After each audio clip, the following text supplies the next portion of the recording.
you. I tried to just forget it wasn't something I could do. I never wanna let it get to where it got with you. Now I can't depend on you. Lately, I've been at home and I'm all alone, thinking of you because, baby, I know that it's wrong. I've been holding on to pictures of you.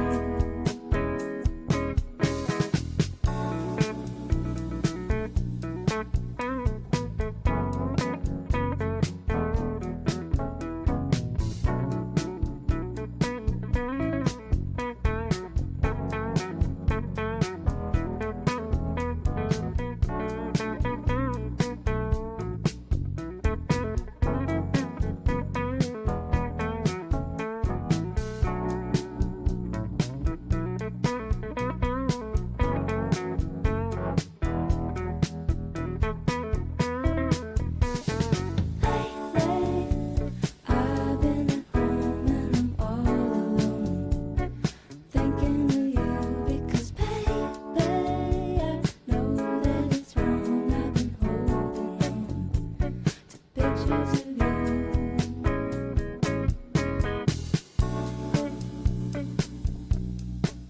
I don't know where things are headed, something that I never knew.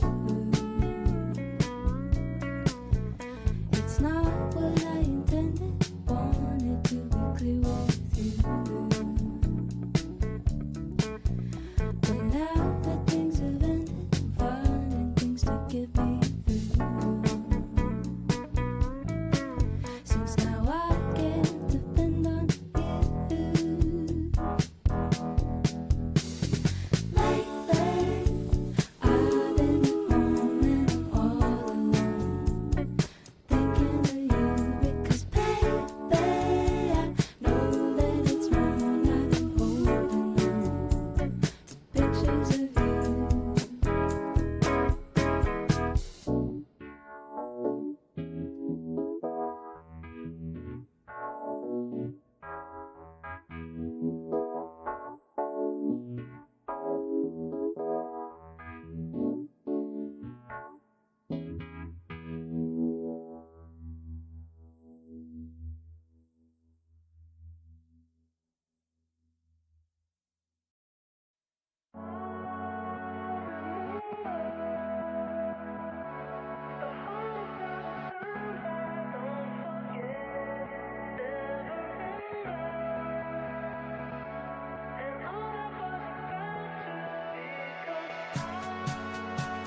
Yeah. Oh, that is loud.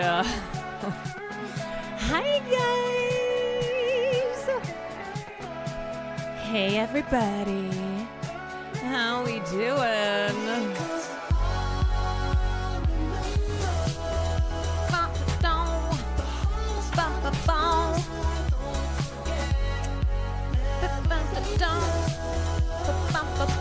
Bugs Gaming CEO, thank you for the 16 months. Snow Moon, thank you for the tier 1. Caroline Quad Mills, thank you for the gifted sub. Yo, everybody.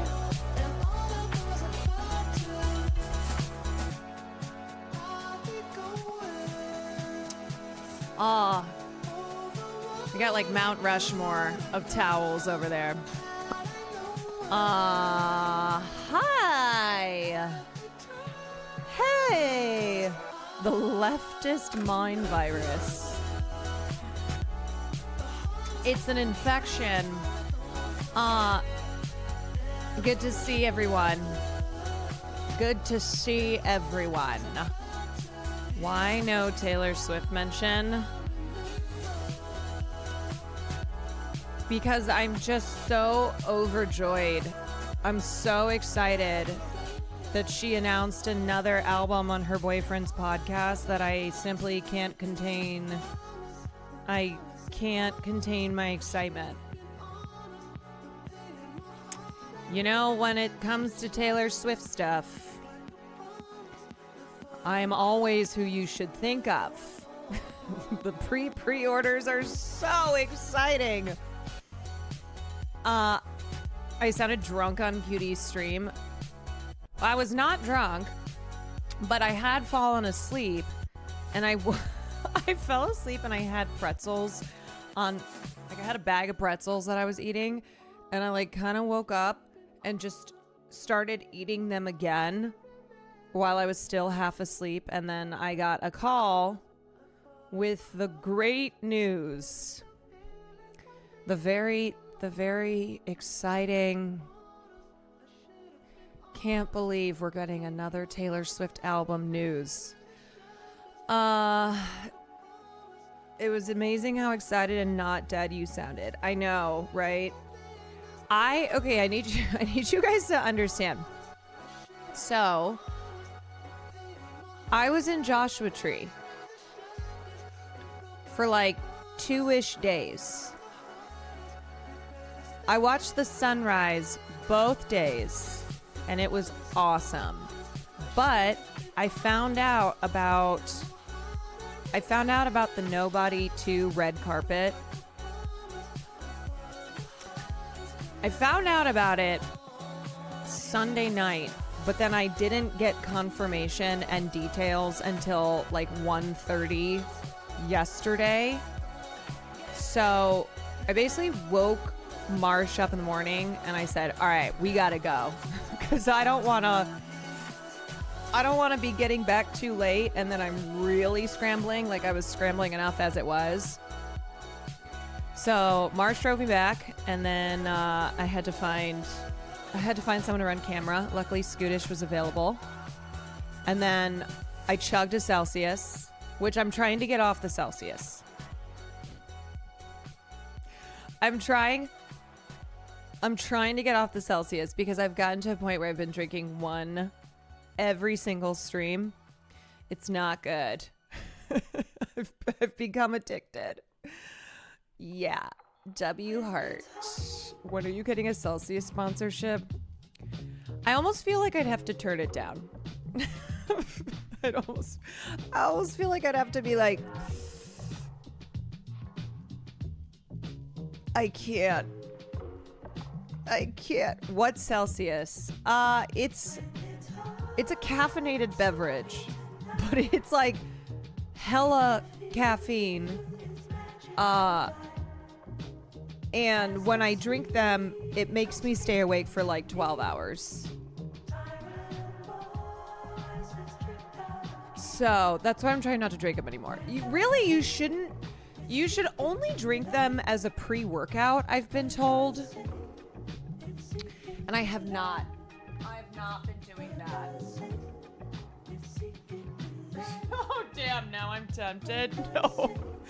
Okay, if you need energy to work out, then go for it. But otherwise, me drinking one just to stream every night is not good because I've been going to bed so late. Let's go. But anyway, so I finished the red carpet. Actually, hold on a second, I'll be right back. Sutternaut, thank you for the 16 months.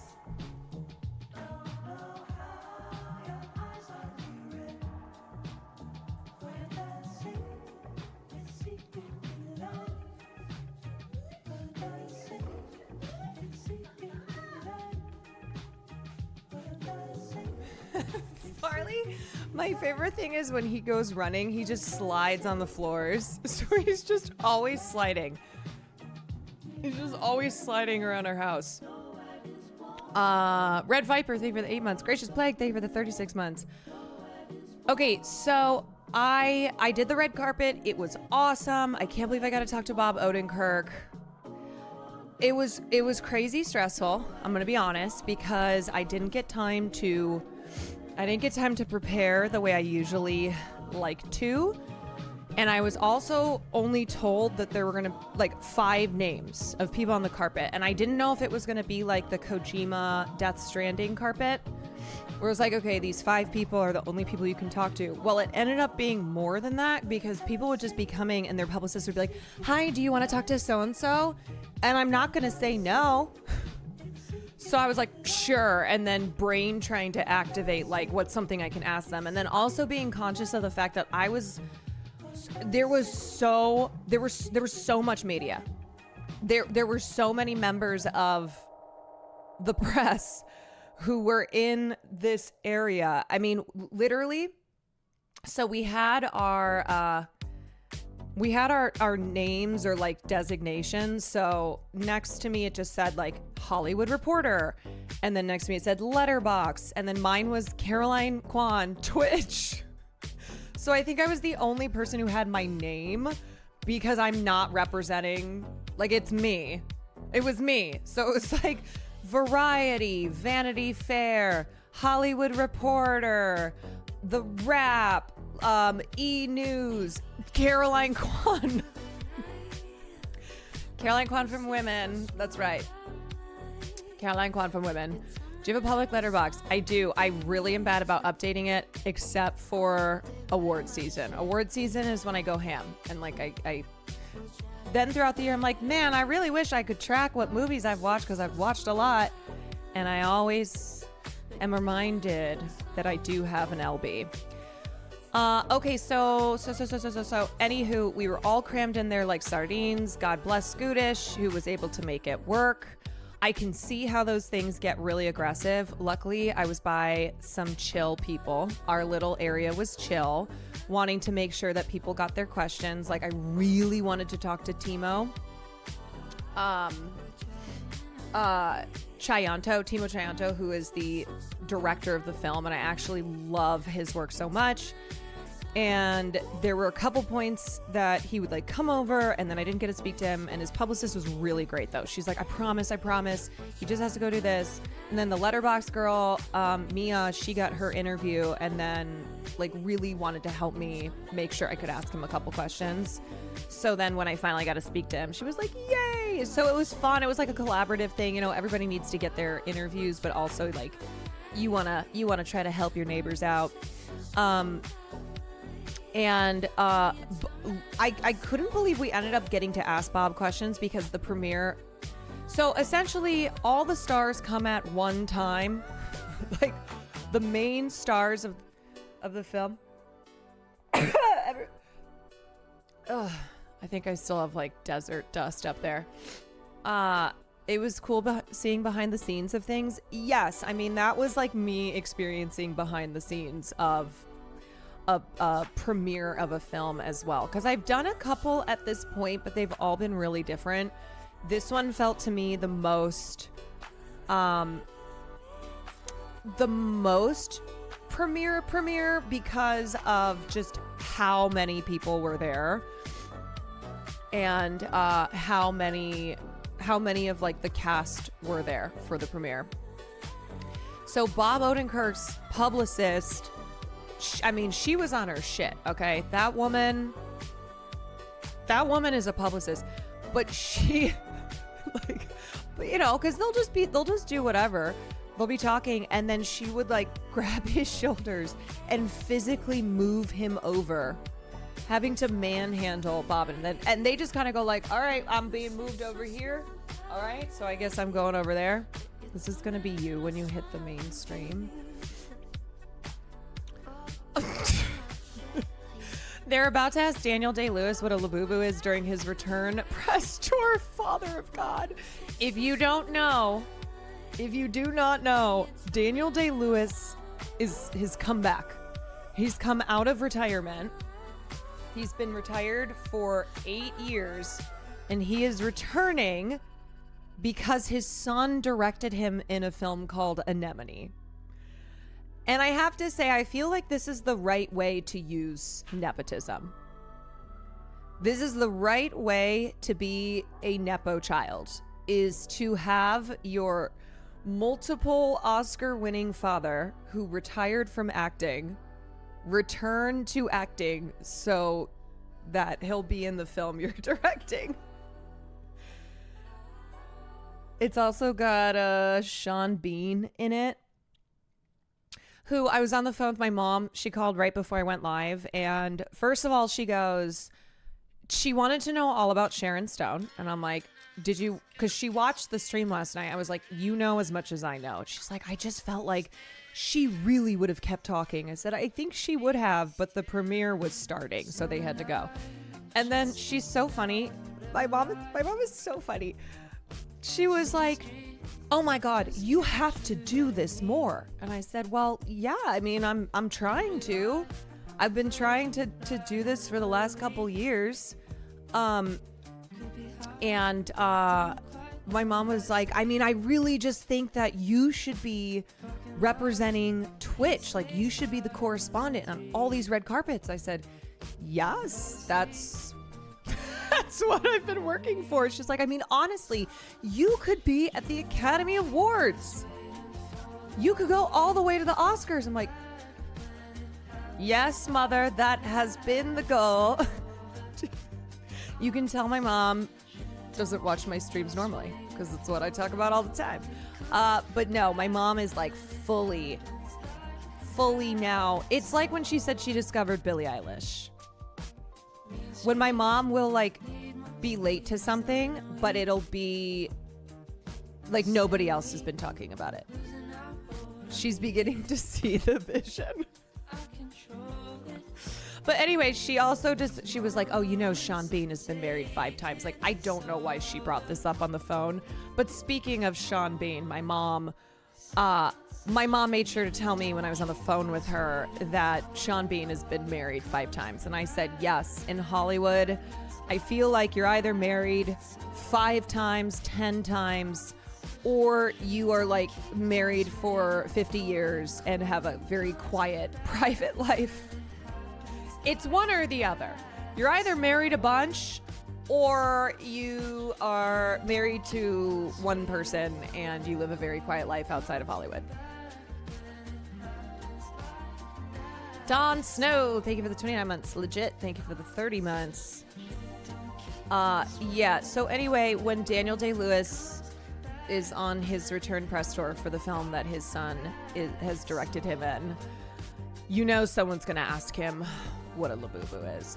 I will say what's funny is I think I was the only I think I was the only, I hate to call myself this, I think I was the only influencer on the carpet.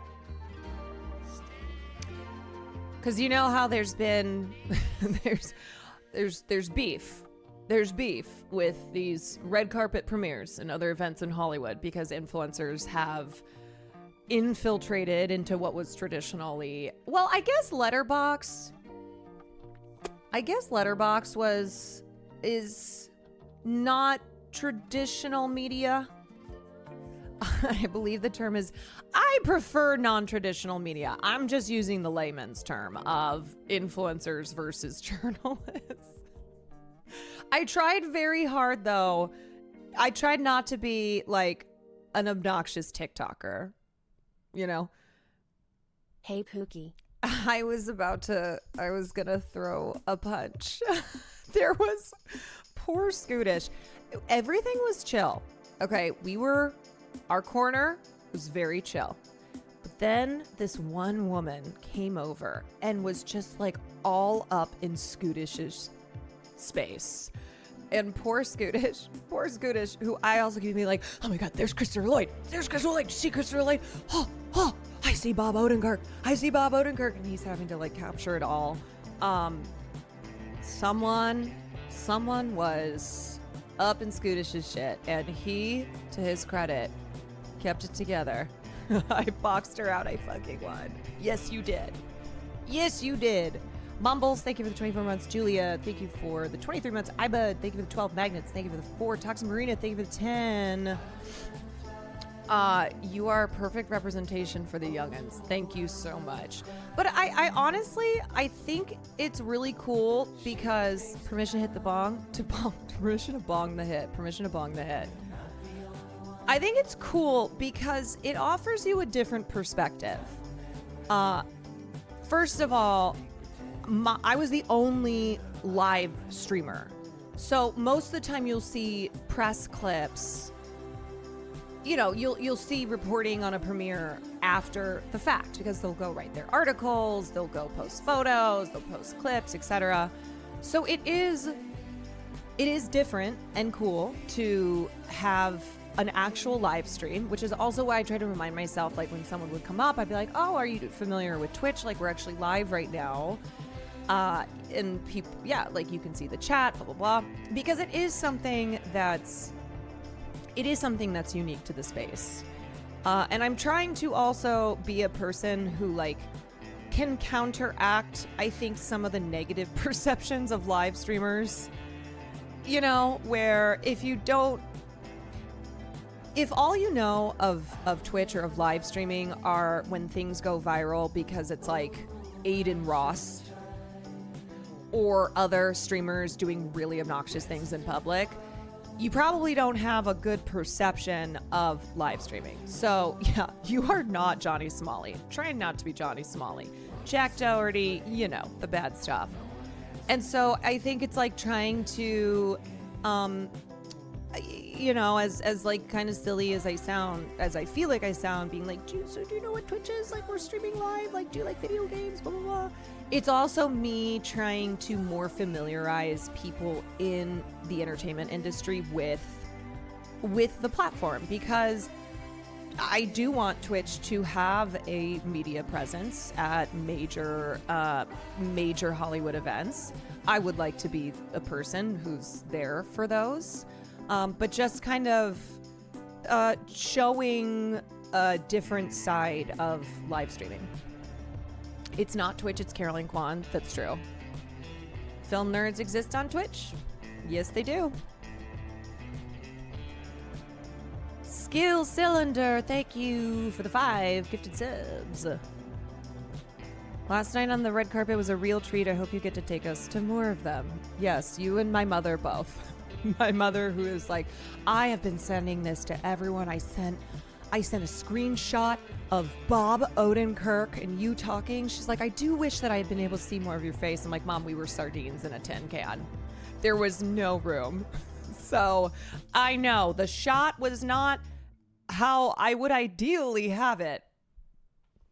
Loved seeing you interview him. It was so cool. He's so awesome. I just want to sit down with Bob because we're both from the Chicago burbs. He's like a very Chicago guy.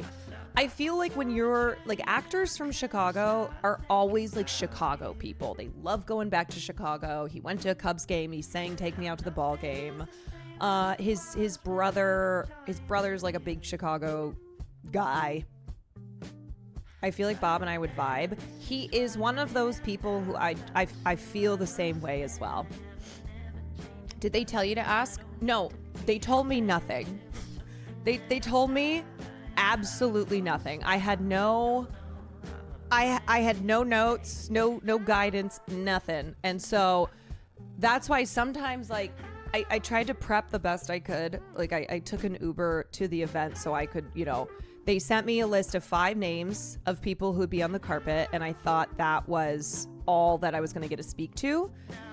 And so I made sure just to like have some stuff prepped, and then it ended up being more because someone would walk by and their publicist was like, do you want to talk to so-and-so? And I wasn't going to be like, no. So then I just had to come up with something, which is why the like video, and the other thing too is like being cognizant of the fact that it's fast. Like it's really fast. Now, the Hollywood Reporter guy next to me had like full ass interviews, but it was also one of those where I'm like, okay, they just spent 10 minutes talking to this guy. They're not going to want to then, like, there's so many people on the line. So I would just try to get like one question off, which is why asking like about video games is always a fun thing that they're probably, because I would hear the questions around me and a lot of them are, they're great questions, but they're of the same like they're the same question, except like Letterboxd, they have their thing, what are your 4 favorite films? Like it's a great format. When you see the Letterboxd, at this point, Letterboxd has been on enough carpets that people know for the most part that they're gonna get asked the like, what are your 4 faves? But otherwise, like the questions are all very similar, and so it's like, okay, I want to ask I want to ask questions about process and like, what was your favorite thing about working with Bob Odenkirk and all those things too. But then when I have one question, I'm like, all right, let's just hit him. Let's hit him with something Twitch related. Sharon talked to that guy for like 5 minutes. RZA had a really long interview with him. Bob had a pretty long interview with him. And I would just be standing there like, do I look at them too? I'm like eavesdropping on the conversation, but it's also right next to me. right there. I like how both you and the LB girl both asked each other name your faves, only to get through 2 each before getting sidetracked. She was so cool. I actually want to connect with her because she was like, I really liked you asking about video games because I'm a huge gamer. She's a big gamer girl. So yeah, I would just stand there and kind of be like a couple times, Bob, you do the natural thing where like if you think someone else is part of a conversation, you start looking at them. And so I was like, he would sometimes make eye contact with me, and then I'm like, okay, yeah, I guess I am now part of this combo. The Timo Chianto questions were great. That actually like was not fake on my part. When I worked at Screambox, that was when I first saw his film Macabre. So I brought that up to him. I was like, I think that's the first thing of yours that I saw. And he went, oh my God, I'm so sorry. Because that was one of his first films from 2009. It's great. But he was like, oh gosh, no. And then I love Headshot. Headshot is a great action film that he did. Same with The Night Comes for Us. Just like really slick, awesome martial arts choreography. I think he really appreciated that you knew him already. Well, that's why I wanted to make sure that I talked to him, because he's sick. And this film, Nobody 2, is the first full Hollywood film that he is directing. He had, if anyone has seen, what was it?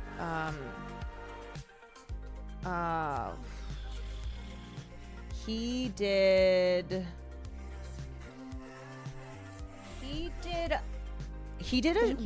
such a genuine and real person. he did like a Red heart horror emoji. short And for big the thank you for anthology shouting out my VHS, housemate the I think other it was. week. It meant a lot. So Angelic he's done face emoji. he's done quite a bit of horror. I know Timo, and I've talked to him extensively about film, and he's such a good source for Rex. They were just, sometimes I meet people like that, I'm like, oh, I just want to have a full on convo. He's a good one to follow on Twitter too. It's good you're such a film nerd because you can make polls like that on the fly. I try. I've watched most of the VHS movies, so I've probably seen his portion. I think he did two of them. Pesky, thank you for the 2 months.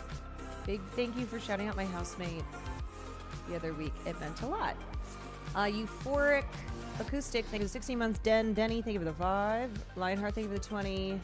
Jen, thank you for the 5. Timple's Hairline, thank you for the 24. Anon, thank you for the gifted. You're such a fantastic person to represent Twitch for interviews. You give off great energy. You're very personal, genuine, while also being professional. Thank you. I appreciate that. I hope to... It was one of those things I said to my manager after. I was like, I hope they recognize that, like, that was very short notice. It was very short notice. And yet we still got some great moments, you know, made sure to shout out Twitch. They apparently couldn't believe that. So the Universal rep who like set this all up couldn't believe that I ended up getting to talk to Bob Odenkirk, because his publicist is so intense, and apparently it can be hard to like actually get to chat with him because she is always moving him around. That was so cool to see you interviewing celebs. Do it, lady. Do it, lady. Twitch not putting you on front page when this is exactly what they want is criminal. I will say, I think I think with better heads up, they would do that. Like, I think in the future, this is something that I need to talk to them about again, where it's like, look, maybe you guys don't quite fully see the value yet in Twitch being being represented in media at stuff like this, but there's a lot of value. So it would be great if you could promote this. And granted, there was not a lot of heads up on this one, so we'll let this one slide, but maybe in the future, we can get some promotional help. Caroline, this discourse around Billy Porter has entered some very interesting territory. I want to pick your brain about it eventually. Yeah, I saw a little bit of it. Where TLDR is like, Billy is not great in cabaret, but the discourse has gotten weird. Anon, thank you. Yeah, I've heard streets are saying he's really bad, but I haven't dived deeper.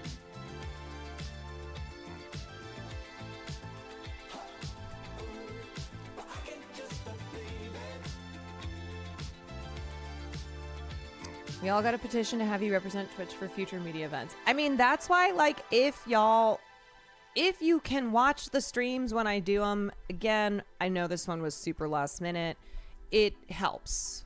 Like, having the viewership, if I'm not being front paged, definitely helps to show, like, that there's interest in stuff like this. Ooh, I have thoughts for an eventual goop and gag. We should have a goop and a gag soon.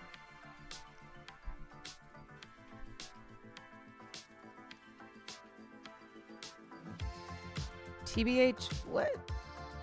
Hello?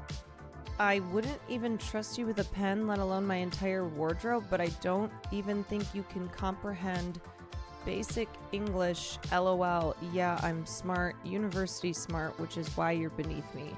Is this a copy pasta? What's going on?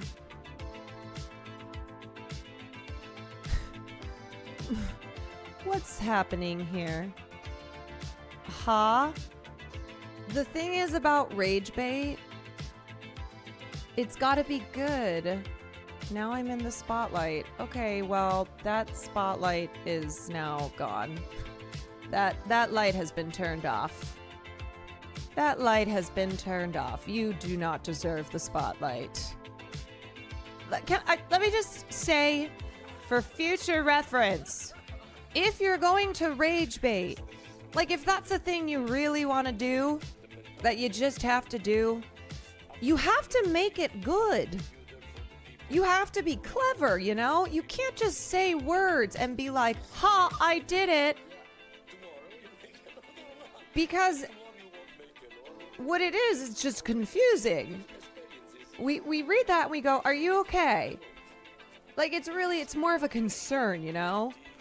It's not doing what you think it's gonna do. It's more me being like, are you good? Was that supposed to be no one will remove me? I don't know. When I see messages like that, I just go, are you okay? Because I don't think you are. So why don't you take a time out and then go work on being okay? Are you good? Chatter basically pissed themselves and then said, ha, rage baited.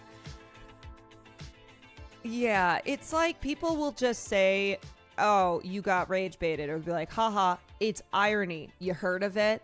It's called satire. And it's like, that's not what that is.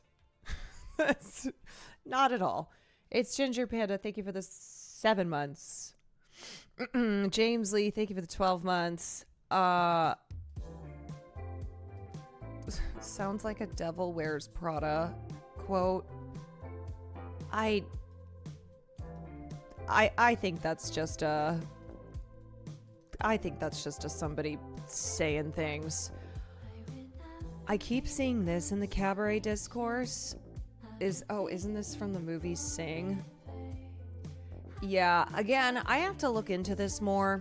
All I started to see was like people shitting on Billy Porter's performance. You go, Gerg. Thank you for the 31 months. Yes, Ashley, I have seen you link this. I can rage bait too. Yes, you forget I am the streamer and I have total control of my stream. I have total control. And yes, I did obviously see the reunion of Demi Lovato and Sophie Turner's ex. I accidentally appealed a ban before saying no one wants Palestine gone, meaning the streamer, myself, and their mods, but forgot to add that part, so dumber things could be done. That's true. I'd only want Daniel Day-Lewis to return to acting if he's going to do a Muppets movie. Maybe.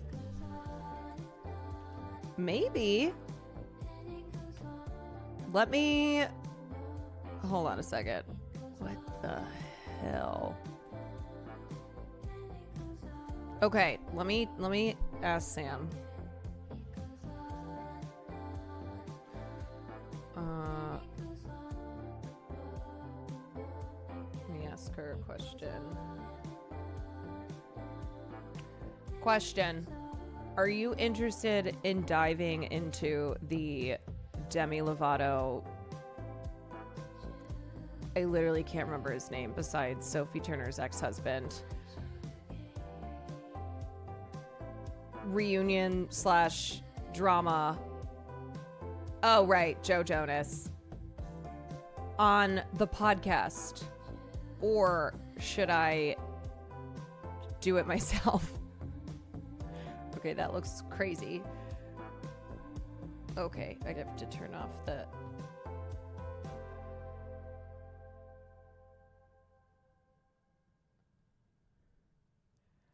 all the little extras were put in there as well. Okay, now this is what I gotta turn off the sound. I have to turn off the microphone because it gets crazy. It starts, stop it.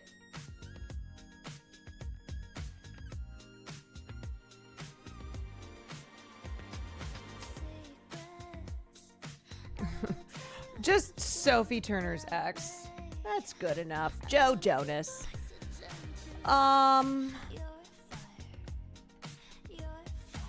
They dated Nick. I think she was just friends, co-workers with Joe. Wait! Oh! Hold on. I'm mixing up Jonas's. Taylor Swift dated Joe Jonas.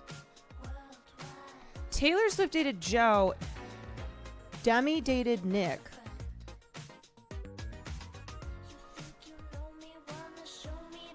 And he broke up with her. Okay, let me just look at this, and then if Sam wants to do it, we can do it on the podcast as well. This is so small. What is this? A thing for ants? Okay, Sam said that would be good for tomorrow, unless you want to do it on stream, but it's relevant.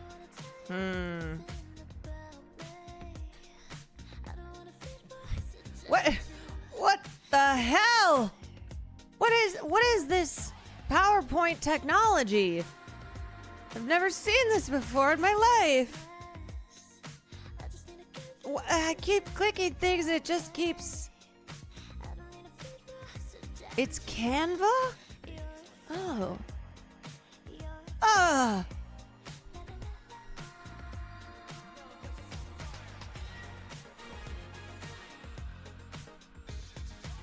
Okay, Sam says it's good to do it, that we should do it for a podcast.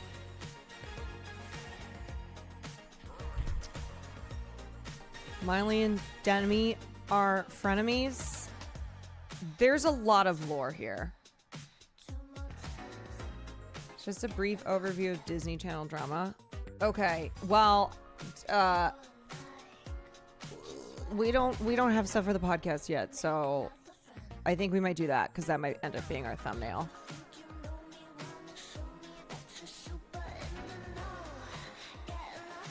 Also, you guys, Sam told me this. Okay, so Sam was at my house this weekend watching The Boy, and I told her that she can use my stream setup. She texted me and was like, okay, I could be wrong, but it seems like your monitor was plugged into the CPU and not the GPU, which is insane. I plugged it back in the way you had it because I didn't want to fuck with anything, but that's insane if that's actually what's going on. Haven't we been through this, though? I thought we fixed it. She mentioned that on stream. I'm just confused because I thought we had already we had done this, and then I thought I undid it, but apparently maybe I didn't.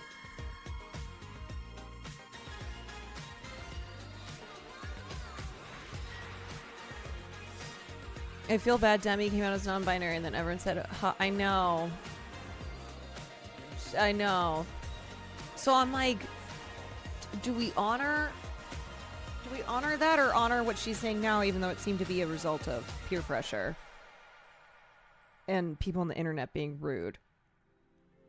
Hey, well, oh, he just left. I was going to have him check. I don't even know I don't even know what I'm looking for. I don't know what I'm looking for. Take a picture? Okay. There's no way, haven't you played heavy graphics games since then your games would have crashed? I don't know. Okay, because my monitor... Let me take a photo. Wait.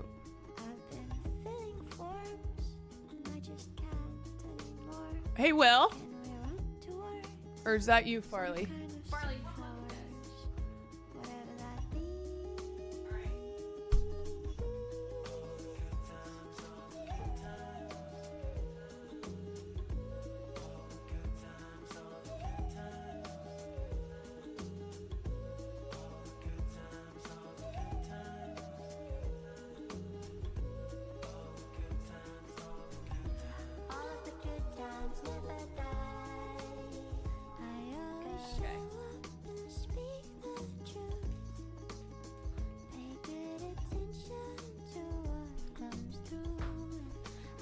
I don't know if this is gonna mean anything because I took a picture of the back of it, but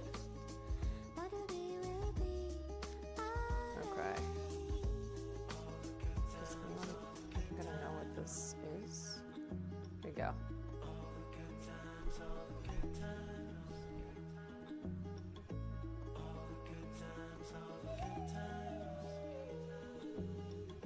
Does that mean anything?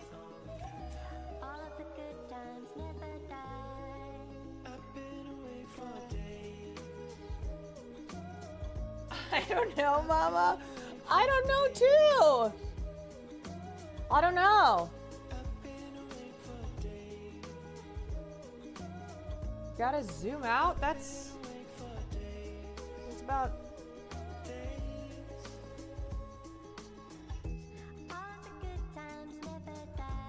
What are you trying to do? I don't know.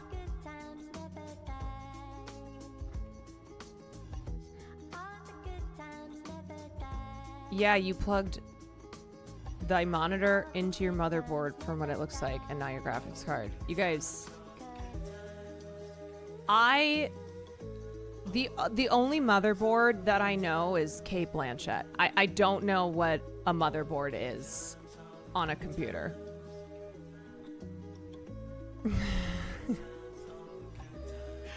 My motherboard is Kate Blanchett, so it's what you...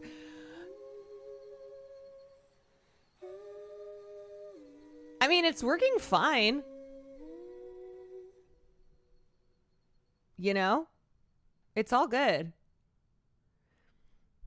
The GPU is the silver plate below that. Your monitors need to be plugged into that instead of the vertical thing. I'm pretty sure Will was the one who showed me how to plug it into the other thing. Look at Discord. Someone showed the difference.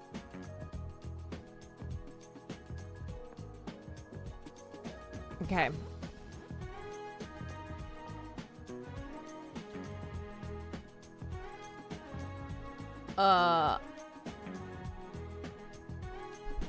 Okay, so let me pull this up from Discord. Okay, y'all, we are learning.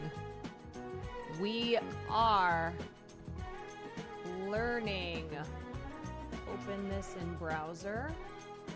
And then open this in browser. Okay. So, onboard graphics. Use these. Okay. Tenebrae, thank you for the 25 months. If you aren't going to use your GPU, can I have it? Can I? Albiorx Wolf, thank you for the 13 months. Hogan, thank you for the gifted sub. Okay, so this is plugged in here, and it needs to be plugged in here. Why does this say Nightmare Fuel?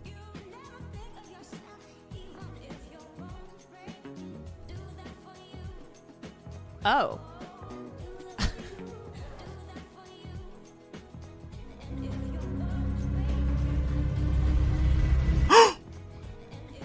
I don't get it. I don't understand.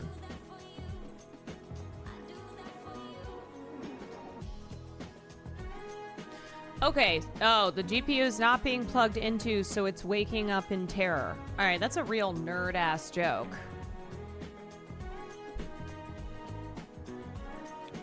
So I need to plug it down here. But if it's working fine...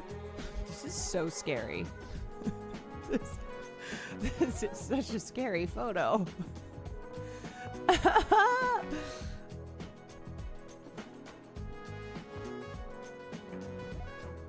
Okay. Well, that seems easy enough, but also, you know, it works, so such meme potential. Yeah. It's not fine. Please switch it. Well, I'm not going to do it right now.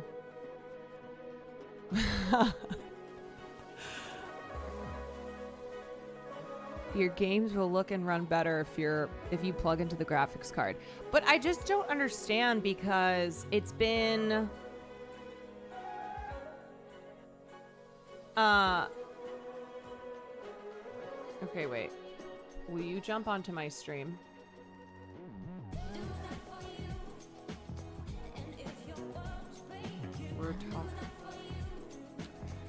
We're talking about my graphics card. Oh, you're here. Okay. Sam, so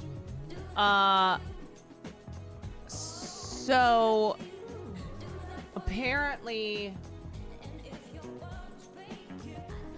oh, yeah, new model alert. It's fine for what you're doing. The card is just better performance than the motherboard graphics, like TV speaker as a sound system. Okay, so here's this, and that's me. It's really scary. And nothing is plugged in down here. And that's what you were concerned about, right? That's what you were like, this is bad. This is insane. It's like if you have a Ferrari and you are deliberately using a bike instead for games. Yeah, well, that bike works pretty well, though.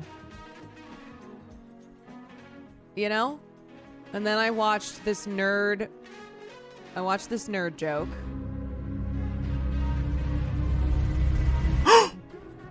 Okay. And then we looked at this.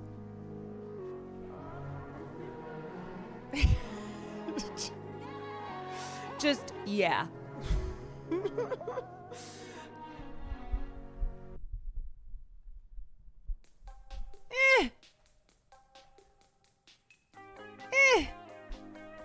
So the bottom ones are your GPU and yours is plugged into the very top one. Okay, I just like, when did this happen again? Because this already happened. This already happened. So I don't understand. Maybe when I moved? Yeah, actually probably. Probably why your monitors keep going black. Be not working fine. Chat, her top left plug is her monitor. So this one.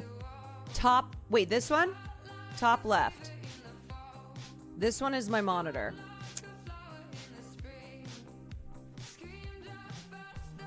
It's like having a Ferrari replacing the engine with a toaster.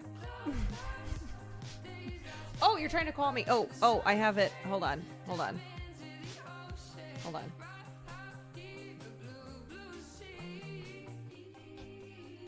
Hey. You were like, come into my chat, and I was like typing, and then you were like, I don't know, and I was like, I swear to fucking God, I like added you, and I was like, what do you need from me? I'm right here. I just wanted to show you it and see if that's what you were were seeing. So the bottom, the ones that you have circled, that's your GPU. The top left one is your monitor plugged into your CPU. I don't know which one is your other monitor, but it's not plugged into your GPU. Your computer will work okay, but you're just basically like using your onboard graphics. So your graphics card is just not being utilized nearly as well as what it could be. So it's like, it's kind of one of those, I mean, like technically it's fine, but also it's like pretty weird to do that. And like it's just like your graphics card's kind of just like taking a lunch break all the time. So like if I switch this, is it going to go crazy? I mean, have you ran into any issues with any of your games streaming them? Not that I can recall, but also I wouldn't know. Yeah, I mean, it's kind of one of those, like, you definitely should. The answer is yes, you should. Should you do it right now? I don't think so, especially if it's been fine. I can come over and do it tomorrow, and then it'll be fine. But it's like, if you have the option, you absolutely should be plugging them into your GPU. Okay. And I've been playing old games. I know, I have been playing old games. Yeah. So we'll just do it tomorrow, and Hello, Quan Raids. fine. But that is, I mean, chat can attest, like, that's really funny that it's not plugged into your GPU. I'm trying to think of an example. Like, How did I run Night Rain for 400 hours? I don't know. I just did it. That's the thing. It's like, imagine like having a fireplace in your living room, and instead of sitting in front of the fireplace, you sit in the next room over, but you've cut a small hole in the wall to try to feel the warmth through. That And sounds it's kind of like, smart, yeah, actually. It's gonna warm you up, but like, why are you doing it that way? Okay, raise your hand in chat if you're learning about this as well. It's not just me. It's not just me. Not everyone here is a little nerd who knows everything in tech. Okay, did you notice anything else wrong with my computer? I just didn't want to look. You didn't want to look. No, that's why I didn't stream on it. Oh, okay. I just was like, I just wanted to know. You didn't want to know? No, I was afraid what I'd see. Maybe another day. Oh, like you're already dealing with enough? You're like, Yeah, I it's like, can't had a lot possibly. going on. I was like, I can't possibly look at this. This will break me. Okay, well, good to know. Do you want to know what I'm about to go do? What? I'm about to go get dinner. Do you want to know what I'm about to go eat? Is it Cane's? Bro, I've had it like 6 days in Bro. the last like Bro. week and a half. I can't stop. I keep forgetting to make dinner, and then, It's Cane's again. I can't take this anymore. Well, I am. Actually, the homemade dinner I had, which broke the streak, was at your house. Oh. Which I've been eating, by the way. I've been eating the remnants of your pulled pork. Yummy. Yum. Can I tell the story about when Will came home and I was like, pulled pork? Oh, yeah. I haven't, you haven't fully Yeah. told me it yet. So Will came home at like, I don't know when it was because I was It's like 4 a.m. 3:30, yeah, 4 a.m. And he walked in the door and I like sat up and I was like, oh, hey, dude. And he was like, hey. And then I'm like, sleepy time. He's like going into the house, like getting settled, getting ready to go to bed. And I was like, there's pulled pork sandwiches in the fridge. And he was like, what? And I was like, pulled pork sandwiches. And he's like, why? And then I just got up like a zombie and I walked into the kitchen and I opened the fridge and I like pulled the food out and I'm like, you guys don't have any buns, so there's hot dog buns here. You just do this. And he was like, okay, shit, all right. And then I just fell asleep before he was even done making them. Bro, back to sleep on the couch. Those are my buns for the Philly cheesesteak that I made. Oh, so they weren't that old. You should No. throw the bread away that's in there, though. Yeah, no, I know. Yeah. Uh, There's something else in there, and I didn't want to look for it. yeah, no, there's probably some sketchy stuff in there. Yeah. I think you've Anyway. officially cooked more now in that kitchen, or about the same that I Did have. you notice I didn't take my Instapot home? 'Cause was I like, "Ah, no, I'll I use it saw again dishes in the sink and Instapot once again staying in my house. That was my one thing. 'Cause I was gonna leave the next day. I was gonna do my dishes and do everything. the No, next it's day, all and then good. I was like, That's you know what that Yeah. I will happily do your dishes because you took care of the boy. wow. Because And you he's watch alive. the Did boy. you try to make him shake yet? Oh, I didn't. Wait, should I bring him in here? Yeah. Farley! it's a tough one. Okay. Yeah. So he knows paw. Okay. So it's gonna be tough. It's gonna be tough. Like I wouldn't be surprised if he didn't do it. It's been a couple days, but you have to like sit in front of him, make him sit Okay. in front of you with a treat, and then you put your hand down low, and then say paw, and he might take a couple times, but he did learn how to do it. Okay, I'm gonna go get him right now Okay. and test it out. But you didn't teach him to ride the tricycle yet, right? No, not yet. Okay. I would Sorry. like that to be accomplished. No. Yeah, we'll work on that next time. Okay. Right. Cool. All right. Enjoy your canes for the 10th time. Oh, damn it. All right. Okay. I'm Bye. done. After this, I'm done. Sure. That's what they always say. Bye. That's what they always say. All right, let's check this out. Farley, come here. Where's my Bubba? Come here, Bubbas. Come here. Come on. Come on. Come on, let's test this out and see if you're ready for the circus.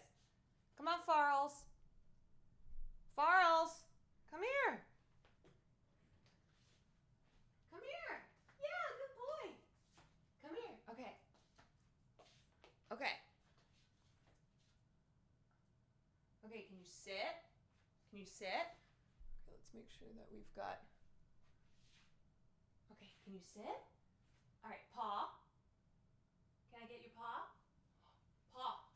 Paw. Paw. Paw. Good. Good boy. Good boy. Okay, sit. Sit. Paw. Paw. Paw. Can I have paw? Paw. Paw. Come on. Come on. Wow.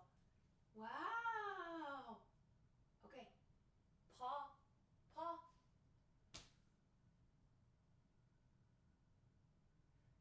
He doesn't want to.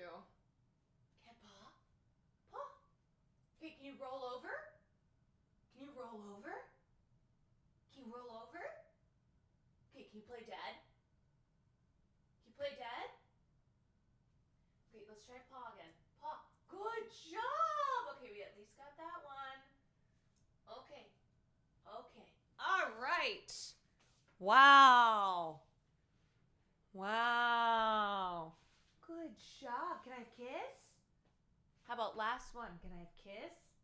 Come here. Come here. Oh, this is the best trick of all. This is a mwah.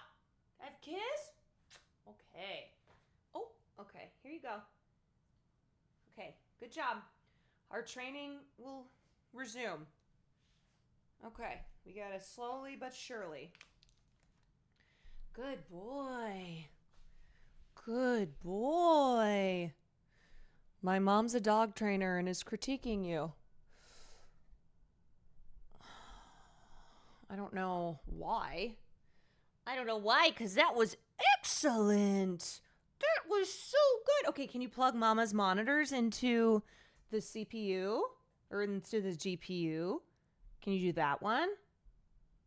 Can you practice that chat? Or that trick? Can you do that one? Okay. Yeah, me neither. Me neither. That one we're going to have to work on together.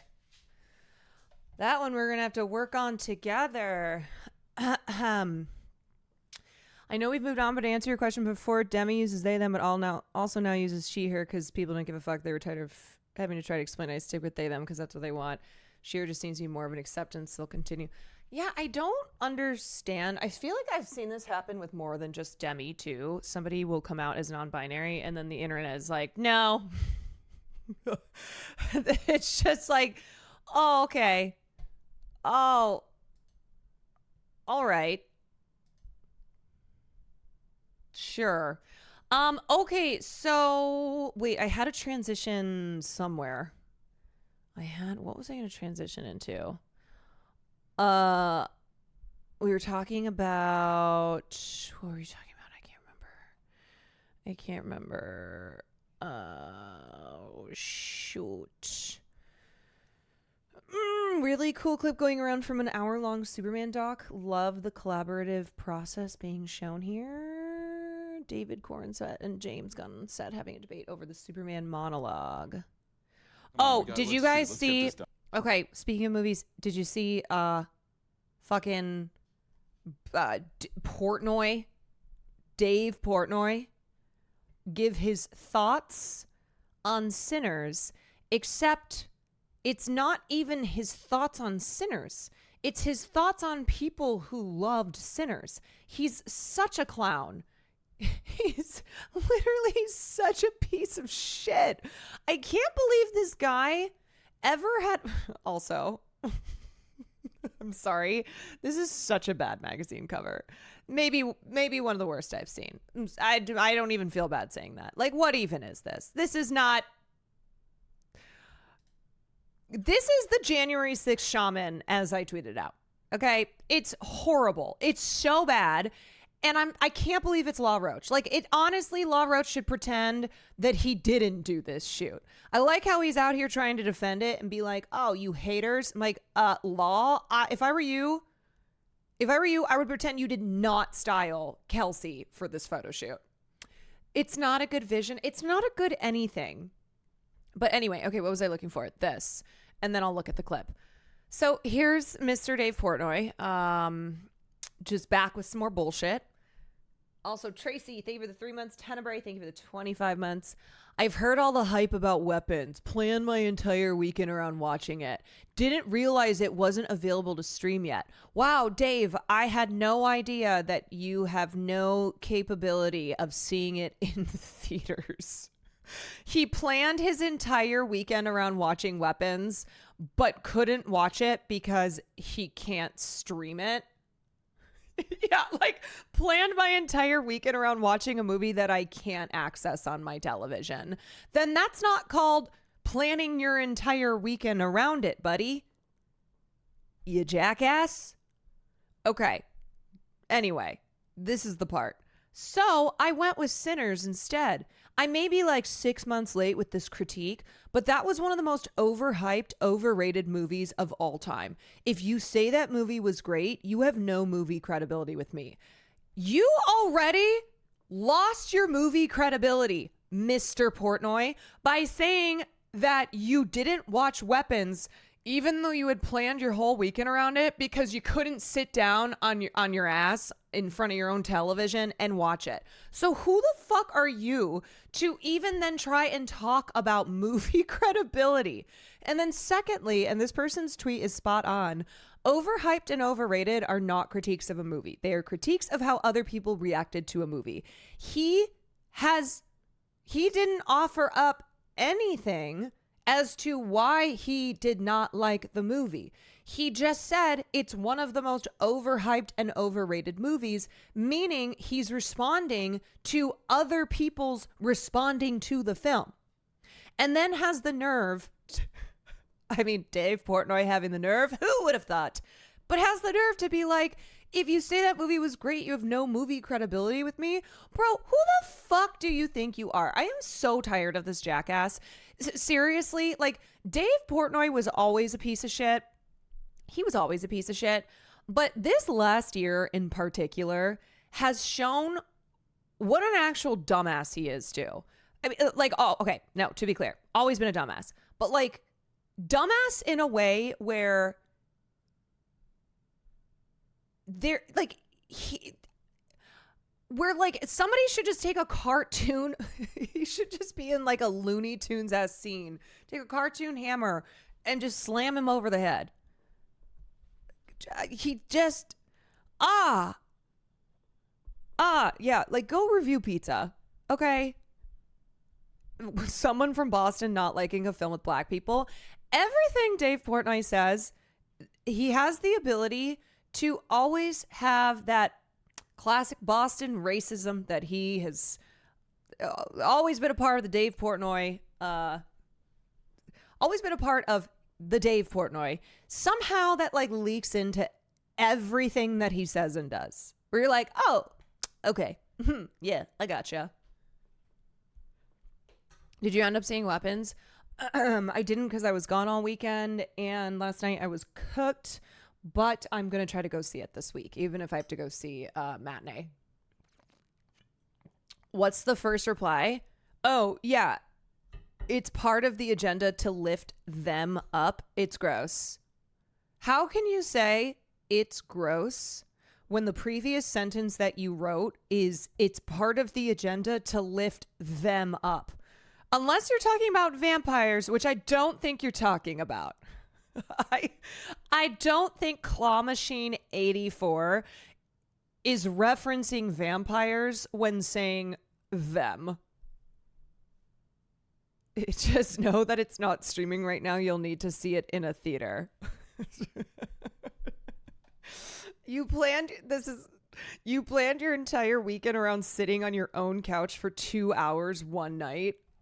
He's such a drama queen too.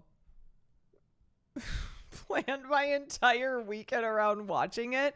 Even if you went to see it in theaters, how the hell did you plan an entire weekend over seeing a 2-hour movie? Imagine being a 41-year-old loser replying to Dave Portnoy tweets. Imagine being Dave Portnoy, who is a 48-year-old loser. He is almost 50. This guy is almost 50. This is one of those people that, like, we are all the worse for him ever having a platform. Technically, I did that, but I watched F1 and went to the theater 40 minutes away. Like, if you live in a desert, if you live in, like, a movie theater desert, sure. I do not think Dave Portnoy does. I think he's just a lazy asshole. I think that's who he is. Okay, let me look at this. David Cornset and James Gunn on set having a debate over the Superman monologue. He starts saying, I don't know if I feel this. The whole crew's sitting around waiting like, come on, let's shoot, let's get this done. So finally I walked off set and to talk to him in person. He came came off set, and we get into this thing.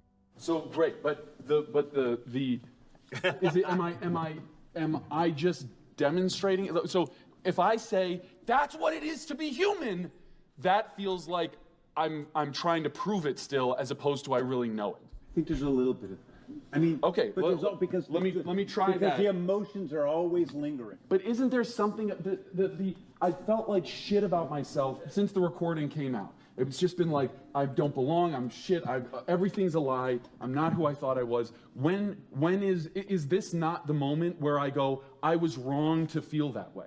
That's exactly where the issue is, right? Because what he didn't tell I love behind the scenes stuff you like was this. it was wrong to Text feel that way. analysis. Come There on. are feelings and there are thoughts. Your feelings about feeling bad are okay. It's not wrong for you to feel that way. You should just, it's not right or wrong anything. This is like when James Gunn was directing the competing Scream Queens in Scream Queen, the reality series that we watched. None of it is right or wrong. All of it is being vulnerable and being human, being a human being. And in this moment, for you to talk about how it's okay to be vulnerable, you have to be vulnerable, which means showing Lex that your feelings are hurt. In the point when you really shouldn't. That's where you've always been wrong about me, Lex. I'm as human as anyone else. I love, I get scared. I wake up every morning and despite not knowing what to do, I put one foot in front of the other and I try to make the best choices I can. And every Look time at his face. He's like, yes. you say that I don't belong, it hurts my feelings. That's being human. And that's my greatest strength.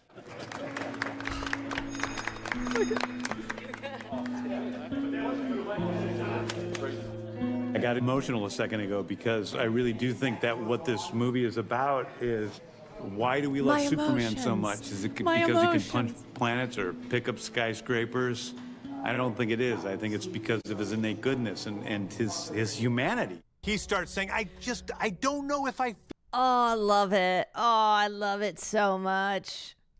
I love it so much. I love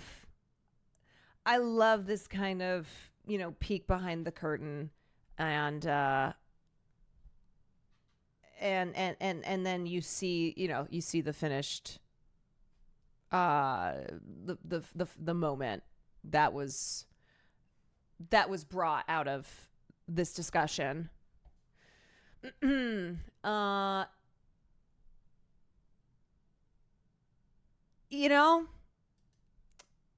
think I think this is something that I try and imagine Gal Gadot. Try and imagine Gal Gadot having these discussions on like any movies that she's been on, and all I can picture is the one TikTok guy who we looked at on Friday before I left out of town. Kal-El, no. Wait, so why do I say no? And wait, is he my brother? Have you seen The Hunting Wives on Netflix? I need your thoughts. I have not. Can we watch this kiss behind the scene? Yeah, isn't this one they called cut and then they kept on smooching? Interview you as Superman. Got great. Okay. Everything with You'd let me interview you as Superman. Got great. Okay. everything with I mean,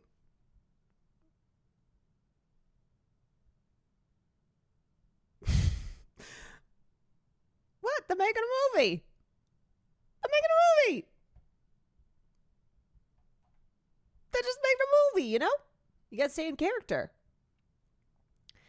Yo, you Doobie interviewed the cast of Nobody too. Apparently Weapons is good. I've heard that as well. Yeah, they just made a movie. When Kent and Paul were talking is where the waterworks happened for me. I never cared for Superman. This made me feel hope. Yeah, and I think it also, it's like, I've thought about that moment, and it's like, you can't control what family you're born into, right? But I think it doesn't mean, the circumstances that you're born into don't have to be what dictate the entirety of your life. And it's very sweet that he, says like, these are my parents, because this is who loved me and who raised me, and they're not my birth parents, but they are my parents. That's great. Rachel, no. Yeah, it's a lovely scene. And I was sitting next to Will, and he was sobbing, and it was the second time that he had seen it. Am I going to watch Peacemaker season 2? Hell yes. I freaking loved season 1. I have been waiting for it to return. Did you see this? Is this a Celine Song thing? No. This is Scarlett Johansson's directorial debut, Eleanor the Great, starring June Squibb We had and such Erin a wonderful Kellyman. time the other night. He's very strong. You're so full of shit, Eleanor. Yeah? I saw her the other day. Blonde. Scario. Rebecca? Yeah. Suddenly she became blonde.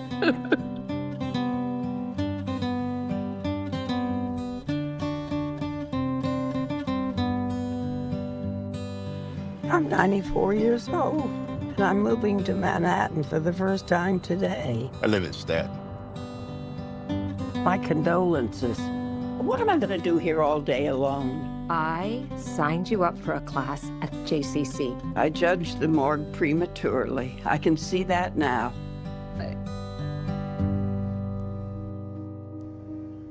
Hi, I'm Eleanor.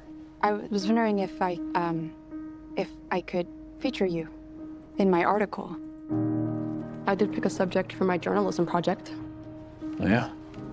Yeah, I'm actually profiling a Holocaust survivor. So tell me about your mother. He never talks about my mom. It's like she just, poof, went away. You liked my article that much? I loved it. It's thoughtful, it's personal, it's moving. You know, I'd like to have dinner with the two of you. To Eleanor. 8 months ago, my daughter and I lost her mom. My wife.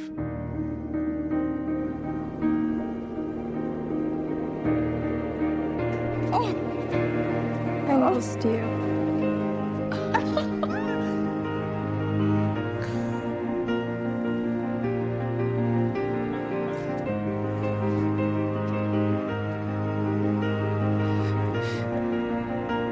I love you. We lived together for 11 years. And sometimes when you live with someone for that long, you forget where you end and they begin. I love you, El.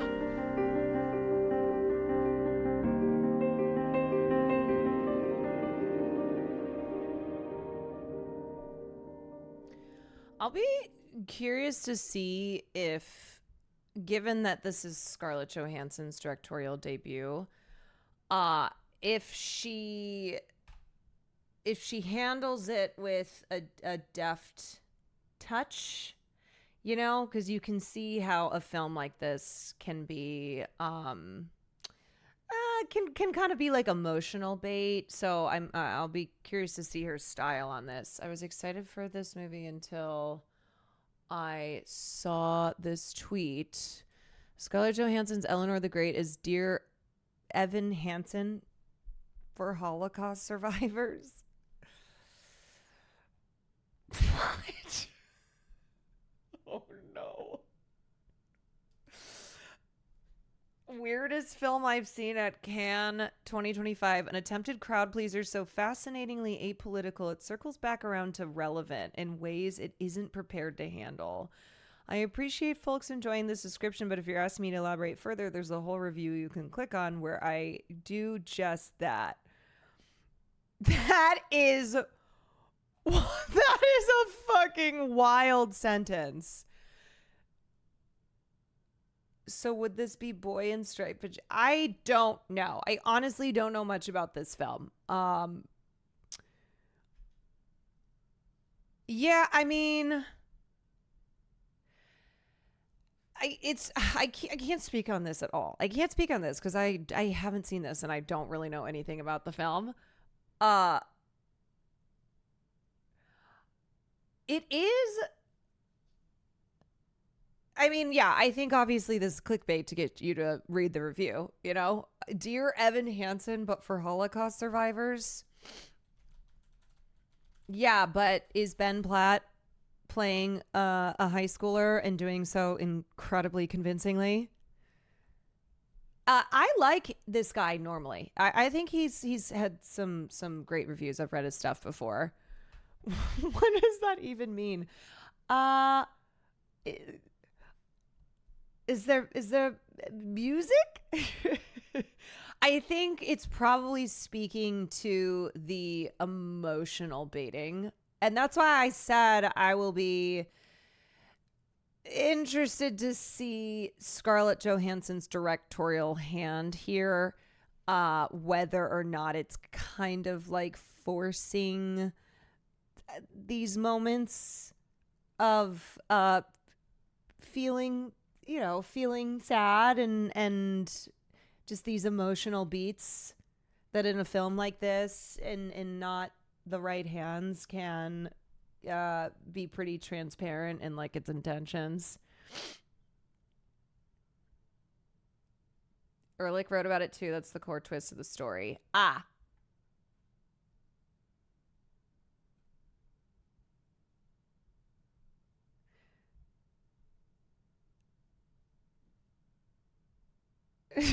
Ben Platt's a Palestine advocate, so calling it Dear Evan Hansen means it's good. I'm totally with you.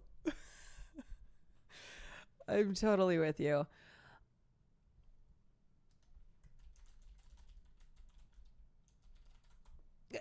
I don't know. I might still watch it though. Sure. How do you make emotional bait genuinely asking? It's when a film, well, first of all, that's often when the term kind of like awards bait gets thrown out there, where it feels like, okay, this is a film where the intention is to have these really big emotional moments, usually thematically around like overcoming injustice. And it can just feel like kind of exploitative and not like natural within the film. And like you can tell when a director is directing with the intention of like attracting praise and attention from award shows, and like the marketing will be around the emotional, like the film being very emotional, like that's how they'll market it to try and get ya.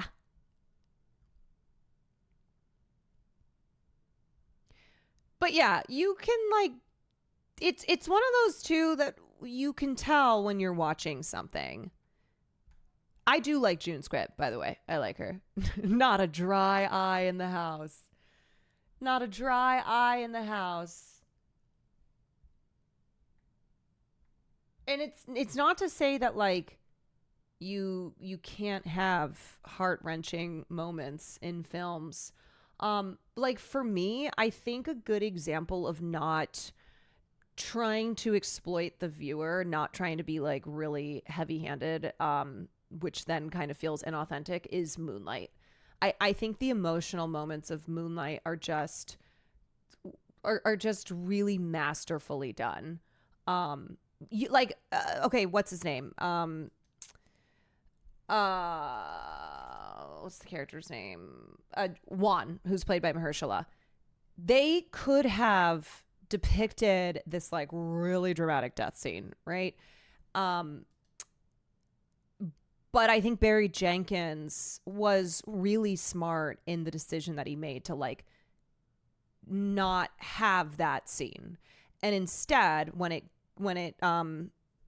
gets into the next chapter of the film, you just come to realize that had happened. And then you see the characters now dealing with no longer, with Juan no longer being around, but it's like The Whale. Okay. There's an example of a film that I think got exploitative. I think, got really heavy-handed with forcing these big emotional moments. Is there another Brendan Fraser Oscar bait movie? Oh no. Like really saccharine, early contender for the enemy of Oscar season. Oh no, I want better for Brendan Fraser. I do.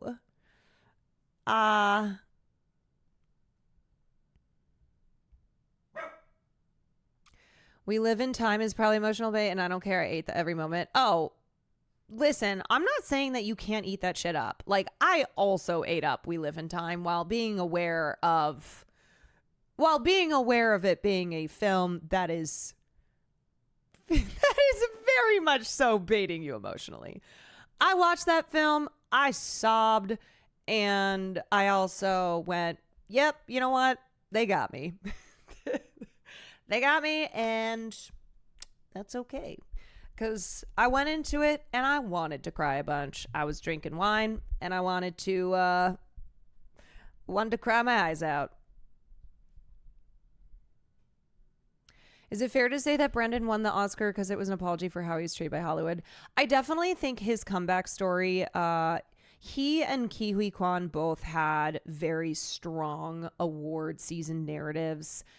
They were both the comeback kids, you know, for different reasons. But I think absolutely like Brendan Fraser getting, you know, these really beautiful moments throughout award season where it was pretty much the industry like welcoming him back and recognizing the shit that he went through. And so, yes, I do think that I mean, I talk about this every award season. It's not just about performances. There's so much marketing and so much outside of the actual performances and actual, like, you know, creative talent that's up for awards that year. There's so much outside of that. And remember, it's Harvey Weinstein and Miramax that changed the way award season operates. So now with the amount of money that's spent on marketing, with how much like the talent spend months going to luncheons, meeting with Oscar voters, like making sure that they're out there continuing to promote at, you know, long after the film has come out. It's so PR based. Yeah. And so it's why Jamie Lee Curtis won the Oscar that year, because that was a big like, you know, another classic example of being a film that's like really inauthentic in manufacturing emotional moments is Crash. Crash is like the example of that type of film where it's like, look at how incredible, like, you should feel something because look at how these characters have overcome adversity and you know, put the racism aside, because at the end of the day, we're all human beings.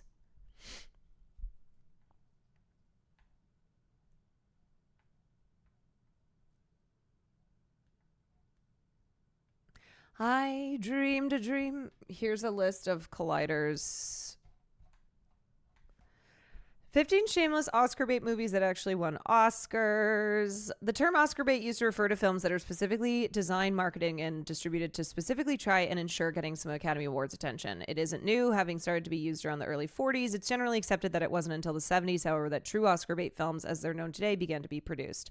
Starting with the Best Picture winner, The Deer Hunter. And to be clear, it doesn't mean that a film can't also be great, all right? And I think this is a subjective thing, of course. Like I do hate that the internet has made Oscar bait. It's another term that now gets applied to just like every film. People be like, that's Oscar bait, while kind of losing like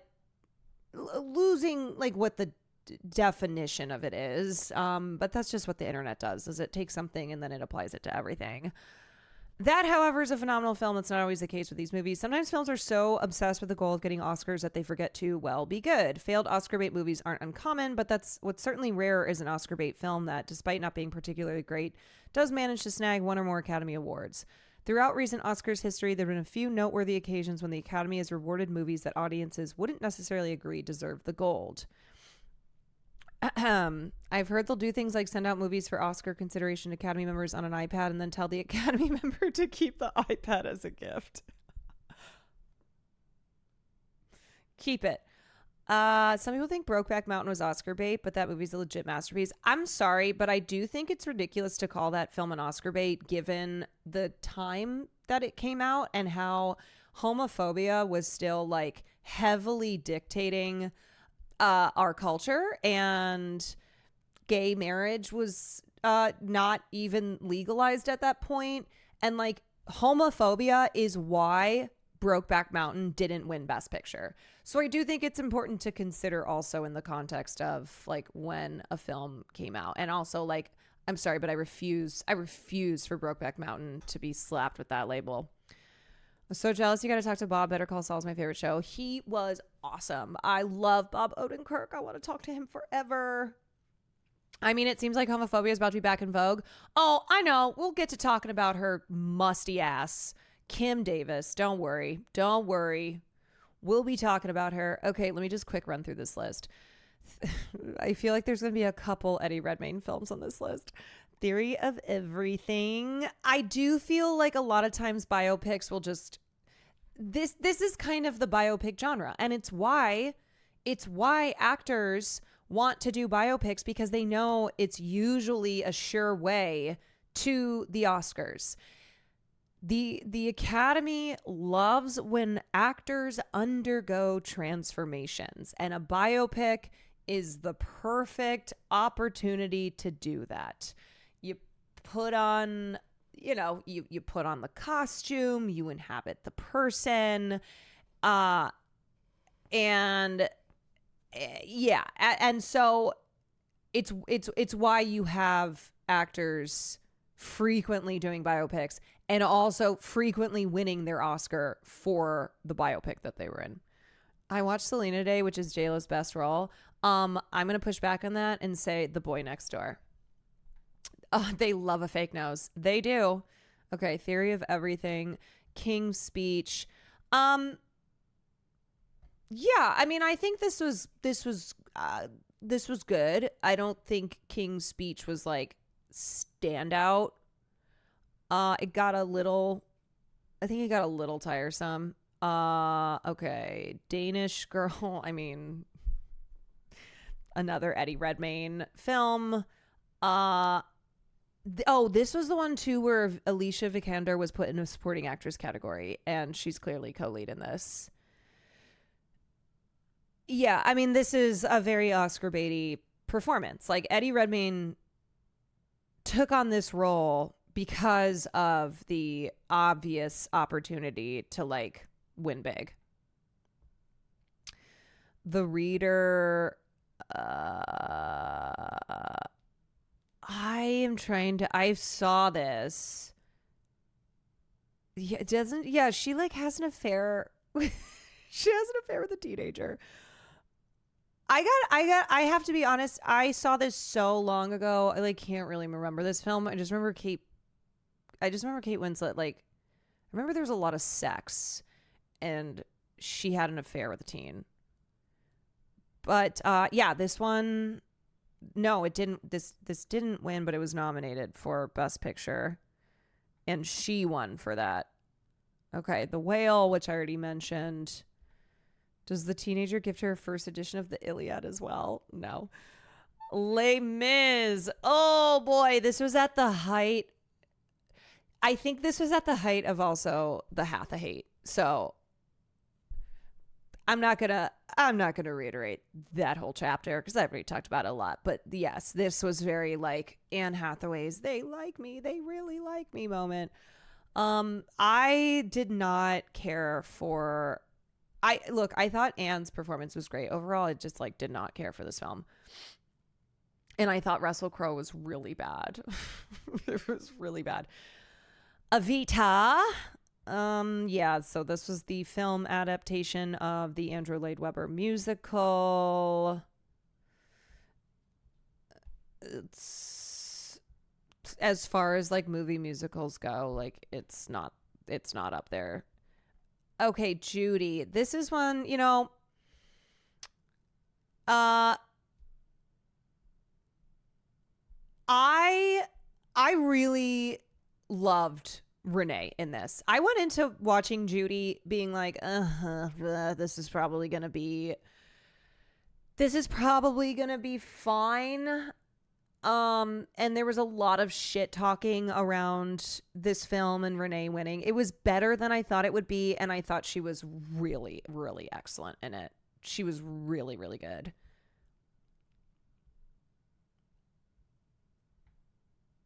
Bohemian Rhapsody. I cannot.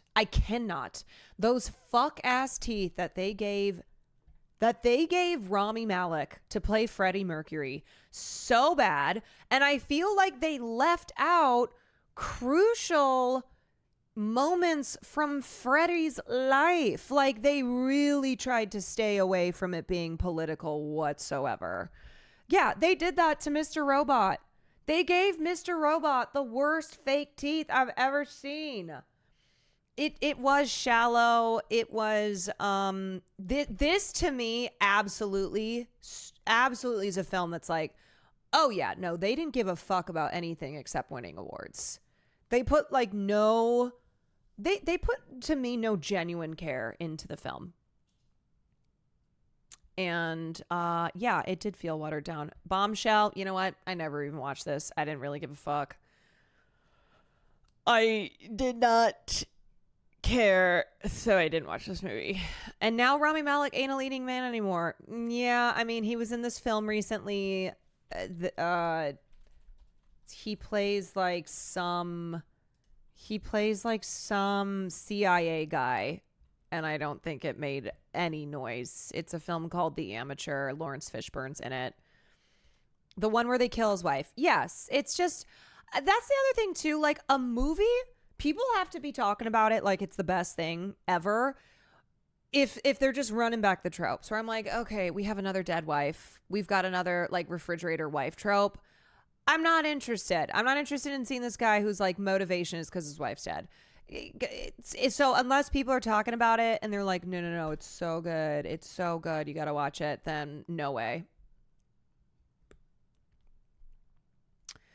The Iron Lady. So you notice how pretty much every film on this list is a biopic, and as I said, biopics tend to really be the worst offenders when it comes to the category of Oscar bait.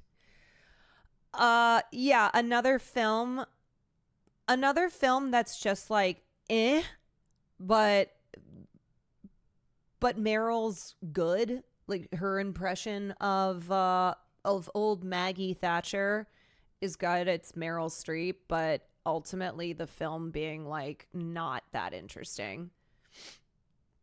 At the end of Iron Lady, when she has Alzheimer's, I was like, good, I wish I had Alzheimer's for this film.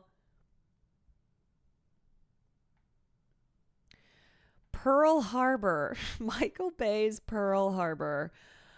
God, this film is so long. It's really, really long. And I do love the score in it. I do have that on my like Hans Zimmer playlist. Yeah, it's, you know, it's cinema. It's got these really big cinematic moments. But it's not worthy of being a 3-hour pick. Yeah, it's one of those that like, sure, watch it one time, right? It's very Michael Bay. Okay, and then of course, the very contentious Green Book. This is one of those Best Picture winners that's on the list of, and yeah, totally gets away from like what this book actually was all about and is surface level, which a lot, you know what I find a lot of times these biopics, like the similar criticism is of them being quite surface level, of not getting into the real, not getting down and dirty and like the real grittiness of what things were actually like. You know, being honest. It's always whitewashed, right? They always try to take more of an apolitical. Haha, The Blind Side. Oh yeah, baby. Sandra Oh's second Oscar win for playing a white lady who allegedly saved a homeless black boy who then became an NFL football player. Yeah, this is like a very much epitome of white savior movie. I loved The Blind Side as a kid. So did I. I think like a lot of us did. I think a lot of, like, I liked The Help too when I first saw it. I was like, oh my God, you was kind, you was smart, you was important. Oh, I love it so much. This is making me feel. But that's how like things go, you know? You might, did I say Sandra Oh? I meant Sandra Bullock. I did say Sandra Oh. I meant Sandra Bullock. Yeah, my bad. Sandra Oh, I hope would never be in a film like this. You know? Okay, so The Blind Side, and then of course, number one, The Crash. Crash. I would say maybe the one of, if not the worst, Best Picture winners. I called it The Crash because it's singular. It is The Crash.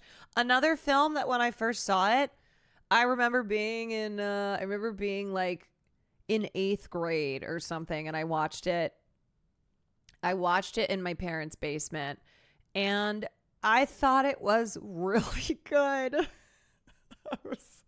I cried. I was like, oh my God, racism is over. I used to have this on DVD when I was in high school. I fucking love this movie. Yes, but as I was saying, it's very natural to like have watched something when you were younger and then critically analyze, you know, have just like stronger critical analysis skills. So when you get older, you can look back and go, oh yeah, no, now I recognize like why that film actually was not good and the tropes that it played, that it played into, and like I mean, okay, this film came out in 2004. All right. So this is one of those, I do think if this film comes out today, it's not getting the reverence and the critical acclaim and the awards love that it got 21 years ago. This is one of those that I think somebody makes this and it goes like straight to a streaming platform, and maybe some people end up watching it because it's so bad. Nah, this is straight to Freevee.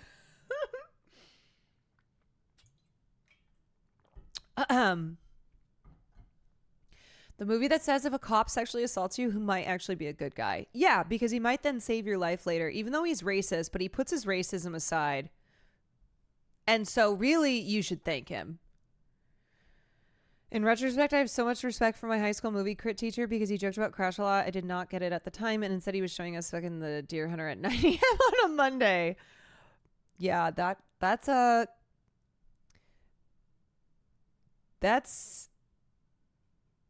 pretty wild. He's like, hey, it's Monday at 9 a.m. We're going to watch The Deer Hunter.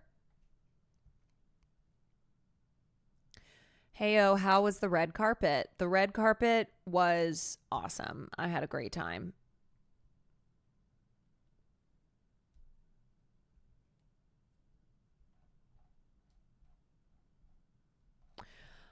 Okay, so anyway, that should give you an idea of what we were talking about. And then how did I end up on this? I don't remember, but I have some other film things that I do want to talk about. Okay, we got to talk about Musty S. Kim Davis at some point. But let's talk about Eddie Huang.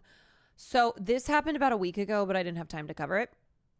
So Eddie Huang is you might know him because he's just done a lot of things. He's a chef, he's an author, he's a food personality, he's acted in stuff, he's a producer. He also co-owns Bauhaus, which is I know we had him in Chicago, but anyway, so he's really, really successful. He produced Fresh Off the Boat, I think. He's got his hands, and he's also in it. Did he produce it? And he's in it. So he's been in a lot of things. He's done a lot of things. He has his hands in a lot of things. And he has done this documentary called Vice is Broke. This is his latest project, and it is about the rise and fall of Vice Media. So it premiered at TIFF Film Festival. Premiered at TIFF in 2024, and it essentially follows Vice Media's rise during its early days to its heyday, and then as it eventually filed for bankruptcy. And the film, he had struck a deal with Mubi, which is a film distributor, and they were supposed to distribute Vice is Broke, which is Eddie Huang's latest project. And he came out last week and accused Mubi of shelving his film because Eddie Huang and a bunch of other filmmakers had signed it was like a letter or something where they were criticizing Mubi's ties to Sequoia Capital, which is a private equity firm that has ties to the that has ties to the government of Israel. And so let me see if I can find. Let me see. Yeah, they did sign a letter. Okay, here it is. Mubi has received fresh pushback over a recent $100 million investment that it received from a Silicon Valley-based private equity firm, Sequoia Capital, over the latter's backing of a number of Israeli defense tech startups. Filmmakers with connections to Mubi, including Nate Fisher, Sarah Friedland, Cherian Davis, Tyler Tormina, Aki Kaurismäki, Radu Jude, and Joshua Oppenheimer have signed a letter calling on the art house distributor and streamer to reconsider its relationship with the investment firm. These, okay. In the statement first reported by Variety, the filmmakers highlighted Sequoia Capital's growing investment in Israeli military technology companies, which of course are being used to commit genocide. It cited Kila Technologies, which was founded in the wake of October 7th, 2023, after Hamas's attack on southern Israel, and others referenced included military drone manufacturer Neros and the unmanned aerial vehicle manufacturer Mach Industries.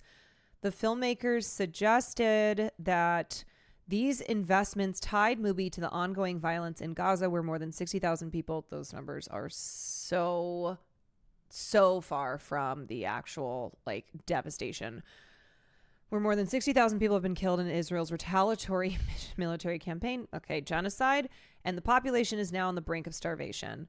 Mubi's financial growth as a company is now explicitly tied to the genocide in Gaza, which implicates all of us that work with Mubi, read the letter. Israel has consistently denied genocide accusations, with a spokesperson this week calling the claims baseless. Yeah, because one thing Israel doesn't do is lie their faces off. Also, Pope of Clowntown, thank you for the 20 months. Camtram, thank you for the 23. Hogan, thank you for the gifted. The statement continued, "We too believe that cinema can be powerful, and we know that we can't always control how audiences will respond to our work and whether or not it will move and inspire them, but we can control how our work reflects our values and commitment. Ones that are wholly ignored when our work is brought into alliance with a genocide profiteering private equity firm." Majority Report had a doctor on saying it's minimum 300,000. Yeah, I mean, Landsat Lancet over a year ago cited that the death toll was in the hundreds of thousands. Like, we already talked about this before, but continuing to state 40,000, 50,000, 60,000 as like fact and not giving any context around it is genocide denialism. And those numbers are used by propagandists, by people who are trying to deny Israel's genocide of Palestinians in Gaza. So to be very clear, like a lot of times in reporting like this, they will use those numbers because that's where we ended up at before the health system was entirely destroyed by Israel. They are at a point where they just, for a long time now, have not been able to track every single individual person who has been murdered because there are no resources in order to do so, because so much of the Gaza Strip is destroyed, because they just also can't accurately count the number of indirect deaths, and those can go on for decades. It's like how after they dropped the bombs on Nagasaki and Hiroshima, Japanese were dying for decades afterwards. Like, when you have such a deadly, dangerous zone like the Gaza Strip, it is impossible to measure, like to a T, the number of dead, because they will keep on dying. The soil has been poisoned. The environment has been so destroyed that even if Israel were to stop bombing, even if the dust were to clear, Palestinians in the area will continue to suffer the consequences of all the damage that remains from the insane amount of bombs that have been dropped and the starvation that Palestinians have endured now for almost 2 years. That is having permanent effects on their bodies, especially for little babies, for children who are in really crucial development stages. To be malnourished like this, to be enduring starvation, even if they survive, will have really devastating effects on their future prospects.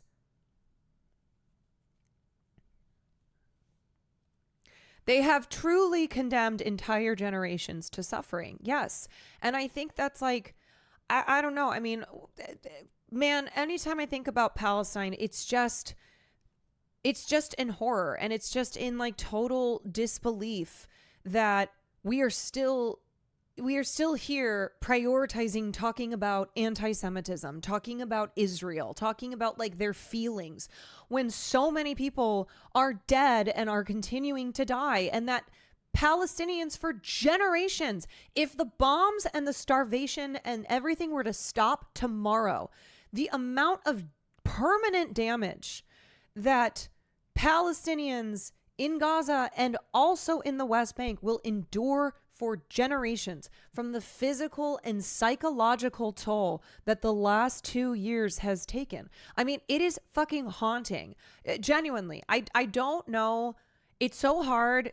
It's so hard to talk about Palestine on the stream because it's just incredibly depressing. It is. I don't know, like, there's no, I genuinely don't know any way to approach covering news related to Palestine, related to Israel, that's not just like, yeah, man, it's fucking awful. These people are evil as shit. Israel defenders, you deserve to burn in hell. You just, there's no punishment on earth that is good enough. Nothing. And so, I don't know. I mean, so anyway, to get back to this, more filmmakers, more people in the arts should be taking a stance like this. Pete Buttigieg, that fucking snake piece of shit, can't even get on the right side of the genocide, even when the Pod Save boys gave him an out. Like, that's who we have on the Dem side. Pete Buttigieg being like, you know, Israel, it's like a friend. You got to put your arm around your friend and be like, hey, buddy, hey, things aren't so great here. Like, but you know, let's shut the fuck up. Shut up, okay? And the thing that makes me crazy is like, this is the best on the Democrats. This is what they have to offer us. Pete Buttigieg. Great. Awesome. It makes me hope hell is real. Oh God.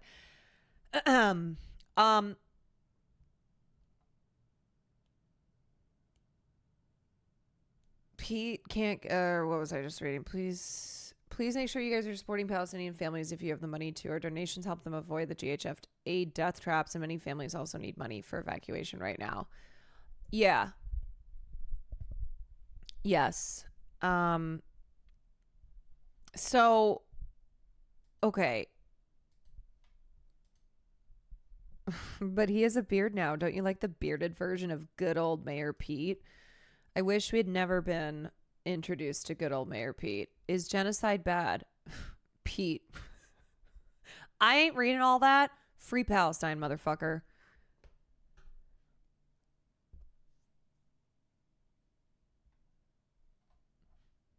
Oh, God.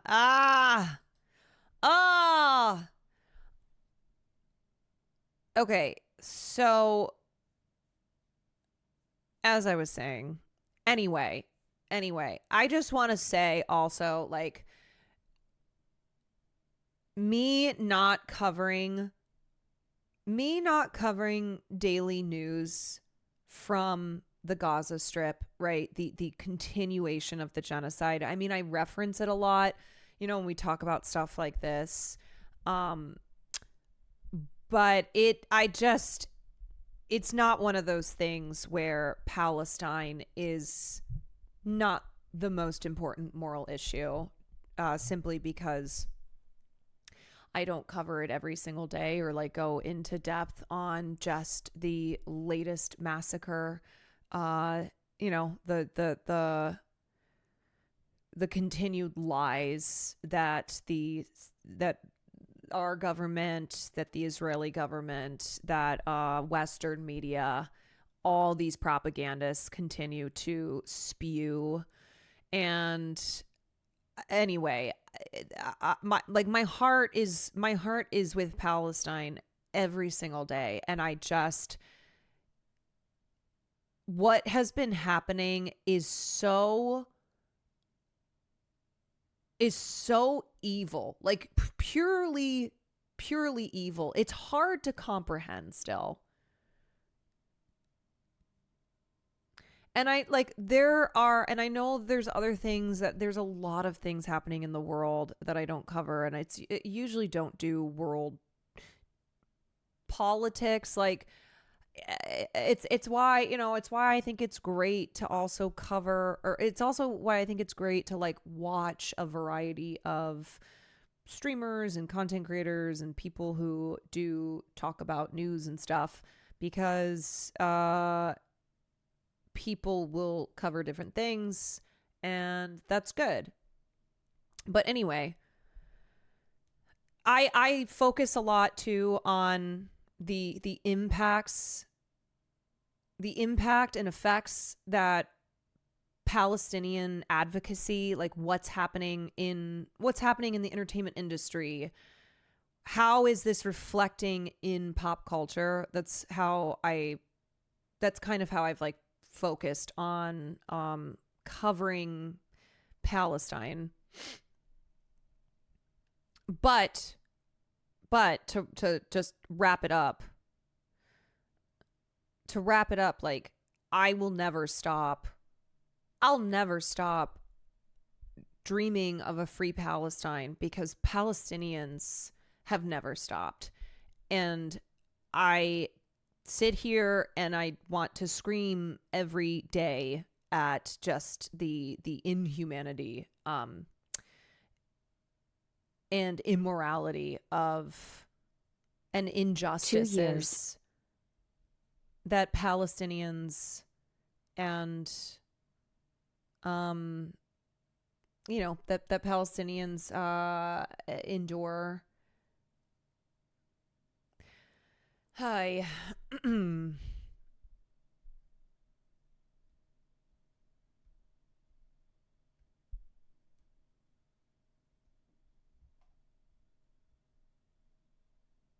So, okay. Back to talking about Eddie. Wait, Eddie made a cameo on Hassan's stream? When? I'm mad. Bro, really nice to like meet again. You know, at the beginning of I know, you looked at me and I was like, oh, we didn't Yeah. No, I know you Oh, here.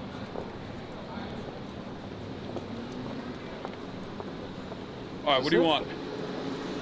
Just give me whatever you get. Oh my god, he's making you eat. Oh no! Was anybody in chat saying? Oh yeah, wait, I can see chat. Wait, the entire chat is lit up, being like, "That's Eddie Huang." That is so funny. He just walked. Oh shit. He just walked.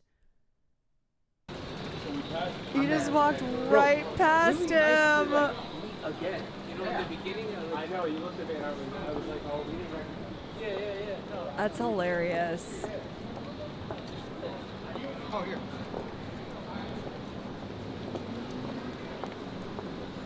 All right, what do you want? Just give me whatever you get. I feel like he would be a great guest. He would be a great guest for Hassan to have on.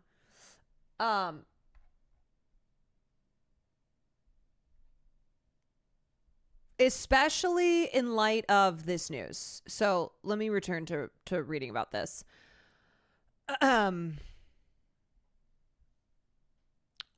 Execrable, honestly, you're pissing me the fuck off. You're pissing me the fuck off. I just saw your message. You're saying I'm ignoring you because I'm ashamed. Fuck off. Fuck off. Who the fuck do you think you are? I am serious. Who the fuck do you think you are? Telling me that I'm ashamed? That you know anything about my fucking life? You piece of shit.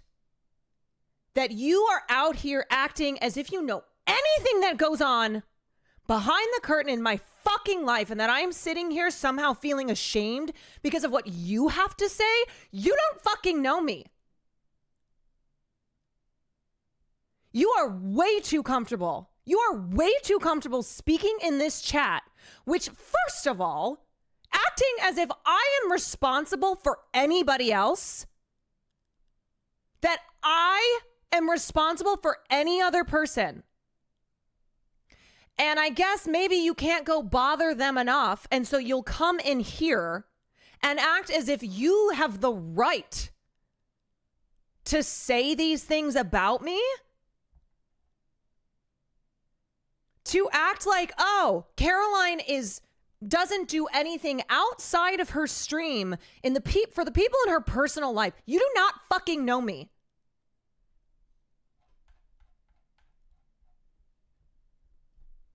And I hope you are sitting here. I hope you are sitting here feel ashamed. I'm looking in the camera right now. I hope that you feel ashamed.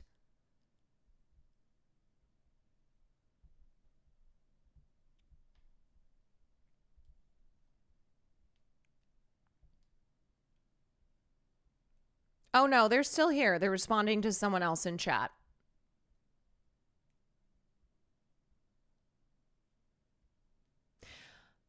Congratulations. You have done so much for Palestine.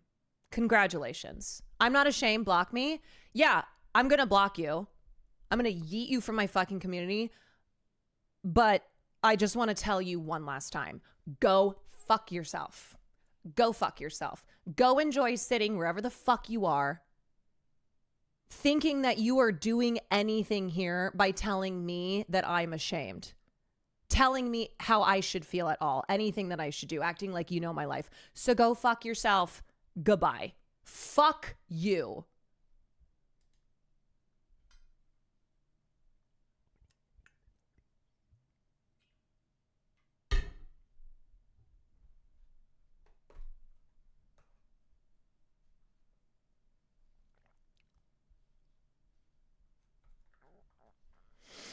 You know, guys, I am chill most of the time. But that is a person who I know has been in chat, has been in this community, and I don't give a shit. And in fact, I think them being around here, like being in this stream and then coming in here to tell me that I am ashamed, that I should feel shame, that I haven't talked to streamer friends of mine, to just like the assumptions and the way too comfortable, the audacity. Thank you. The audacity. It's worse that they've been here and still think that shit. I do agree with that. That they have been here and still think that shit. It's like, don't fucking come for me, man. Why do I deserve whatever the fuck this is?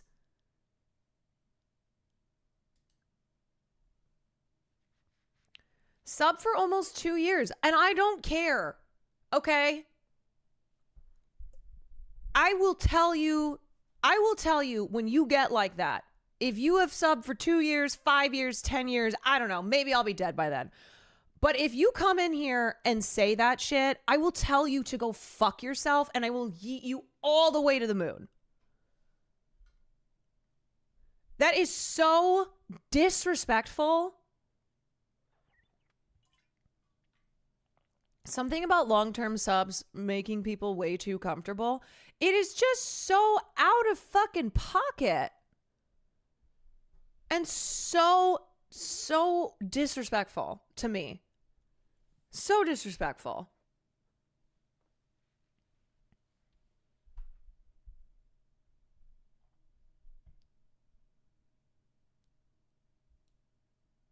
Look, I can't control what people say on their streams.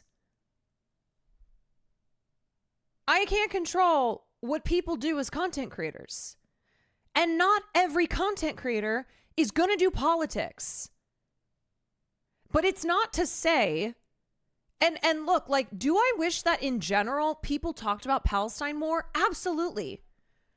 And a reminder too, I have lost so many sponsors. I have been blacklisted. I have suffered repercussions. So it's also why it's like, don't fucking come in here and tell me anything about me. You have no idea. Fuck you. Losing friends? Gaining friends back after 2 years when they realize, yeah, genocide's really bad. So much stuff outside of my life that you have no fucking right. No right to speak on.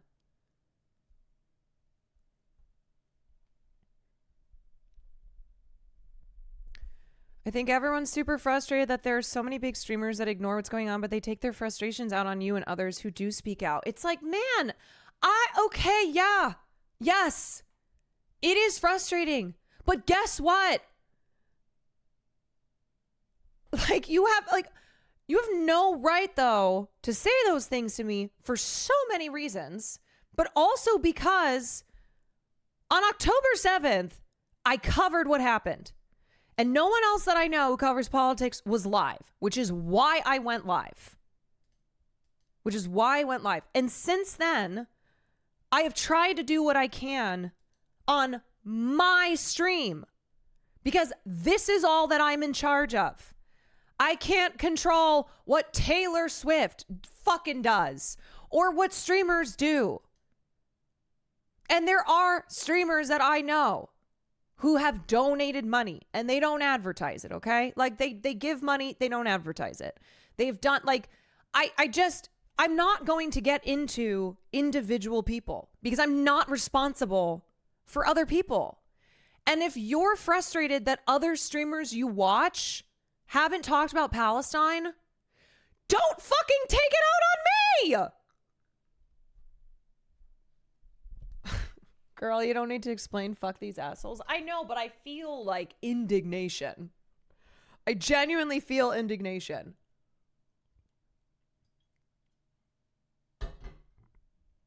Christ.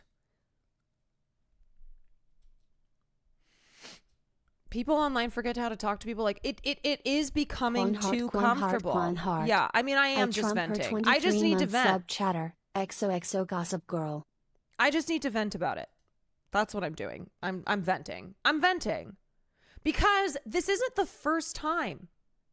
This isn't the first time that I've had somebody like take out their anger, take out their frustration towards other streamers on me. And I am going to say I'm the last fucking person you should take that shit out on. Seriously. And I would never, ever hold like my advocacy for Palestine, my donating to GoFundMe. I would never hold up any of that to try and make some like great, to moralize how wonderful, whatever. It's not like I do that because I can't believe what Palestinians have had to endure. And like what they've had to endure is like what I've gone through is nothing compared to what the Palestinian people have gone through. So I never ever want it to be a like, oh, look at how great I am. And like, look at how much I have suffered for my advocacy, because truly it is nothing compared to what the people of Palestine have gone through. But I want to bring that up. Because it is so frustrating to me and it is so out of pocket to like come at me. What are we doing?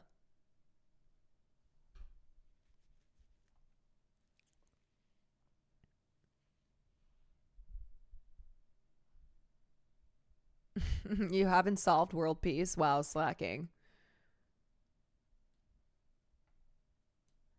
Yeah, like here's how you could have worded that, chatter. I wish more, I mean, I already banned them, so they're gone, but I wish more large streamers would talk about Palestine. Like I would not have popped off if, and people have expressed that before. And like, yeah, I do too. But to like say those gross words,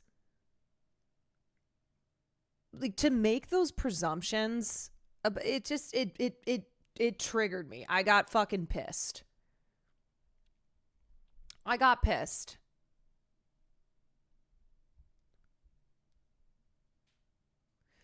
Because you've spoken about it, it's like people will make you a personal punching bag for their frustration. It was extremely inappropriate and out of line for them to say that. They were way too comfortable being disrespectful to you. Thank you. It was very inappropriate. It was very inappropriate. I am not your personal punching bag. And especially I'm not your personal punching bag because I have advocated for the last 2 years to bring freedom, to bring safety and peace to the people of Palestine. Like, please.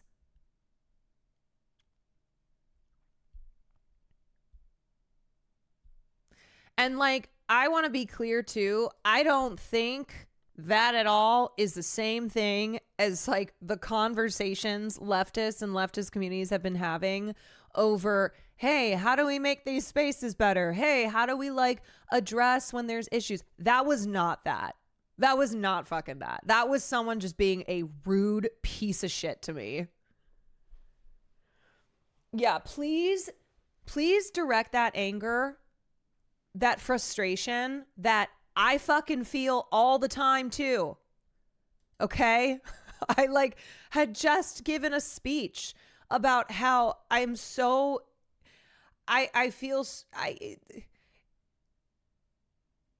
it's so awful. It's so awful that like I don't even know what to do a lot of times.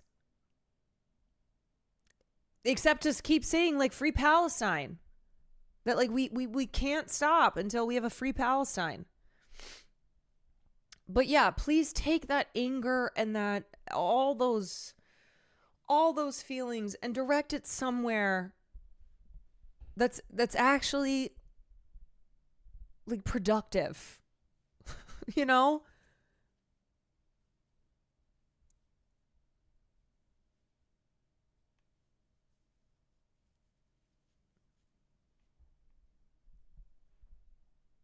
Anyway.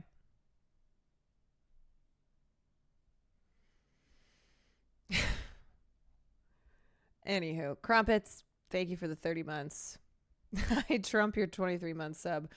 Coconut, thank you for the 25 months. Fever, thank you for the 19 months in. Thank you for the tier 1. Stelly Noir, thank you for the Prime. Garden Variety Cat Lady, thank you for the 5 months. Olivia, thank you for the 24 months.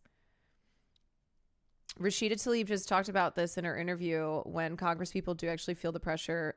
Congress people do actually feel the pressure when you apply it correctly, and it can make them worry. Yeah, and I think it's propaganda. I think it's successful propaganda to be like, there's nothing that you can do to convince your Congress people. Like, they're just, that there's no pressure you can apply. Absolutely there is. Absolutely. We've seen it happen. Even when it hasn't been like, okay, they're doing what they should be doing. Like, we still have seen the pressure, and we know that like they feel that pressure.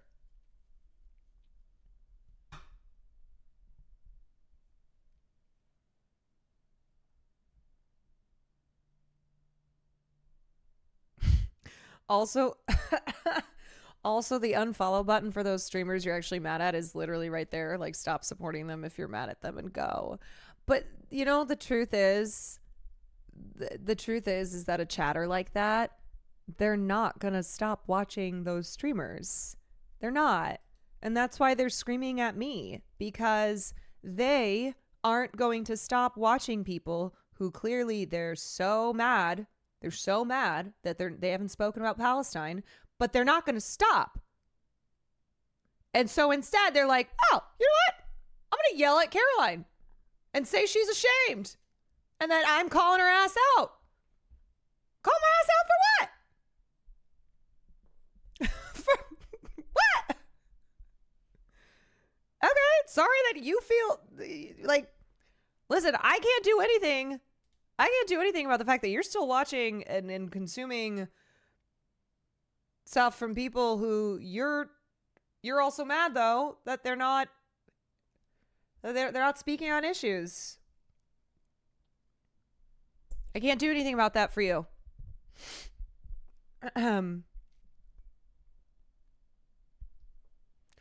They remind me of people who are mad about housing, so somehow they direct their anger at like trans people or immigrants out of nowhere. Oh. Yeah, they're always shooting, but somehow hitting the wrong targets. You. Hope you, Will and Farley have been well. And honestly, like one reason I don't like to emphasize that I've lost deals, that like I've been blacklisted in places, that like I am, as far as being like controversial, as far as being like, oh, when it comes to working with brands, like I have been told it's the same as if I were doing porn, that if I were an OnlyFans creator, like if I like posted my naked body on the internet, like that's the equivalent as far as not being brand friendly. But I don't like to talk about it too much. One, because I don't want pity. I don't want it to ever be that like people like me who have lost out on things due to advocacy at all takes up any space away from people who are like losing their lives, you know, who are like physically and psychologically being so deeply harmed, but also because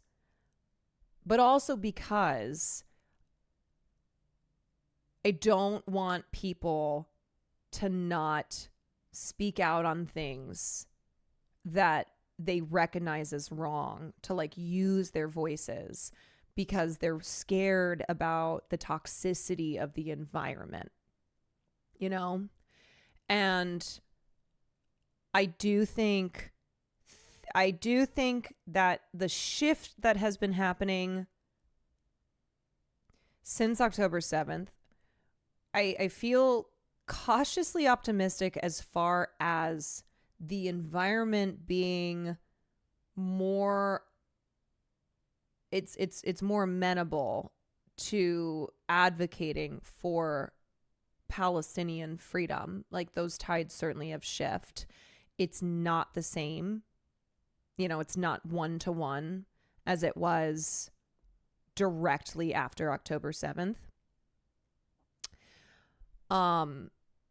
So, and it's just a thing that it's a thing that I'm cognizant of, you know, where I think on the one hand, it's like, yeah, recognizing how ridiculous it is, how awful it is to be punished for doing the right thing, for like having morals, you know, it's disgusting. But also not wanting to like, you know what I'm saying. You know what I'm saying. There, like, mass support is so huge. It's so huge. And unfortunately, on really contentious issues, on ones like Israel and Palestine, it's always going to be like those who are early, those who speak up first are going to face the biggest consequences, as opposed to when then the masses respond and more people start to speak up. But it's good too. But it is like, that's what needs to happen. It needs to happen that a position, that a political, I mean, I hate calling it a political position because really it's about humanity. You know, it's about being a fucking good human being. It's about values, morals. But what needs to happen is the belief that like I can say something and my life's not going to be over.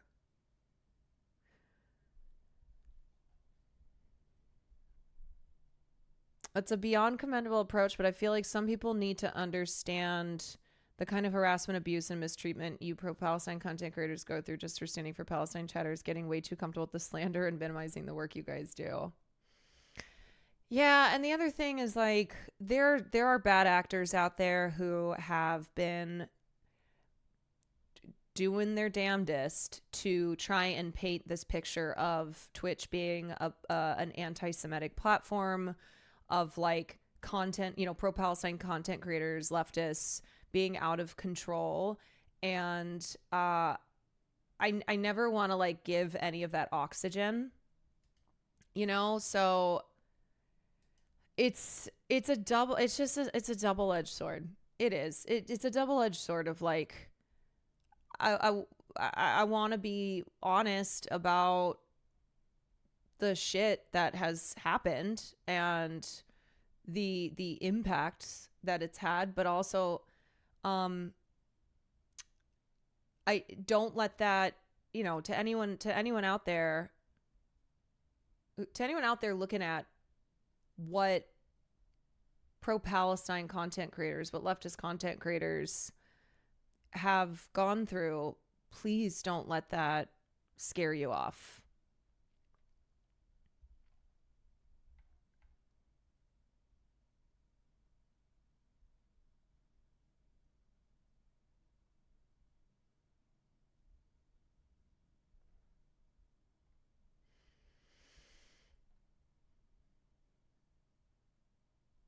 Yeah, I don't want to create an environment of fear. And I do think that things have gotten better. And I got to be honest, like it's because you've had people like Speed,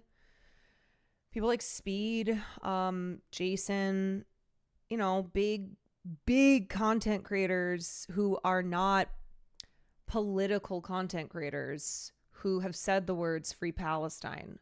And they have millions of young viewers, you know, so that certainly has had a positive effect in the creator space. And the other thing too, look, last thing I'll say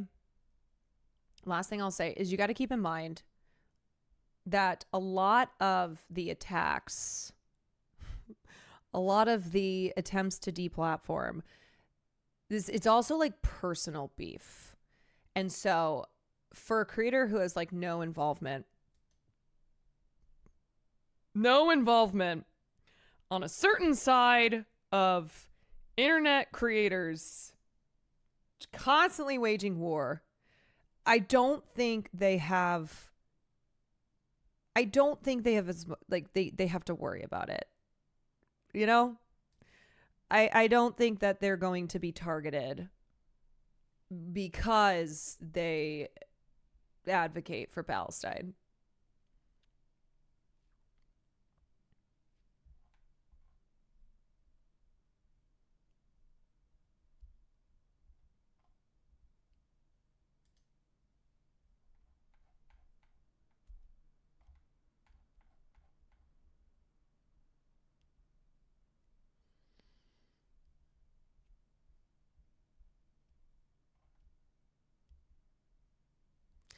Today they can post hashtag Free Palestine and still have their jobs, but when we did that on October 7th, we were terror supporters. Those people are falling off. Their audiences are collapsing as being pro-Israel becomes untenable. Let them yell into void. Yeah, I do believe that like being a content creator and being a pro-Israel content creator, I do think it's becoming toxic. I do think it's become the toxic position, which I didn't think would happen post October 7th, like truly. I mean, I think being against fascism, I think fascism should be a toxic ideology to support. Like, I think that's good. And it's so crazy to be like, wow, couldn't have dreamed of things shifting to the point that being anti-fascist is not the toxic position to have. Wow. Oh my God. So, anyway. Look at how the Nelk Boys audience reacted. I know.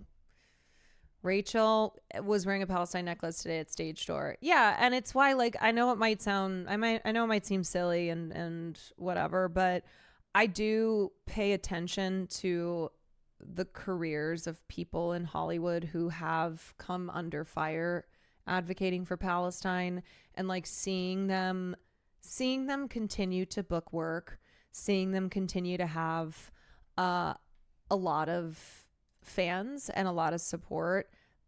That's really important. Like it is an important thing that like Rachel Zegler, after all of that bullshit, has still booked roles, is still thriving. Still doing great.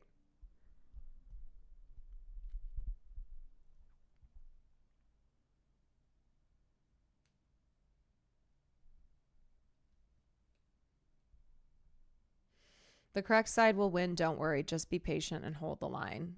Yeah, absolutely. Holding the line. Holding the damn line until the day that the line no longer needs to be held.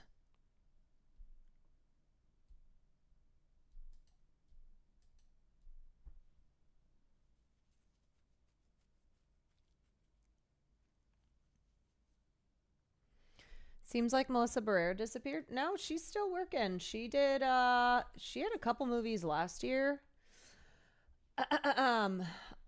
Now she did say that, like, after she was fired from Scream, things went quiet for about 10 months, but she has returned. She has. And that is what happened. Like, right after October 7th, the environment was so toxic that even saying Palestine in at all a positive way was just career suicide. It was really hostile. And yeah, absolutely, people who were speaking up in those early days suffered more consequences than I think now. Now it's like, I'm always covering this. This is the latest letter that was signed and, like, condemning the genocide and calling on this, and, like, how many people have added their names to that. And, like, I know it's the type of stuff that maybe feels immaterial, but I cover that stuff to be, like, paying attention to the shift, to, like, what is happening in the entertainment industry, an industry that has a lot of power and a lot of visibility.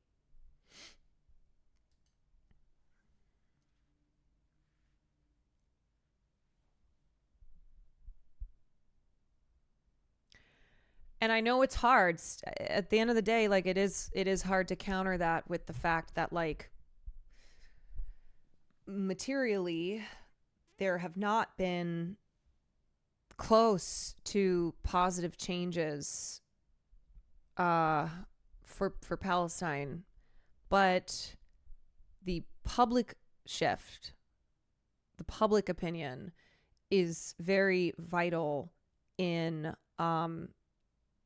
in hopefully leading then to actual material changes for the people who are suffering.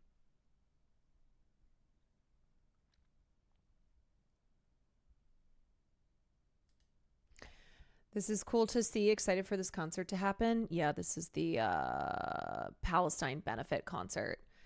Rina Sawayama and Pink Panthers join Brian Eno's Together for Palestine benefit concert, kicking off on September 17th. All proceeds will be donated to Palestinian-led organizations through Choose Love. Yeah, I mean, this is the type of thing that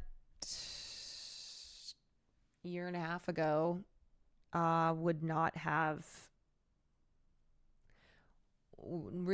been in the question.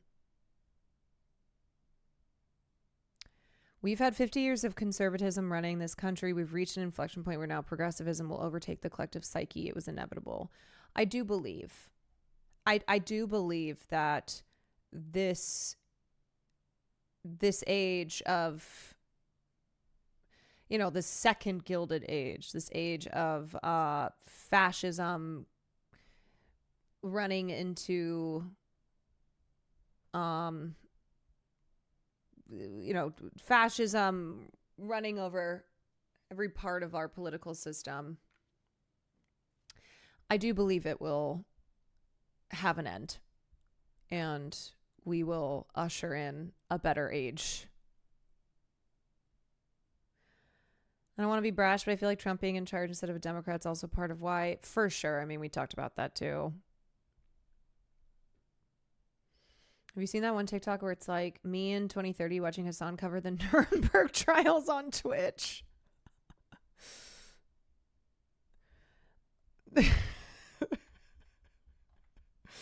Melissa got fired for a post comparing the genocide to the Nazi Holocaust, something that now a lot of people understand, but was considerable. Yeah, I mean, if you were calling the genocide a genocide back then, like if you were calling it a Holocaust, I remember I was heavily attacked for referring to the Gaza Strip as a concentration camp, for using the word Holocaust, which now is more commonplace. And even just early days of calling it a genocide was like, Jesus Christ. People could not say enough evil things in response.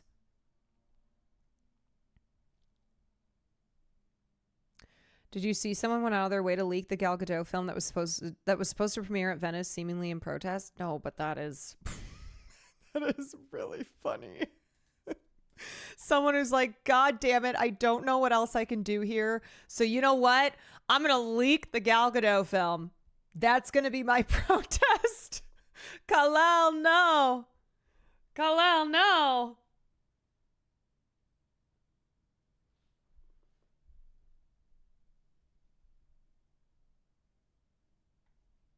That is so funny.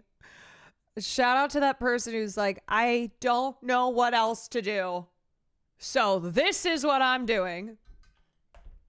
This is not butter? But do they know it's not butter?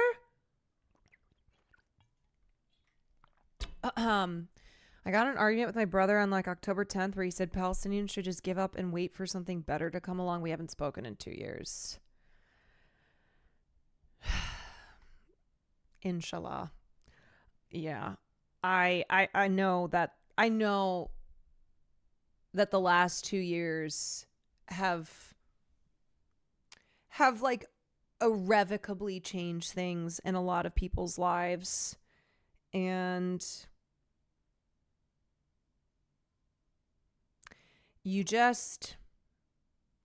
know what? You get to the end of your life. And I don't know about you, but for me, I'm probably going to look back and be like, did I try and stay consistently true to what I believe is important? Did I do my best to try and advocate for a better world as I leave this world? Did I at least my existence here, did I leave it a better place? Did I not make it worse? And I think that's what you can do. It's like, you can't,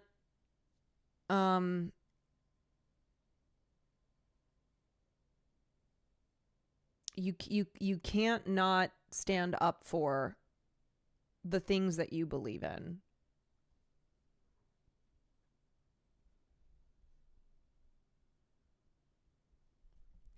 Once you know better, there's no going back. Yeah. I mean, I think you're denying your own humanity. You deny your own humanity when you deny others theirs.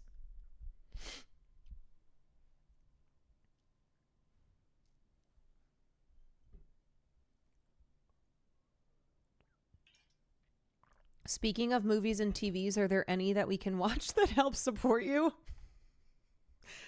Nanny Killer on Lifetime. Are there none that I can think of, but I appreciate I know a music video. But I appreciate you asking that. And if I have things come down the line, I will let you know. But it's why when I do get opportunities to do things, and let me tell you, let me keep it a buck, I have gone really hard on the entertainment industry, and I consistently speak on powerful figures that I absolutely recognize is makes it more difficult for my goals, my pursuits in the industry. So anytime I get an opportunity, I need y'all to know I am very grateful for it. I'm very grateful for it because there are things I get passed up for, and it's not just because I am not the biggest streamer. Like, absolutely I get passed up for things because of the stuff that I talk about on stream. So getting to do like premieres and stuff like that, you guys showing up, supporting however you can, is huge. It's huge because it shows that I'm not completely toxic. It shows that, like, oh, it's actually, I would hope that my skills, what I can offer, what I can bring to the table, what I'm good at is enough, but it's not. And I need my community. I need my peeps to show that I am worth hiring. I'm doing my part. Caroline Kwan Gaming is popping off. Let's fucking go. Have you seen this guy? I completely have, and I covered him at length on Friday because I'm obsessed. You are Kwan Nuff. Aside from all the drama, your hair looks great. Thank you. Just put it up in a bun. Check views on part 3. Damn, 15,000 views? Okay, wait, that's actually really popping off. Let's go. Caroline Kwan from Gaming. Caroline Kwan from Gaming, 15,000 views. Let's go. Hells yeah. Hells yeah.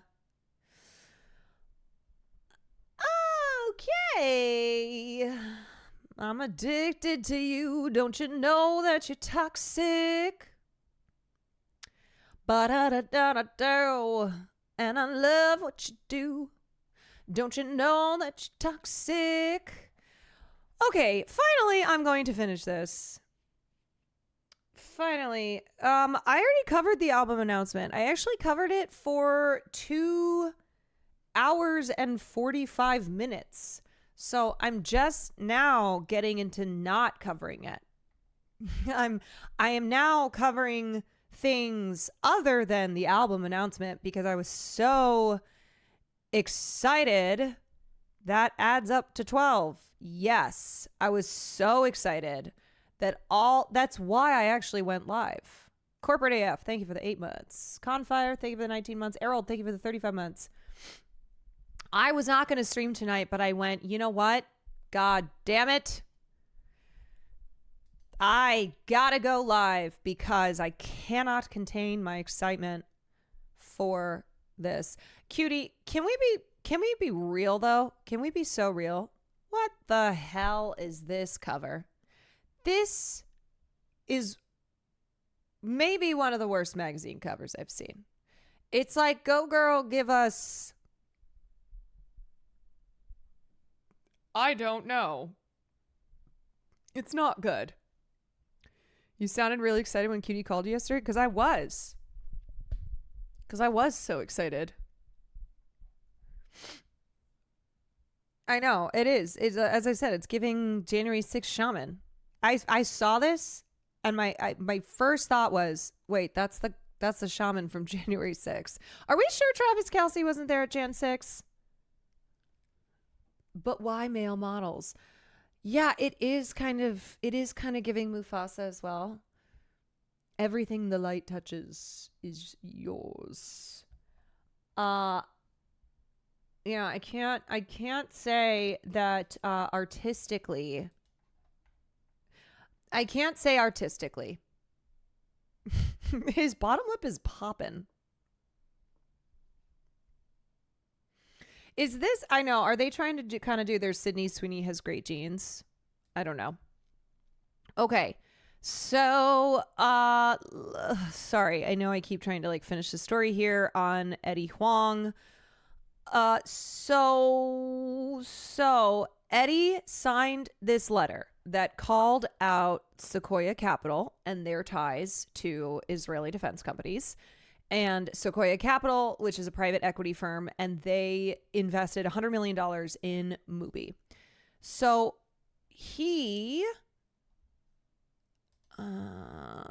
Eddie was like, wait, I want his statements. This is what I wanted. Filmmakers step up pressure. No. It was this one. Okay. In a post shared on Instagram, Huang said Thursday that his latest project was shelved by distributor Mubi because he publicly backed criticism of the company's ties to Sequoia Capital. He said he received a call from the distributor streamer and was told the company had, quote, ceased all promotion and shelved the film. Huang said he was told he and the film's producers can buy it back from us if you want. Otherwise, no one's going to see the film. Oof. Huang said the decision was made to make an example of him after he publicly supported an open letter published Wednesday by a group of Mubi-affiliated filmmakers calling on the company to reconsider its investment from Sequoia. In today's post, Huang said that prior to the call from Mubi, he had already told the distributor he would not participate in the promotion of the film in protest of the company's deal with Sequoia, which is super based of him. I know I did the right thing. I'm not going to be gaslit into thinking I didn't. Sometimes in life, you just got to say no. He added before asking his followers and any political organizers for support. You can watch the whole video below. Where is the volume? I took a stand on Instagram because the distributor Mubi that bought my documentary Vices Broke has been taking investment from Sequoia.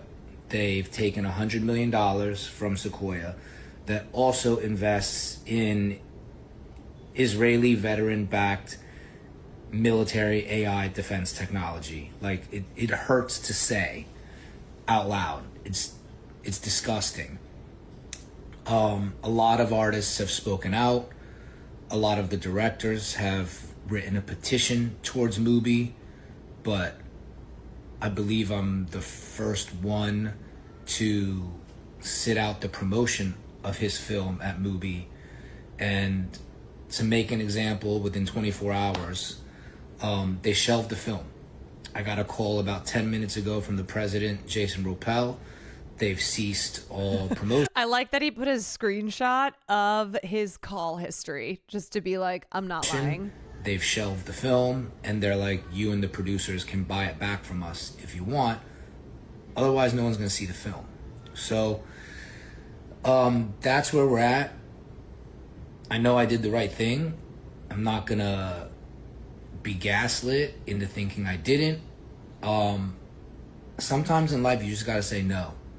But I'm coming on here to ask for help. If anybody knows people that are organizing in response to situations like this. I know there's Artists Against Apartheid. I've reached out to them on Instagram. I don't know what we're gonna do from here.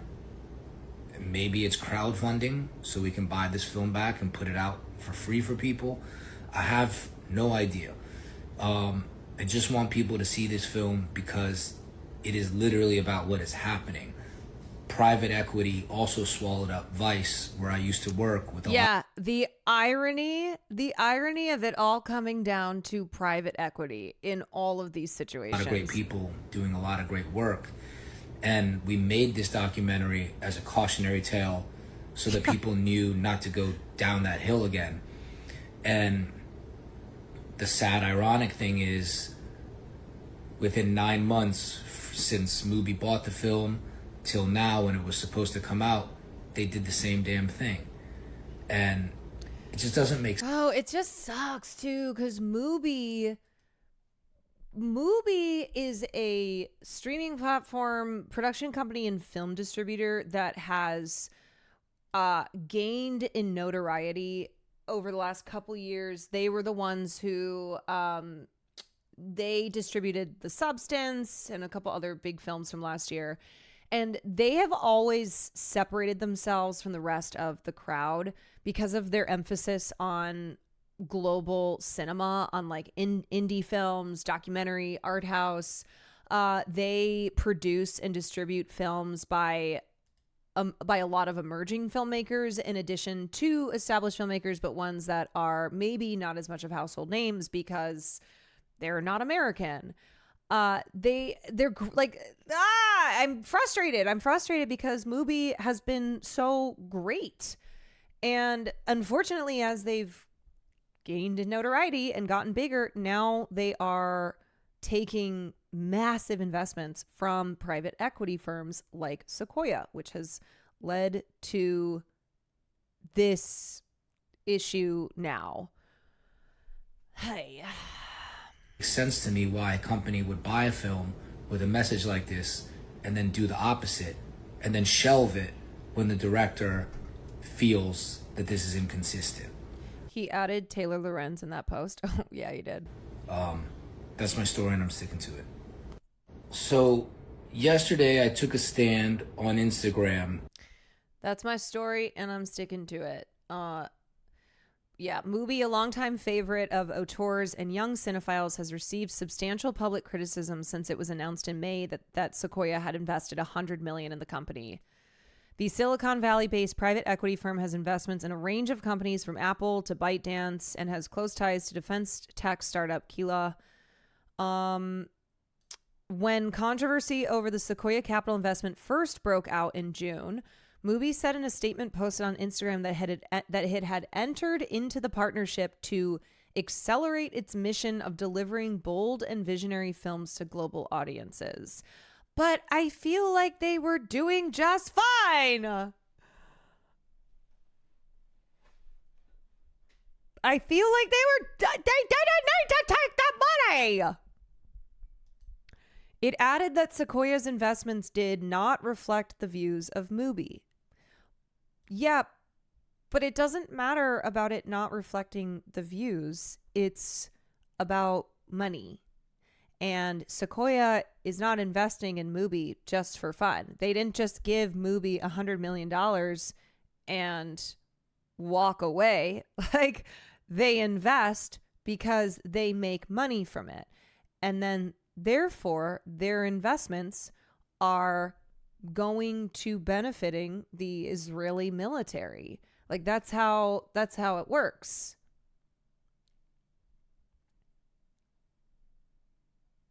We take the feedback from our community very seriously and are steadfast in remaining an independent founder-led company. It's like, how do you remain really independent when you are funded by private equity? Mubi picked up Vice's Broke in February in a multi-territory deal that included North America, Latin America, the UK, Ireland, Germany, Austria, France, Italy. It's also, this is speaking to the bigger issue of like a lack of free speech, a lack of artistic freedom, where if independent journalists or if independent media organizations, if independent film companies aren't supporting their, aren't supporting people being able to speak out freely, then that is reflective of the state of things being quite bad. In the same way that we have seen independent media places like The Intercept and others lose great journalists because they no longer really were independent and were bought and therefore owned by their corporate entities. Yeah, return the money then if y'all independent. Okay, so then Mubi responded.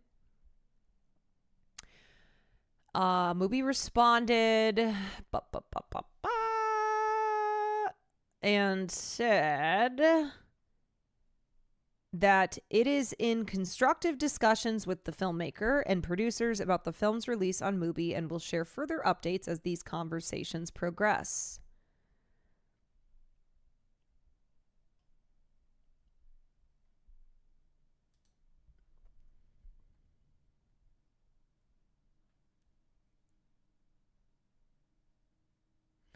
They've denied his claims, reinforcing its commitment to bringing the title to audiences.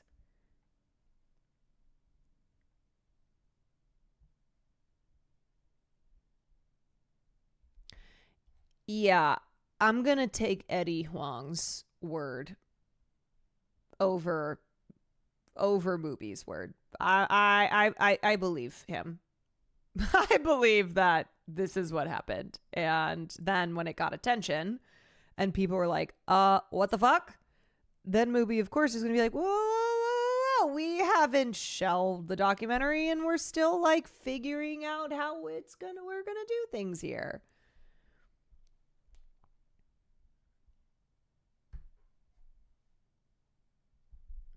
That's like not how this works in a few ways. The company's funded by something discussing are allowed to say the views of X company don't reflect our views. It's something that the owner backer is in a position to say. Right. CEO LinkedIn post from 2 months ago. Feeling incredibly proud of what we're building at Mubi and deeply grateful to be surrounded by some of the best investors in the world, all aligned with our vision to make Mubi a true cultural movement in cinema. Huge thanks to Andrew Reed and Sequoia Capital for investing $100 million in Mubi and for handing me a term sheet written in pencil on a piece of paper on my birthday, a moment I'll never forget. And heartfelt thanks to Han, Sickens, Stefan Payer, and the entire Summit Partners team who led our first institutional round back in 2021 when none of this success was obvious. They've been incredible partners every step of the way and instrumental in helping to get us to this stage.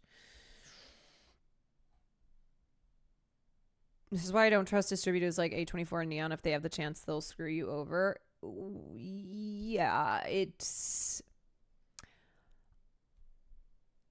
As I said, it is not a reassuring sign that an artist can't speak up when they have a contract with a quote unquote independent business, a company that's, you know, in the commitment is to is to nourishing artists, auteurs, and that somebody like Eddie saying that they're not going to promote this film, that they don't agree with the, you know, that they are criticizing an investment that this company received and then facing consequences from it is not good. And so I think it's why it's important to like understand when something is independent, and then when something is independent but backed by private equity firms, backed by like major corporations, and then when something is actually independent.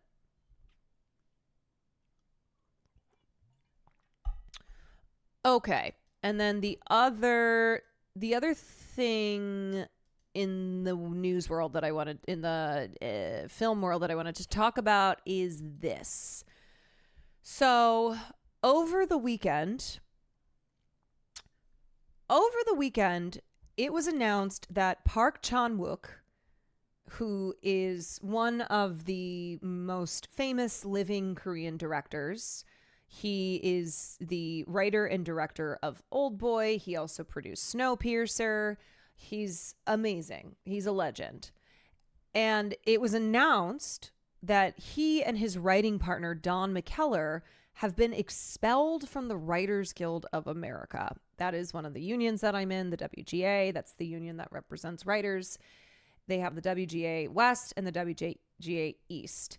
And it was bizarre. Like the news of this, I saw it and I turned to Will. I was like, holy shit, Park Chan-wook was just kicked out of the WGA. Because for starters, getting kicked out of the WGA getting expelled is like the most extreme punishment that you can receive. So he had to then ostensibly have done something so egregiously wrong to merit being expelled from the WGA. Because remember, Tim Doyle, who I've talked about this guy before. Tim Doyle is a writer and a producer. He worked on Roseanne, Ellen, Big Bang Theory, Better Off Ted. So he's very successful. He had posted in a Facebook group a really racist depiction of a lynching. And he posted it, and then he's like, oh, it was just a joke post. But it was like really, really, really inappropriate, really, really offensive. And he was censured for that. But then his censure was overturned. So the membership voted, his censure was overturned. And so I'm like, okay, so Park Chan-wook did something worse than Tim Doyle. And then there were 4 other members of the WGA who were disciplined, and ones who were so there were writers who were suspended, who were disciplined. But as far as I know, Park Chan-wook and his writing partner are the only ones who have been expelled, or at least like the most noteworthy names that have been expelled from the union. So let's take a look at what happened. Okay. Because in my opinion, it seems over the top, and it seems like they're making an example of him. Okay. So they have a mini series for HBO called The Sympathizer. And during the 2023 strike, the union claims that they conducted scab writing, and that they performed writing services for a struck company, and therefore that warrants expulsion. But the question of what constitutes writing services has been the source of debate for years, because the WGA and the DGA, which is the Directors Guild, they have conflicting definitions. And so it has never been like fully established. And there are members of the WGA who are also members of the DGA, like Park Chan-wook is. So under the DGA interpretation, members are allowed to do things like cut existing material for time or make minor adjustments in dialogue, but the WGA sees these actions as writing and forbids them. And according to Park Chan-wook, he did not do any writing. He said that he is adamant that he did not write during the strike. And initially a censure had been recommended by a WGA trial committee, but then the board increased the discipline to expulsion, which is why I think they're trying to like make an example of him. Anka Dance, thank you for the prime.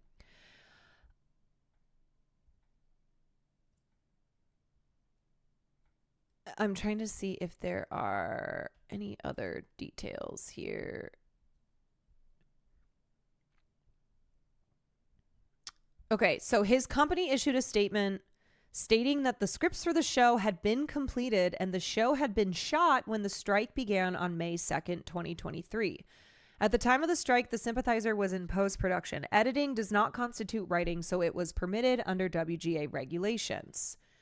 Variety reported Monday that the dispute centered on conflicting interpretations of the WGA contract as it pertains to post-production.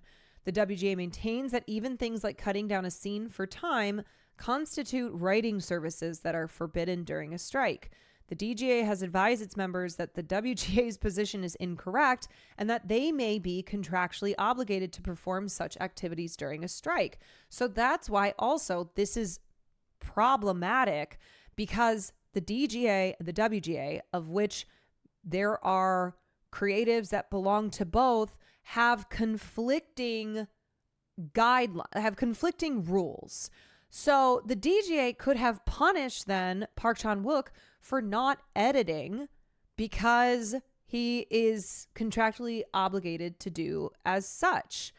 And it's also like kind of tricky because I don't think the WGA regulations are really also clear enough. Didn't the DGA kind of sell out the other unions during the last strike? Yeah, the DGA did some fuck ass shit for sure. They did some fuck ass shit. While editing, the two received a proposal from HBO to change some of the settings. They held a brainstorming session to see if the new settings could be implemented based on the footage. However, they were aware that new script writing was not allowed during the strike, so they did not rewrite or revise any of the existing scripts for any scenes. The new writing took place after the strike ended. Also, the only way that the WGA knows about this is somebody spilling the beans, is somebody like ratting out Park Chan-wook. So somebody who was like a part of this project snitched to the WGA. And let me be clear, okay? I'm a member of this union. If you break union rules, if you are scabbing, you absolutely deserve to be punished, for sure.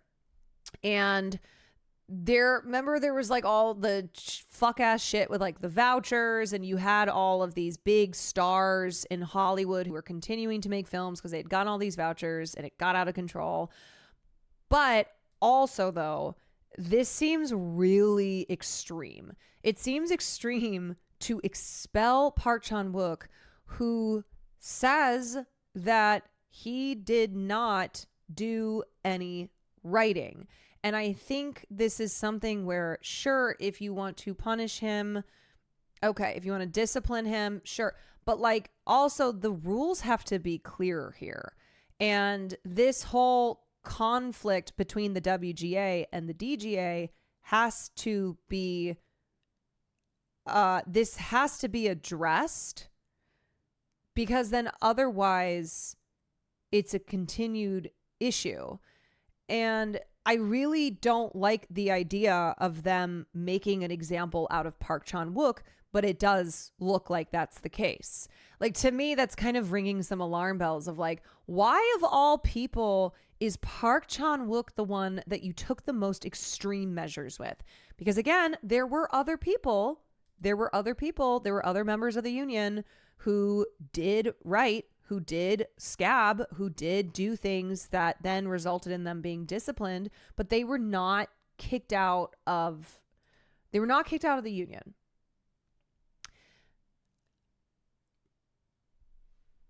The timing isn't coincidental here. I also don't think it is. And I also think it should have been Ryan Reynolds.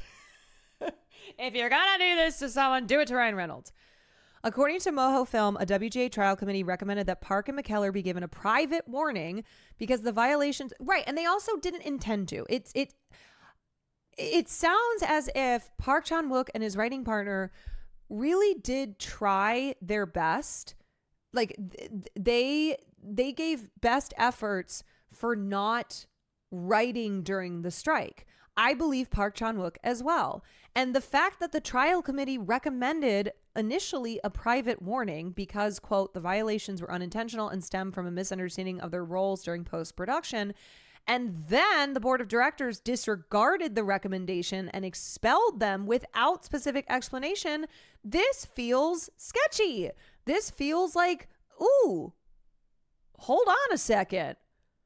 Why is the board overstepping? I mean, it's in their, they have the power to do so. Why are they completely disregarding the committee's recommendation without then providing an explanation? At the time, Park was in post-production on No Other Choice, which is set to debut later this month at the Venice Film Festival. Park elected not to appeal the board decision to the membership due to the time commitment, but continues to maintain his innocence.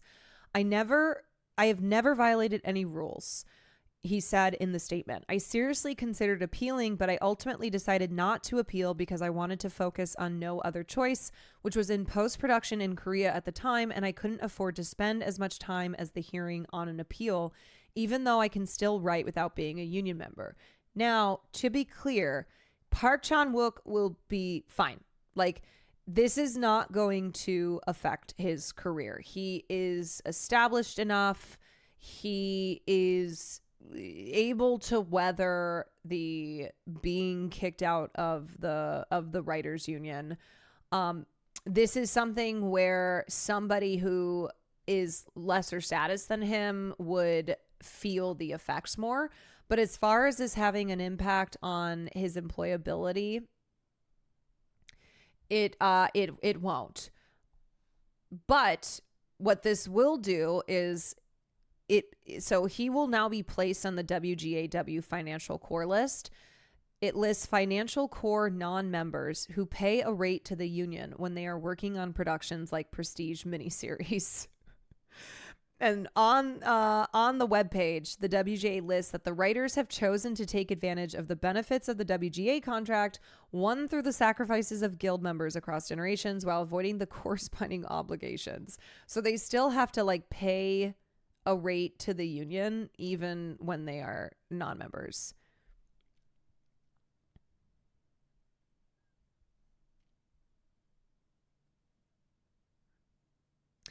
You make Old Boy, you don't have to worry about finding work.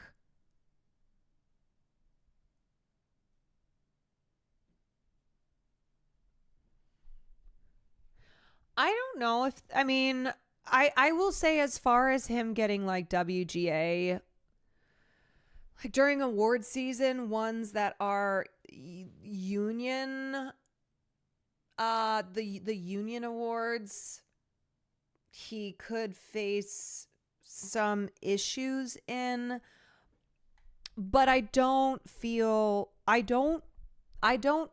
that this is going to have significant consequences. I do think it's a fuck ass decision, and I think more needs to be, I think the board of directors needs to speak up more about why they decided to dismiss the recommendation.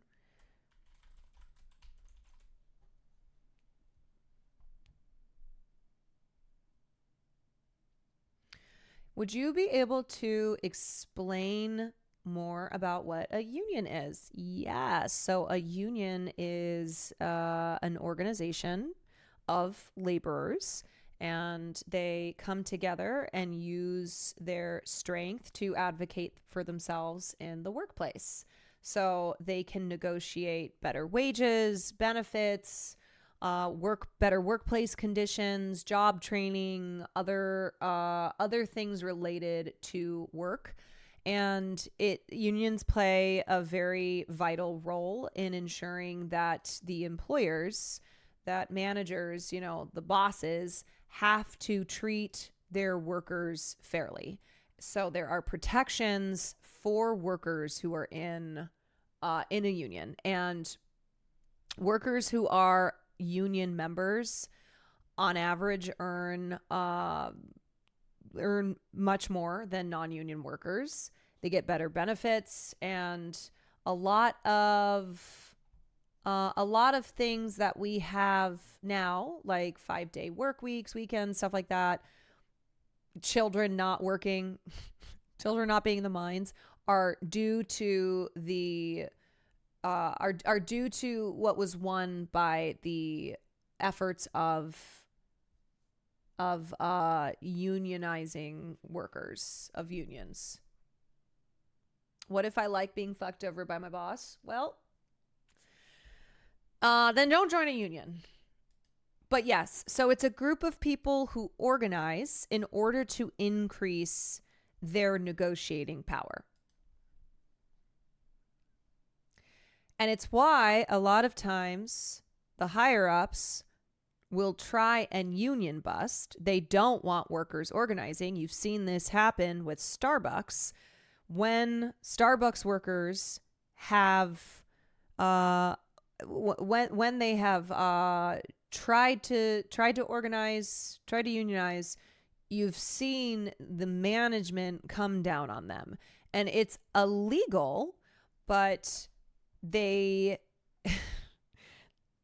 illegal, but they would rather take the fees and take the small punishment in order to be able to try and stop their workers from unionizing. And the NLRB, the National Labor Relations Board, is often overwhelmed with violations, with workers who have filed complaints. Overworked, so they can't properly address union busting efforts, and also just the punishments are not big enough. People had to die so we can have a shitty 9 to 5. So unions are good. I'm very pro-union. Very pro-union. However, when I'm looking at this situation here, I'm looking at my own union and going, I don't agree with the intensity of this punishment, and I'd like to have some answers here. I'd like to know why the board of directors disregarded the recommendation from the trial committee and kicked Park Chan-wook and his writing partner out. Under federal law, the expulsion has no impact on Park's ability to write on WGA-covered projects. It does mean that he cannot vote in guild elections or be eligible for guild awards. Yeah. He joined he also recently joined the WGA. He joined the WGA to work on The Sympathizer, as his previous work had been outside the U.S. Moho Film emphasized that Park supports union solidarity. Maybe they also were like, maybe they have beef against him. They're being weird about it.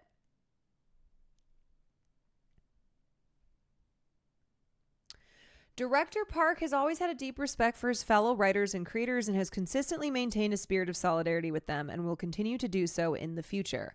The WGA also expelled Edward Drake, the writer-director of the independent film Guns Up, which was in production when the strike began.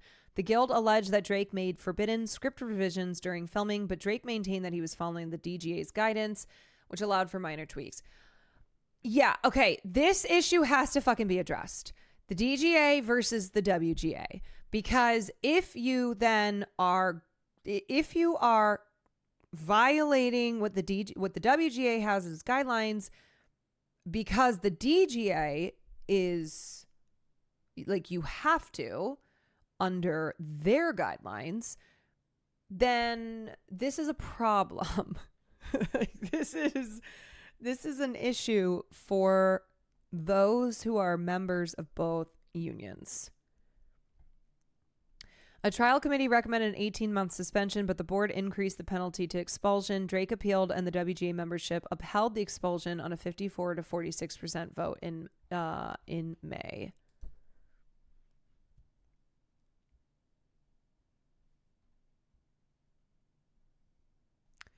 Expulsion is the most severe form of punishment the Guild can mete out. But the Taft-Hartley Act of 1947 outlawed the closed shop, meaning that the union cannot limit job opportunities solely to its own members.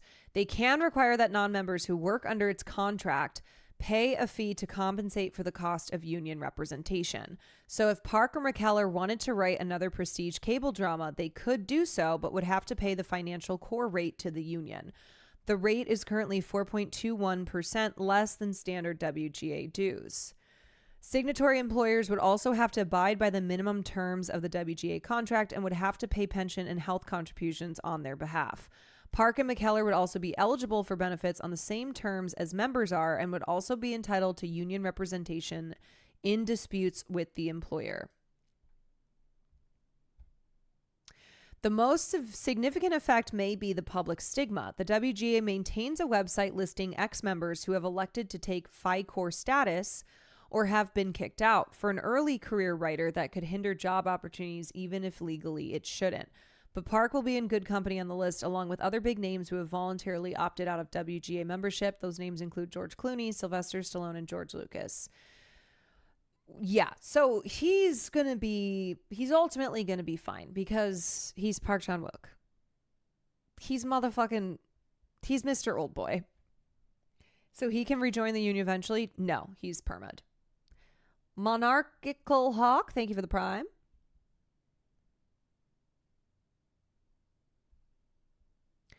Yeah, so I'm not accusing the WGA of anything. All I'm going to say is this seems suspect. This seems weird. Like something else is going on here. And as I said, when I first saw this news, I was like, holy shit, what did he do? He must have done something bad. And then when I read the details, I went, well, wait a second. That doesn't seem right. Feels targeted. Can he still work for Netflix? Yes, he can work for anybody. He can work for anyone.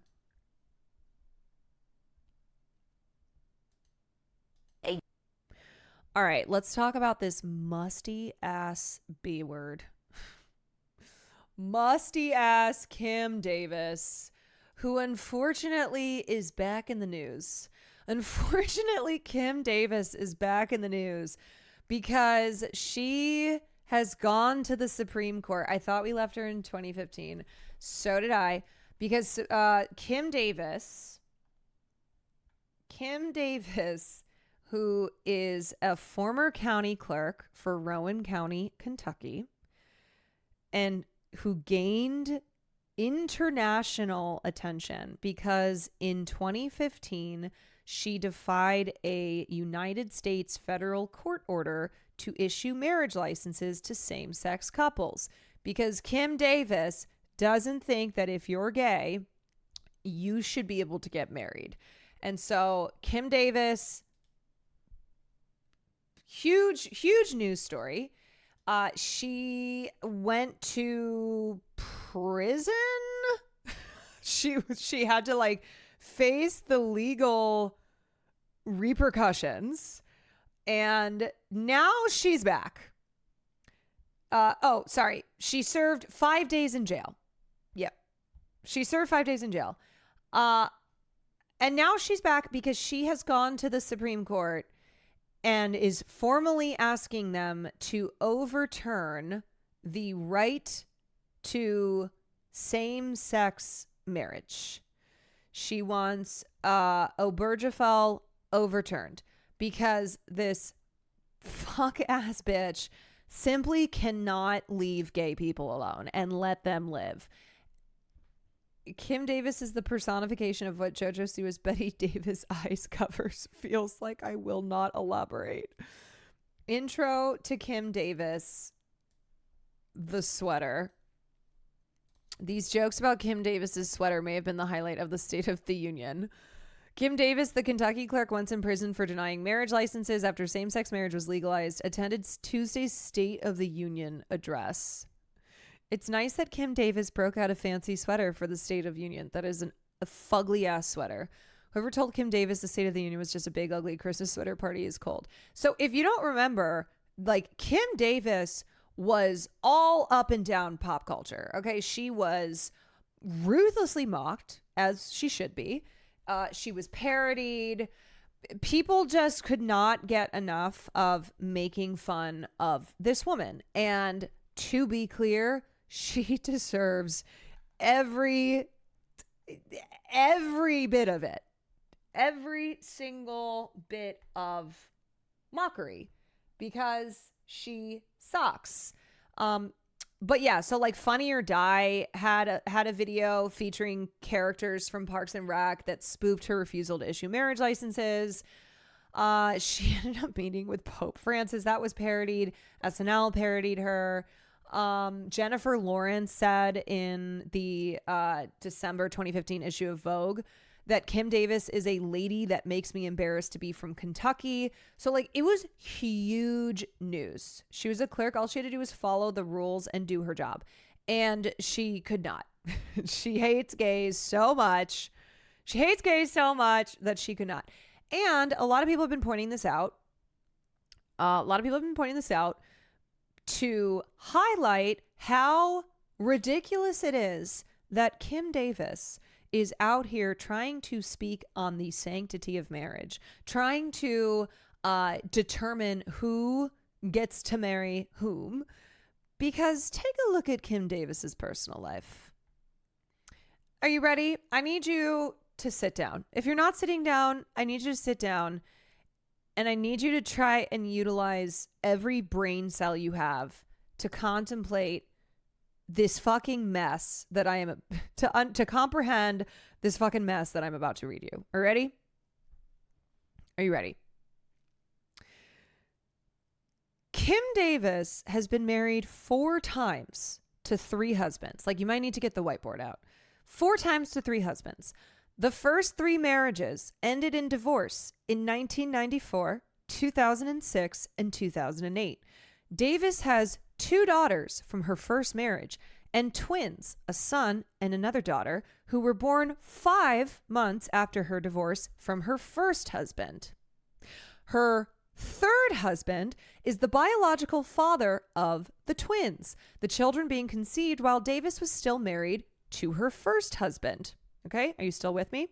The twins were adopted by Davis's current husband, Joe Davis, who was also her second husband. The couple initially divorced in 2006, but later remarried. Joe Davis has stated his support for her stance against same-sex marriage. Davis's son, Nathan, works in her office as a deputy clerk and has taken the same position of denying marriage licenses to same-sex couples. Shortly after the same-sex marriage license controversy, Davis said she and her husband switched from the Democratic Party to the Republican Party. LOL. LOL. Okay, so did you keep up with that?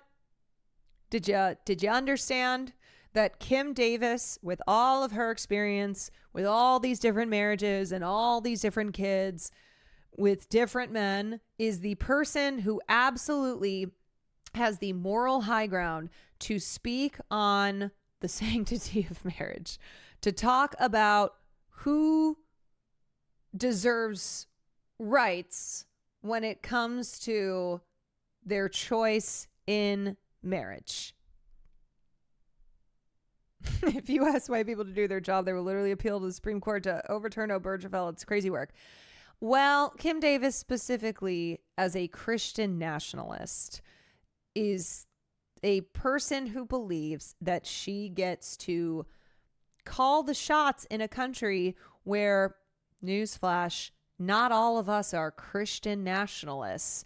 A lot of us aren't Christian nationalists and don't like our fucking lives being dictated by these fuck-ass Christian nationalists. Davis says she experienced a religious awakening in 2011. Can we get a religious closing? Sorry that you had a religious awakening and now it's all of our fucking problem. Why is it my problem? Why is it your guys' problems that Kim Davis had a religious awakening? Who gives a shit? Go back to sleep. Yeah.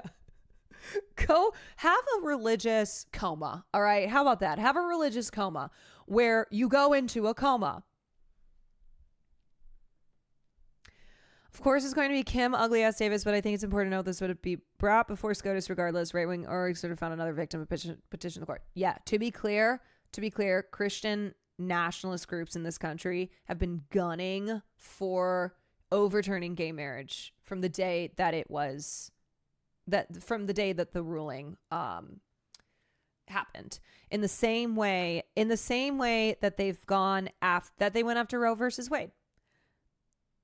The day that Roe versus Wade passed, Christian nationalists, Christian extremists have been doing everything possible to overturn it.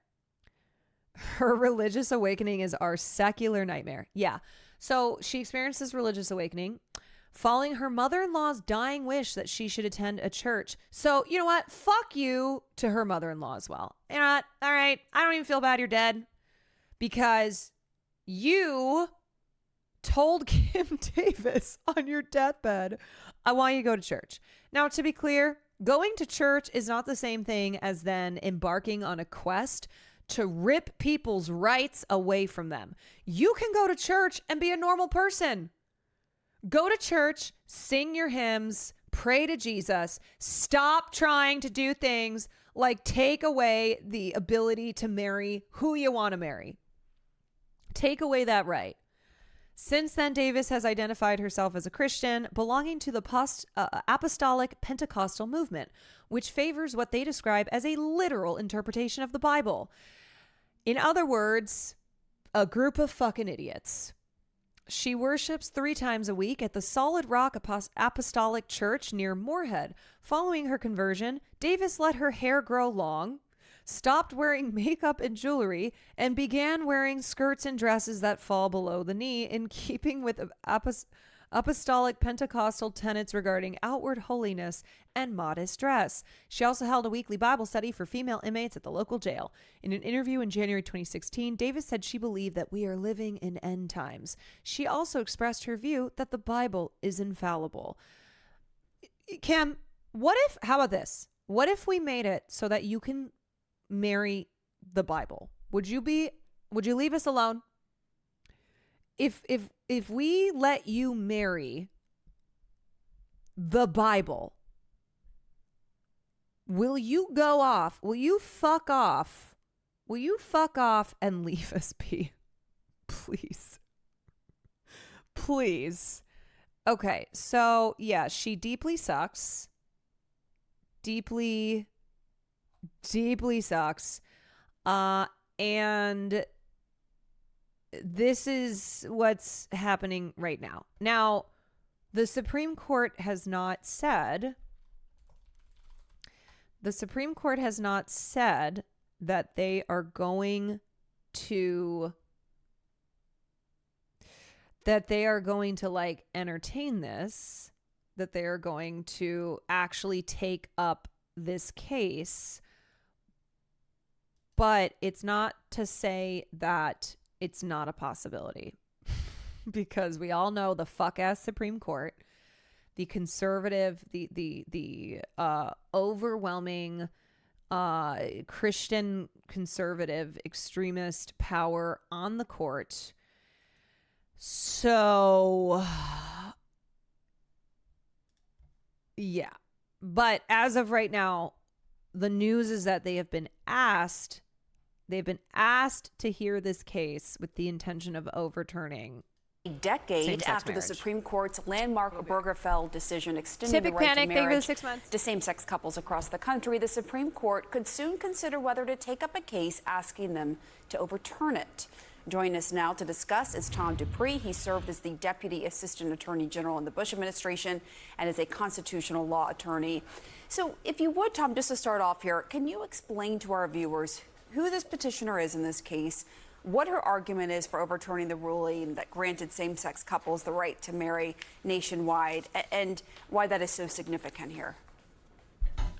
Sure. Well, the person involved is Kim Davis, and she's a clerk in Kentucky who basically disagreed with the Supreme Court's decision legalizing same-sex marriage and essentially refused to comply with what the Supreme Court said. In other words, she wouldn't issue same-sex marriage certificates and that sort of thing. So there was a lawsuit involving that. She lost the lawsuit. She is now asking the United States Supreme Court to get involved and hear her case.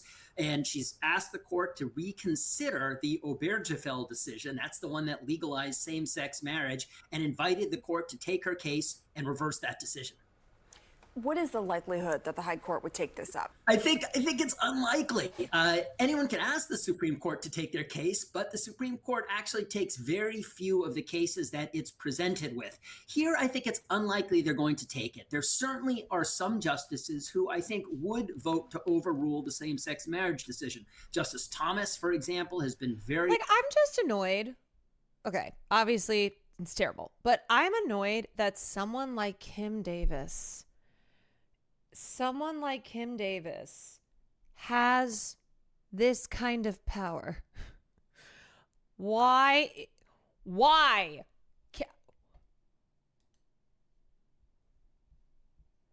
can the rapture happen, but it just happens to Kim Davis? You know what I mean? Up front about he thinks it was wrongly decided and should be reversed. I suspect Justice Alito feels the same way.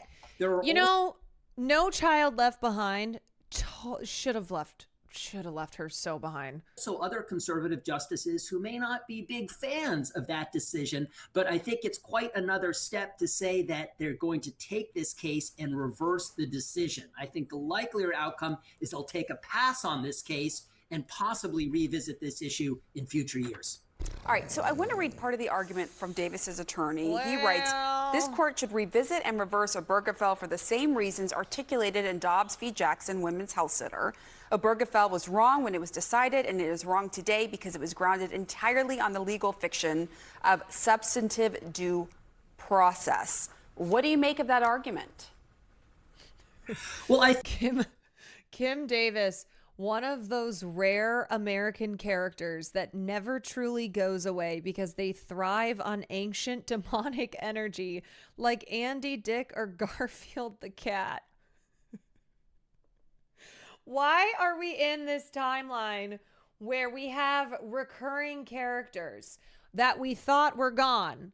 It's literally like when they bring back a character on a show that everyone hated, and you're like, why? Why? And then they elevate them to main character, and you're like, no. Why are you doing this, The Walking Dead? I think I saw her in Weapons. Kim Davis makes an appearance in Weapons. Breaking Bad season 4. Why? Nobody asked for this. The writing sucks. The writing sucks. I think if you are trying to get the Supreme Court interested in taking this case, that's probably the right way to frame the argument. The case that he's talking about, the Dobbs decision, that was the one where the Supreme Court reversed Roe versus Wade. And they basically said that... I just cannot imagine having this audacity, being married and divorced multiple times, and having the audacity to be like, gay people are ruining the sanctity of marriage. She's running out of men to marry and divorce. Does she think that if she overturns gay marriage, that then people will no longer be gay, and that there will then be more, that then gay men will become straight men, and then Kim Davis has more opportunities to marry and divorce? Wait, you're cooking. I'm trying to figure out the mind of someone who interprets the Bible literally. Roe versus Wade, which recognized... I have to disagree. She's the perfect person to speak on the sanctity of marriage, because all that sanctimonious horseshit should be championed by the most Karen-ass piece of shit there is.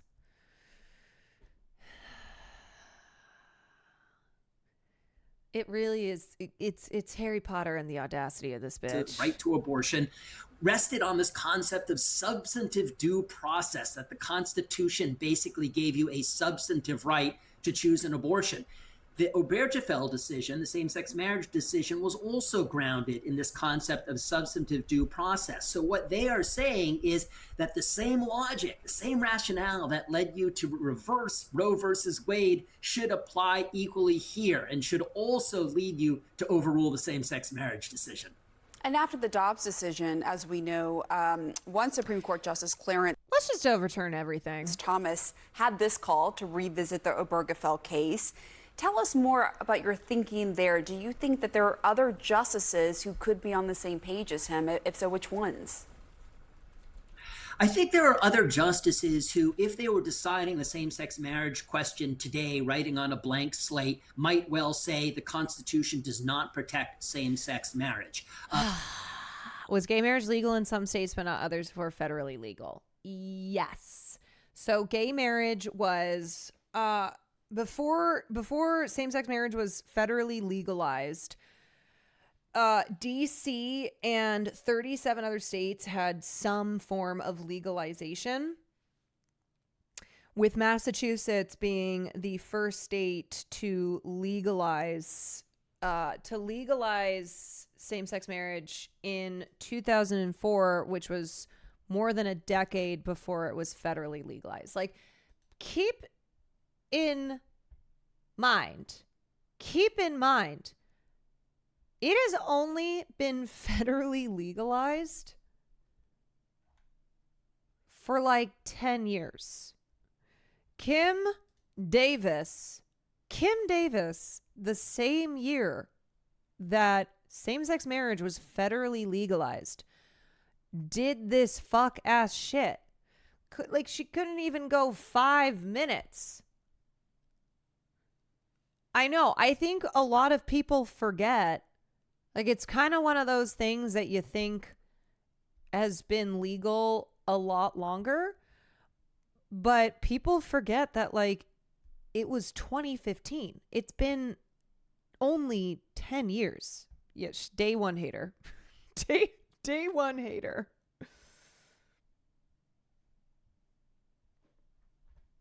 Certainly Justice Alito feels that way. Obviously, Justice Thomas feels that way.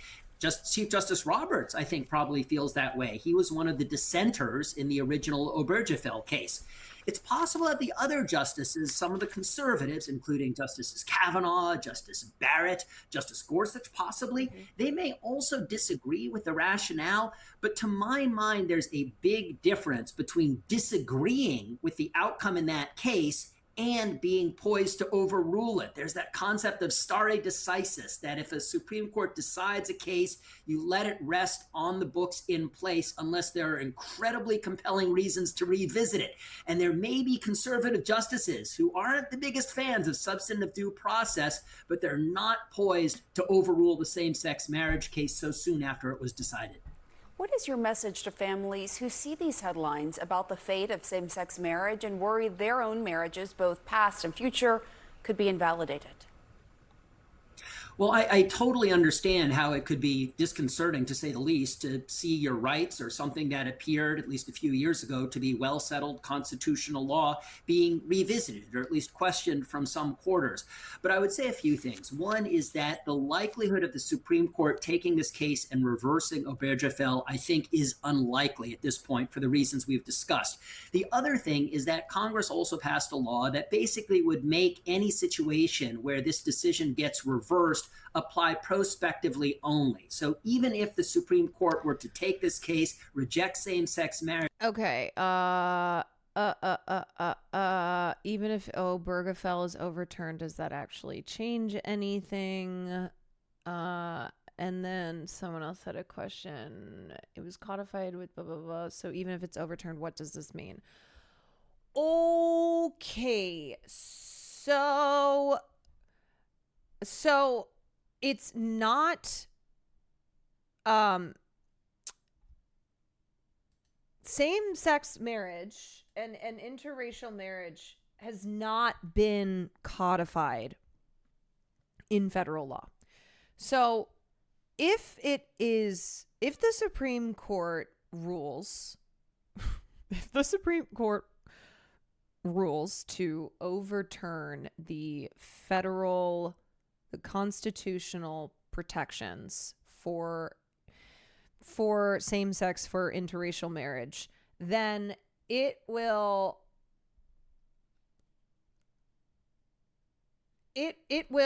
fall to the states. So it also, though, means because of the Respect for Marriage Act, hold on, let me think about this. Because of the Respect for Marriage Act, there are certain lifeboats. So if you are issued a license in, say, California, it would still have to be honored in, say, Alabama, even if Obergefell is overturned and then Alabama as a state bans same-sex marriage licenses. So they still have to honor that if you were to be issued a license in another state. So there are like some safeguard protections, but of course not everyone living in an anti-LGBTQ state would be able to travel to a pro-LGBTQ state to procure a license. That's not possible for everyone. But all the state constitutional and statutory bans would then be enforceable if Obergefell is overturned. Do you think that would happen? I mean, I mean, that's the question, right? Because people didn't think that that would happen with Roe versus Wade. And there are states that don't want to recognize them. Yes, I know. And if they federally overturn the right to same-sex marriage, like, trust that the states, anti-LGBTQ states, are absolutely going to try and finagle their way out of having to adhere to any protections for someone to get married in another state. But as far as, like, will this happen? I don't know. The conservative Supreme Court is very extremist. They have routinely disregarded precedents. They overturned Roe versus Wade. So there's a possibility. There's a possibility that they do the same thing here, where they use the argument of turning it over to the states.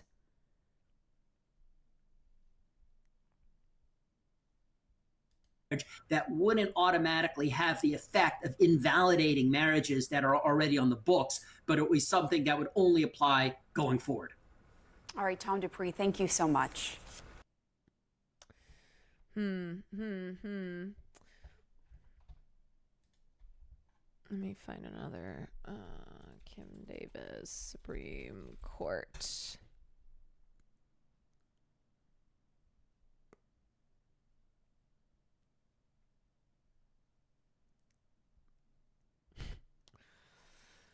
A decade. Wow, she just won't quit. Coming up on 8:38 now, Supreme Court justices this fall will consider taking up a case that could lead them to overturning a landmark decision that gave marriage rights to same-sex couples all across the U.S. This comes after a former Kentucky County Clerk, Kim Davis, formally asked the Supreme Court to overturn the 2015 decision. Davis was jailed for 6 days back in 2015 after refusing to issue marriage licenses to a gay couple on religious grounds. Davis argues First Amendment protection for free exercise of religion immunizes her from personal liability for the denial of those marriage licenses. All right, joining us now, our chief legal analyst, Khalif Rhodes. Khalif, this could be a landmark case here, depending on how the justices rule on this. But can you talk about the argument here from Kim Davis and her First Amendment rights, saying it goes against my religious beliefs to give this marriage license, but also her duty to do the job? Well, first she has to be able to get it in front of the Supreme Court. You have to be able to get cert granted. To get cert granted, you need 4 folks that want to hear the case. I should say, the couple that was married, that was at the root of this case, David and David in Kentucky, their attorney said that no court, no judge, U.S. Court of Appeals, It's like, why are you so obsessed, Kim? Why? or district Isn't she court on her judge fourth wanted to hear marriage? this case. Her appeal has been denied. Her petition has been denied in all of those locations. So now the last ditch effort is to go to Supreme Court. Typically, historically, looking back at precedent, if a case was denied a petition in district court, if a case was denied a petition in also, as far as, like, okay, the Supreme Court justices, like Clarence Thomas, have said, oh yeah, no, we're open to looking at other landmark cases like Obergefell next. Justice Alito has said their ruling only applied in Roe versus Wade to abortion and not to other cases. But also, they're fucking liars, and I don't trust them. So if you are basing your opinion that the Supreme Court would not do to same-sex marriage what they did to abortion rights based on what conservative Supreme Court justices have said, I would hesitate to trust the word of justices like Alito. Court of Appeals, it would be almost a 99% chance that that case would have no chance of being heard by the Supreme Court. Not this case. I can say that you need 4. We already have 4. Looking at the original opinion, Justice Kennedy, he's no longer there. He wrote the opinion for the court, but we had some dissenters. Roberts dissented. Scalia dissented. He's no longer there. Thomas dissented. Still there. Alito dissented. Still there. Yeah, that's more of what I meant, that the other states would take my California marriage license when in their state with future said wife.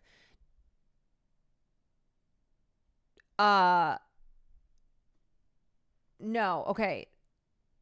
So the federal protections that we now have because of the Respect for Marriage Act that was passed in 2022, what that does is requires all states to recognize same-sex marriage as long as they were performed legally in a state where same-sex marriage was allowed. So Obergefell being repealed means there is no federal right. That is gone. There is no constitutional right to, federally constitutional right. But that means that if you get married in a state where it's legal, then a state that has banned it still has to be legally recognized.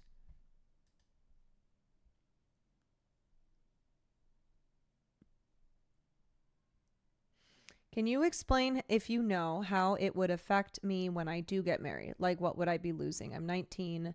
I know nothing about government. I'm just confused and kind of scared. Okay, well, question 1.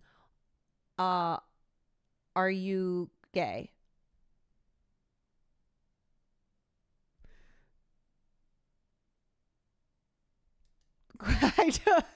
Okay. Yes, I'm gay and in North Carolina. Okay. So it depends on I just have to a starter question to make sure. Okay. I'm dead. LOL. All right. So if it were to happen that Obergefell is overturned and North Carolina as a state bans same-sex marriage, then you would need to go to a state where it is legal and get your marriage license there. So you'd have to legally be married in a state that allows it. So I don't want you to be scared. I don't want you to panic right now because we're not at that point. Just kind of understanding what's going on in this situation. So we're not at the point where the Supreme Court is hearing this case, where they are considering, like really considering overturning this, but it could happen because the Supreme Court is extremely conservative. They have been aligning with right-wing priorities, which often tend to be the priorities of Christian nationalists. So think about it this way. The people in Israel cannot get same-sex married. They go to Cyprus. Oh, yeah, but Israel's such a haven. Actually, that reminds me of something, too. It pissed me off. It pissed me off so much seeing this because dumbasses in the United States will always try and be like, they'll try and pinkwash, Israel and Palestine and be like, in Palestine, if you're gay, they'd throw you off the roof. We act as if there is no homophobia here. We act as if like things are, it's a haven. If you are gay, if you are trans, if you're a member of the LGBTQ community, like it's such a haven, as if your rights aren't under threat daily, as if the current administration is not doing everything they can to ensure that LGBTQ people cannot live equally because our country is run by motherfucking Christian extremists. You have people like Mike Johnson. They're doing prayer groups. They're holding hands and praying to Jesus and then passing bills to make poor people's lives harder, to kick people off of Medicaid. These motherfuckers do prayers. They do prayer group so that it gives them the strength to do fascism. Yeah, it is cult shit. It is.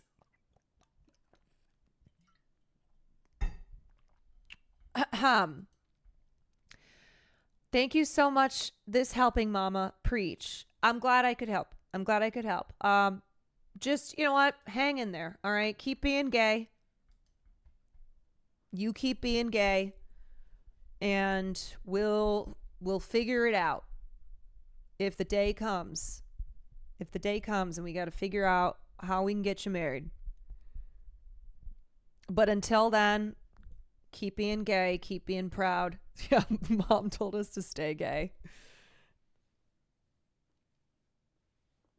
I get told all the time that I would get killed in Gaza because I'm an atheist, but I'm starting to think they want to do something worse to me here. Now, there's always the like, oh, look what they would do to you in Gaza. If you were in Gaza, you would be like, if you weren't killed by a bomb, you'd be sniped in the head. You'd be trying to find food. It's like, yeah, no, that's what's happening there. Being thrown off a roof right now because you're gay, that is the least of concerns. If you're gay in Gaza, if you're straight in Gaza, if you're a baby, if you're an old person, Israel will kill you.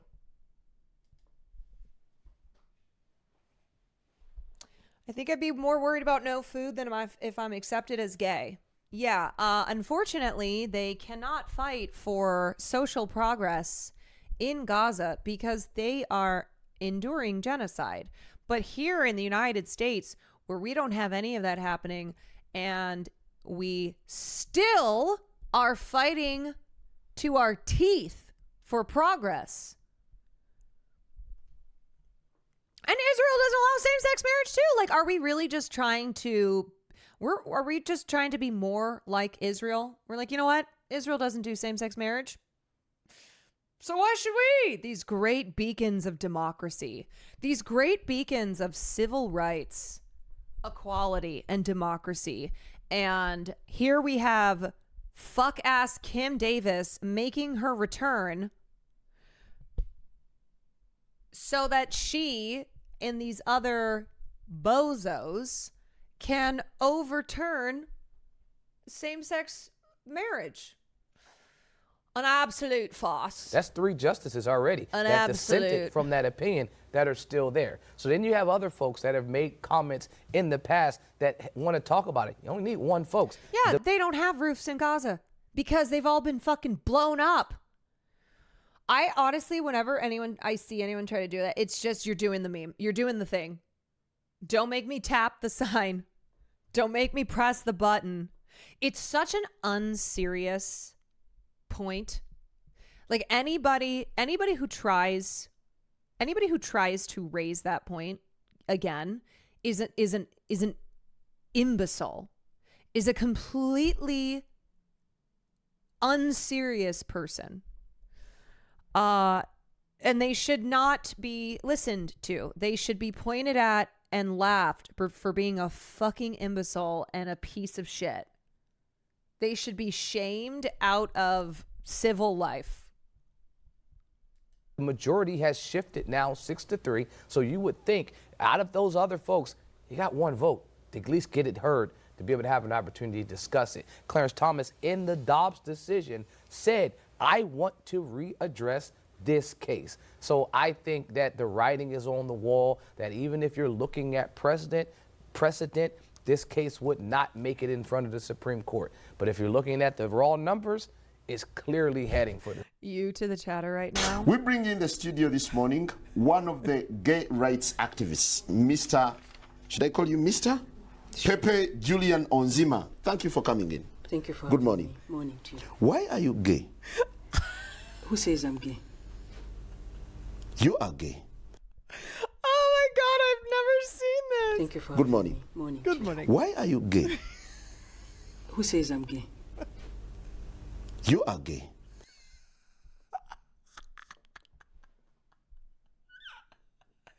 No, I've never seen that before. Why are you gay? Who says I'm gay? You are gay. Holy shit. That is so funny. The full interview is just genuinely curious. It's alien to him. Why are you gay? Who says I'm gay? I love that retort. Who says I'm gay? You are gay. You are gay.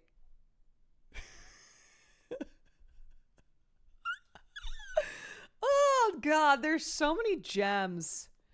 There's so many gems on the internet that I have yet to discover. Lizzie, thank you for the 22 months. The full interview is kind of nice in a way because as much as he is homophobic, he really wants to learn and know genuinely. You know what? I can respect that. As much as he's homophobic, he wants to learn and know. What is being gay? Why are you gay? This is like on Friday when you found out Stephen Miller is Jewish and a Nazi. I learned something new every stream. Like actually asking questions. Yeah, not being a douche lord. A debate Andy, just asking questions, but genuinely asking questions. I want the interview to end with him saying, okay, well, maybe I am gay too. Maybe we are all gay. The Supreme Court. And so I know this is a 10-year-old case here, but Kim Davis, the former... He doesn't even understand what being gay is. You know, let me say too, kind of giving the energy of blackface Labubu lady, where I know I had some fun. I know I had some fun doing the accent and whatnot. I do think, and I do hope, she's a person who's genuinely just stupid, very ignorant, and is now on her journey. is now on this new journey of doing her research and learning things that somehow in her 30, I don't even fucking know how old she is, years of life, did not learn, did not pick up on. I hope the blackface racist Labubu lady, I hope her research is going well. I hope she's learning a lot and not just and she has branched outside of TikTok. You know? It's good to go outside of TikTok. It's incredible to see how people refute the idea that Israel's killed more gay people in Gaza than Hamas ever has, because how does the notion of bombs do not discriminate not clock to them? Yeah, I had a tweet pop off once where it was like, yeah, the bombs are not set to gay. FYI, the bombs that are being dropped on Gaza, there's no gay switch. County clerk. You just got a nobody to ad. Says she should be protected under First Amendment rights for her religious freedoms that were violated. How does the court balance those religious freedoms versus the constitutional guarantee to the to marriage equality? First Amendment rights versus equal protection is what you're asking, and that's the argument the court will have to unpack. I think that her attorney is attempting to play into a number of things, and specifically attacking the words of Justice Kennedy. He said that Justice Kennedy's opinion was legal fiction. So I wouldn't read Justice Kennedy's opinion. No, and I'll be honest, sometimes these opinions can put you to sleep. This was not one of them. It was masterfully crafted, and it laid out the foundation of what marriage means to us as people and as American citizens. He starts off by saying that we've long held, this court held, that the right to marry is protected by the Constitution. And then he goes into the Loving v. Virginia. If you're unfamiliar with that case, that's at the time states had banned interracial marriages. So Loving v. Virginia. I need more scathing. I need more hilariously scathing tweets about Kim Davis. It's like the only thing that can bring me joy. 1967 was when they decided to invalidate those interracial bans. So and he says we held in vile. that court that one of the most vital personal rights essential to the orderly pursuit of happiness of free men is the right to be married. And so the court will, in essence, have to address that claim, because if you overturn Obergefell, which is this case that we're talking about here, you're in essence saying that that's not a right that you are guaranteed to have underneath that equal protection. And we're also balancing that 14th Amendment, that First Amendment free speech protection. I think the court will have to have two different arguments, which is she does have a First Amendment protection, but these folks also do have a 14th Amendment protection. The court, I think, if I'm playing, looking at my magical Crystal ball, yeah. right? I think it would go to that they'll kick it to the states. That typically what this court has done is said, I don't think the federal government has the responsibility or the requirement to determine who should be married, i.e. who should get an abortion. Right. So now I'll say each individual state should make that determination. So you would think they'd say that the 14th Amendment doesn't protect this and the states can make a determination. So I'd say this is the scenario. So this is confusing. Let me see. Oh yeah, I'm telling you, it is an obstacle course. Kim Davis's love life is an obstacle course. A reminder of how seriously Kim Davis takes the sanctity of marriage. She married husband 1, had twins with husband 3, divorced husband 1, married husband 2, divorced husband 2, married husband 3, divorced husband 3, then remarried husband 2. Yeah. There was overlap. There was overlap there as well with the husbands.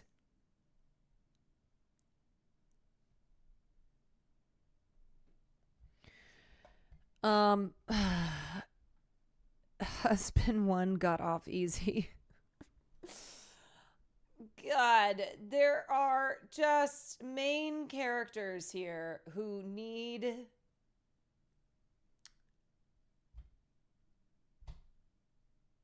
to be written off. Okay? These main characters need to be written off. It needs to be like Big being written off in episode 1 of And Just Like That. All right? They do it all the time in television.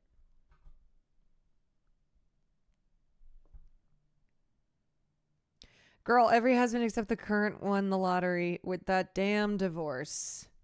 Oh, yeah. God.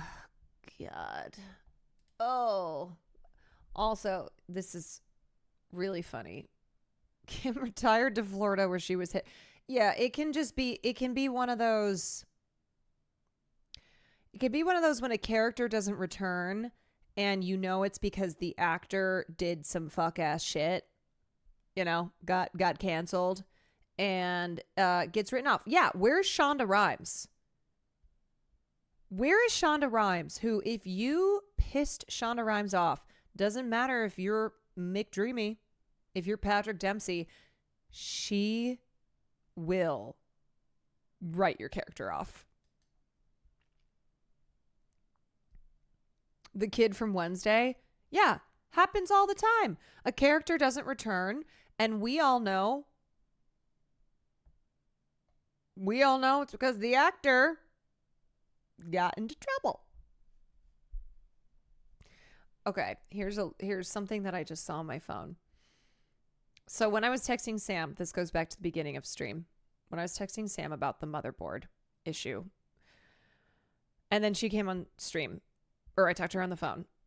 I apparently had hit my voice to text, and here's the text message.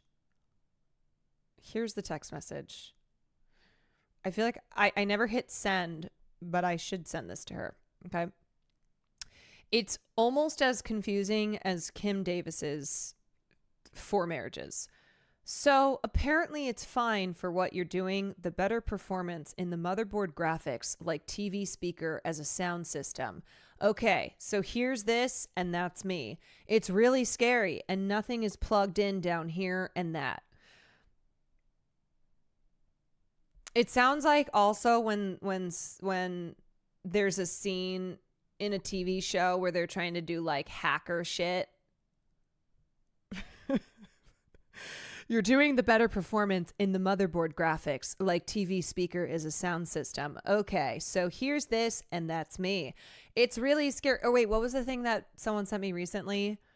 It was Ridley Scott.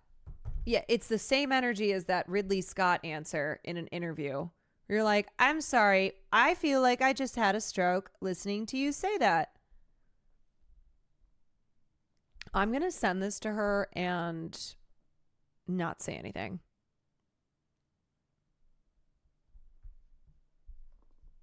Because technically, I was texting that to her. Yeah, the Beavis and Butthead Ridley Scott answer. That is exactly what this is. All right. Okay. I want to talk about Marc Maron, but I think I might do that tomorrow because I had some stuff to watch on him. Oh, did you guys see this? Okay, wait. There's no reporting yet on Jeff Bezos buying Condé Nast yet. I talked about it because I said I have a feeling he's going to do this. I have a feeling that was the shakeup at Vogue. And there are a lot of really amazing cultural critics and journalists who have been let go from various Condé Nast publications. And I think bad things are coming. And speaking of bad things, Jeff Bezos is apparently obsessed with having Lauren Sanchez, his new bride, be in the James Bond reboot. Allegedly, he's obsessed with the idea of his wife being the next Bond girl. Because again, Jeff Bezos has so much money, he operates in the way of, oh, whatever I want, I can just buy. And as a reminder, the James Bond reboot, which is going to be, of course, at Amazon. So this is why Jeff Bezos is like, oh, I own Amazon. So my wife, Lauren, is going to be the next Bond girl. You know who's directing it? Anybody know?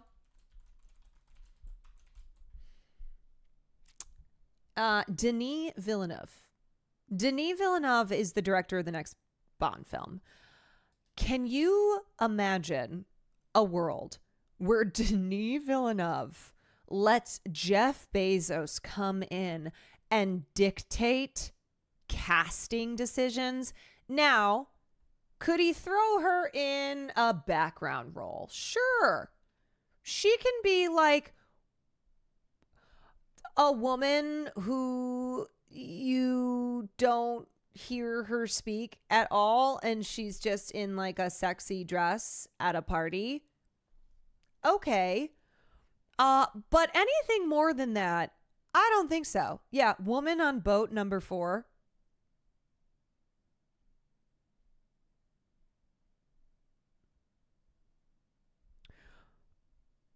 Denis and Amazon parting ways because of creative differences incoming.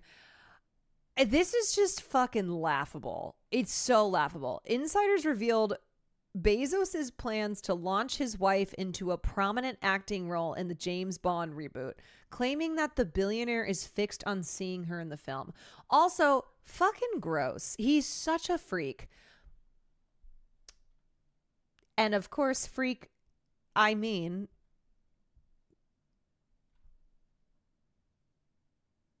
in a way that is different from how I'd normally mean freak. Please don't cancel Twitch. Please don't. Please never find out about Twitch. Please. I hope Jeff Bezos never finds out about Twitch. I hope he has no understanding at all about Twitch. Okay, so anyway, this isn't just fantasy casting. Jeff wants her on screen, period. Because he wants to be like, I'm married to a Bond girl. Because that bald head contains a massive egotistical thing up in there. Underneath the bald is the mind of someone who wants everything in this world. He was asked about Twitch in Congress once and had no idea. I know, and we need to keep it that way. We can't have him knowing about this platform. We have to make sure Jeff Bezos never knows what Twitch is.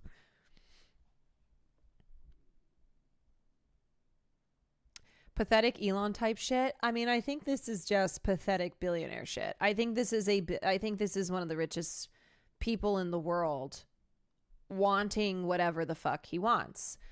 And it's why when Lauren Sanchez Bezos appeared on the cover of Vogue magazine in her wedding dress, I went, yeah, I wonder if Jeff Bezos is buying Condé Nast. I wonder. And I wonder if that's how Lauren Sanchez ended up on the cover of motherfucking Vogue. They don't want to be the richest or most powerful. They want to be worshipped. I mean, when you have that much money, truly, when you have that much money, when you are as powerful as Jeff Bezos is, you also, it's like, okay, what else can I get? What else can I achieve here? In 2022, Bezos acquired MGM. Included in the deal is the studio's extensive film and television catalog featuring franchises like James Bond and Rocky. What's next? You want Lauren Sanchez playing Rocky? Another source noted how the former journalist is not an actress, but with Bezos now in charge of MGM, he's able to have input on the studio's dealings. But she's Jeff's muse. Brian Safdie said, "I'm his muse." Can you imagine having the title of being Jeff Bezos's muse? Ugh. Oh, gross. But she's Jeff's muse, and when you spend $8 billion, you get what you want. Please, I don't want him to get this. Denis, you must resist. Lex Luthor wannabe. Please. I'd rather a billionaire try to put his midwife in a silly movie in a mostly mid-movie franchise than fun Nazi parties. Oh, yes, but also Jeff Bezos he's out here doing a lot of fuck-ass shit. He is, sure, the bar is so low. He's doing both. And I hate all of it. Salty Dog, thank you for the 12 months. Lizzie, thank you for the 22 months. He's doing everything. He's doing it all. And I hate it. I hate how he's buying up media companies. I hate how he's just using his money to obtain what he wants in this world. And Danelle, no. Danelle, no. Oh, God. She was reporter number 3 in Fantastic Four 2005. Great. Then give her an extras role. Okay? Have her be hot woman. Have her be lady number 5 in James Bond. You know what? Fuck it. Make her Bond. Why the hell not? What the hell, sure. What the hell, sure. I think it just also, you know what this speaks to? What this speaks to, like, we know these billionaires, they're narcissists, okay? They're egomaniacs. But like,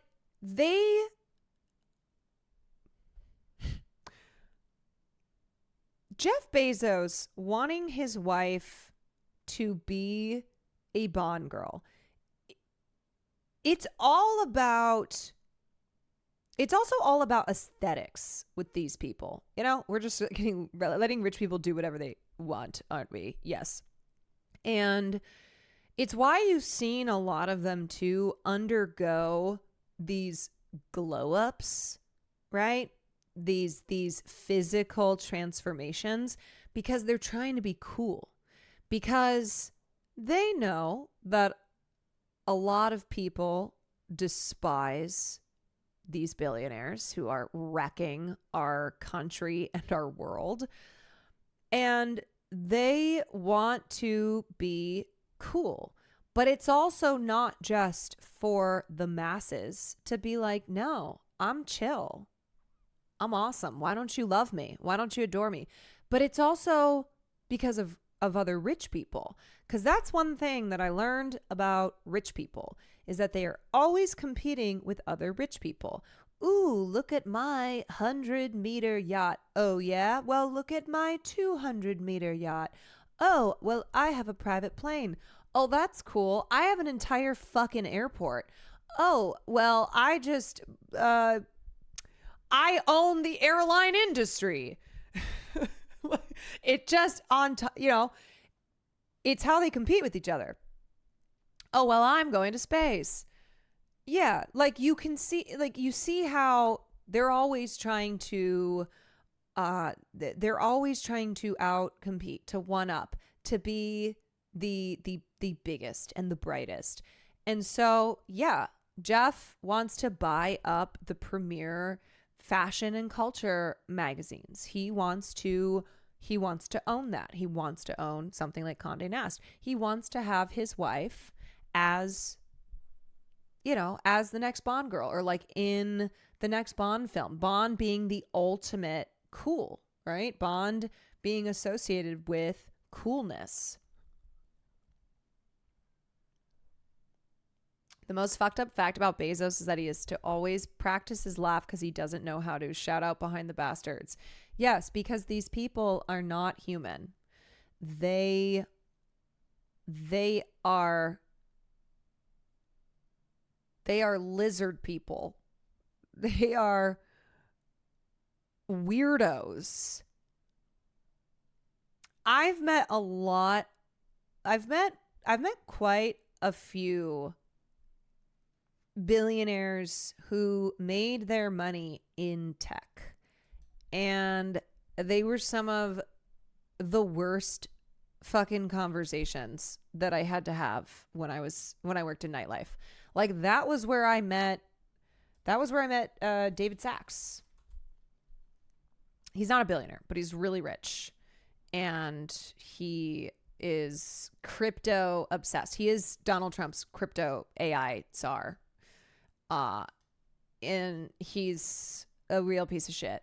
But I had to like talk with him all the time when he would come into nightclubs, and I'd have to sit there. And I remember one time he was like, wow, you're actually pretty smart.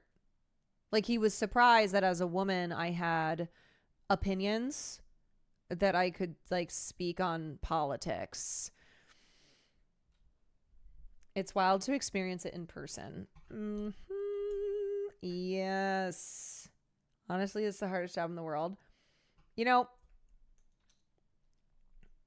one skill that I think I've learned throughout my career path, whether I was working in politics, as a streamer, working in clubs, is being able to talk to anybody.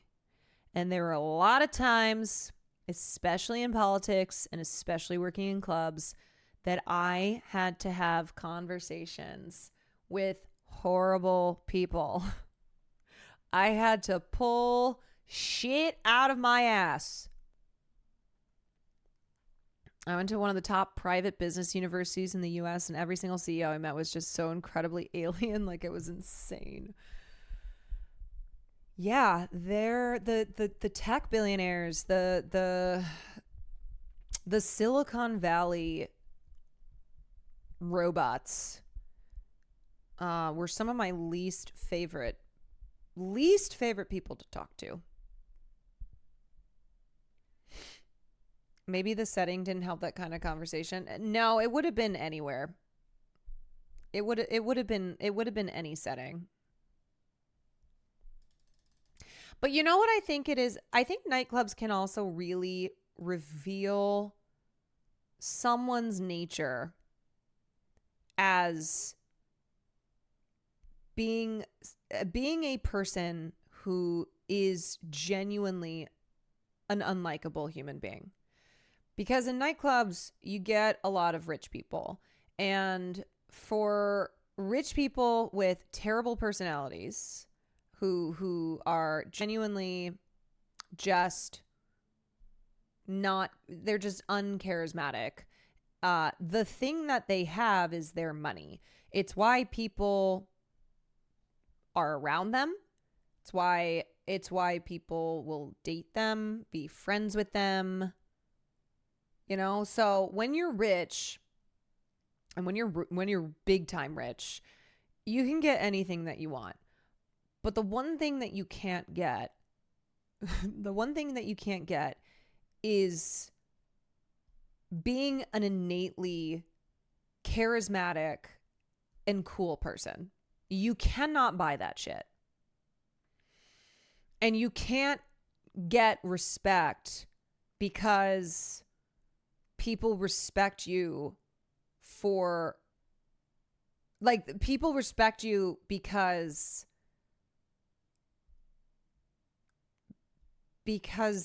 you're like fun and cool and worthy.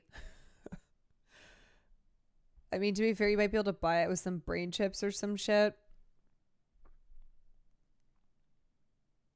But yeah, a lot of them I would meet, and I think the way to sum it up is being charisma sucks. They just suck. They suck. You can't buy it. You can try and it might work for a little while, but people catch on. And ultimately it doesn't matter because you have so much fucking money that people will they'll always be around you. You can just buy friends. You can buy relationships. But there's always the financial element. You know? And I think there's a lot of rich guys who would come into the clubs who they didn't care. I mean, that's also why a lot of these losers try and make as much money as they can, because they are losers. Because people don't like them. They are disgruntled.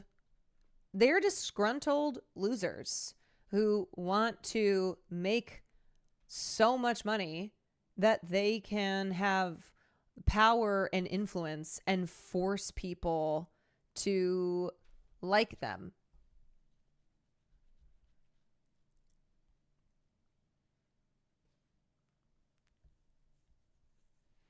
You know? Eek.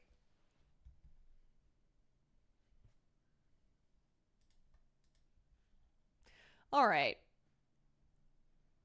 I think that's good for the talkie part. I think I'm talked out for today. So, gaming. Now, I asked Sam if she was ready to play Resident Evil. I think she's really hooked on Peak. So, I would like to play a short game. I have Cabin Factory. I have Arctic Eggs. I have the Princess, Slay the Spire, whatever that is. Slay the Princess Spire.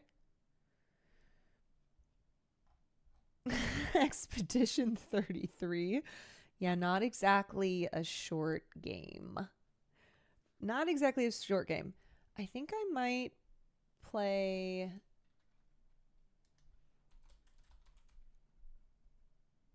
Wait, no. Slay the Spire is different from Slay the Princess. I have Slay... Oh, okay. I did download Slay the Princess. The pristine cut. How many streams do you want it to be? Just like a couple.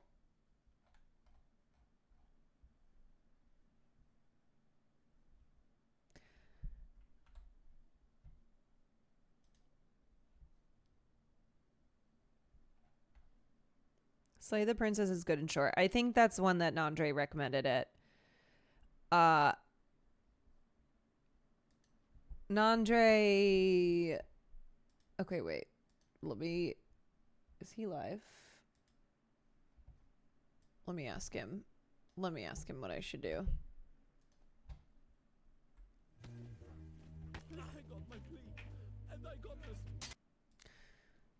Should I play Slay the Princessa or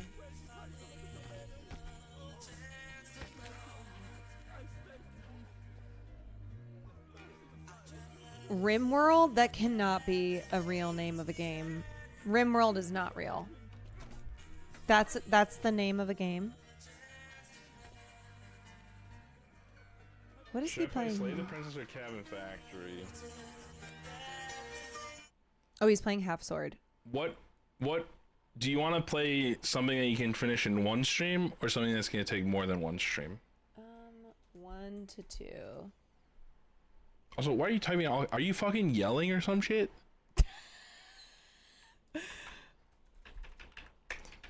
Oh, Ninja, I didn't know that your name was Caroline Kwan. 1 to 2. I can't believe I'm done with LA Noire. It's so sad. I think you should play Cabin Factory.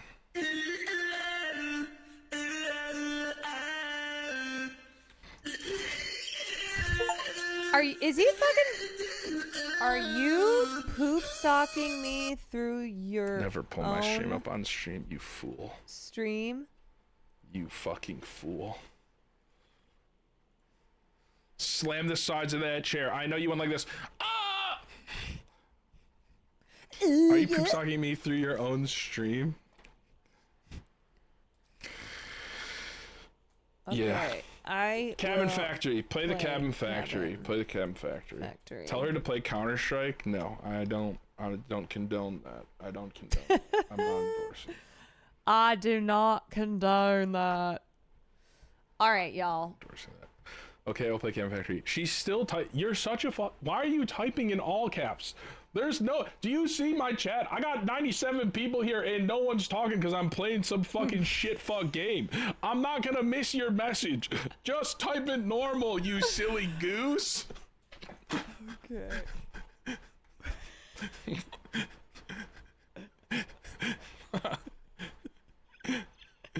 It's called excitement. Is she typing with excitement? Is she going like? I am. Look Is at she me. Ice Cube? I'm so excited. I've been excited ever since the Taylor Swift announcement. Oh. I have been. Okay. Here's my dog. I'm stealing this to show off my dog at least. Look at Jimmy. Oh, Jimmy. All right, y'all. Okay. We will do a little bit of Cabin Factory. I don't know anything about this game, but I think it will be fun. And we finished LA Noire. I know I have other games I haven't finished, other games I haven't started, but I want something that is short and sweet. So we're going to do this one. Okay.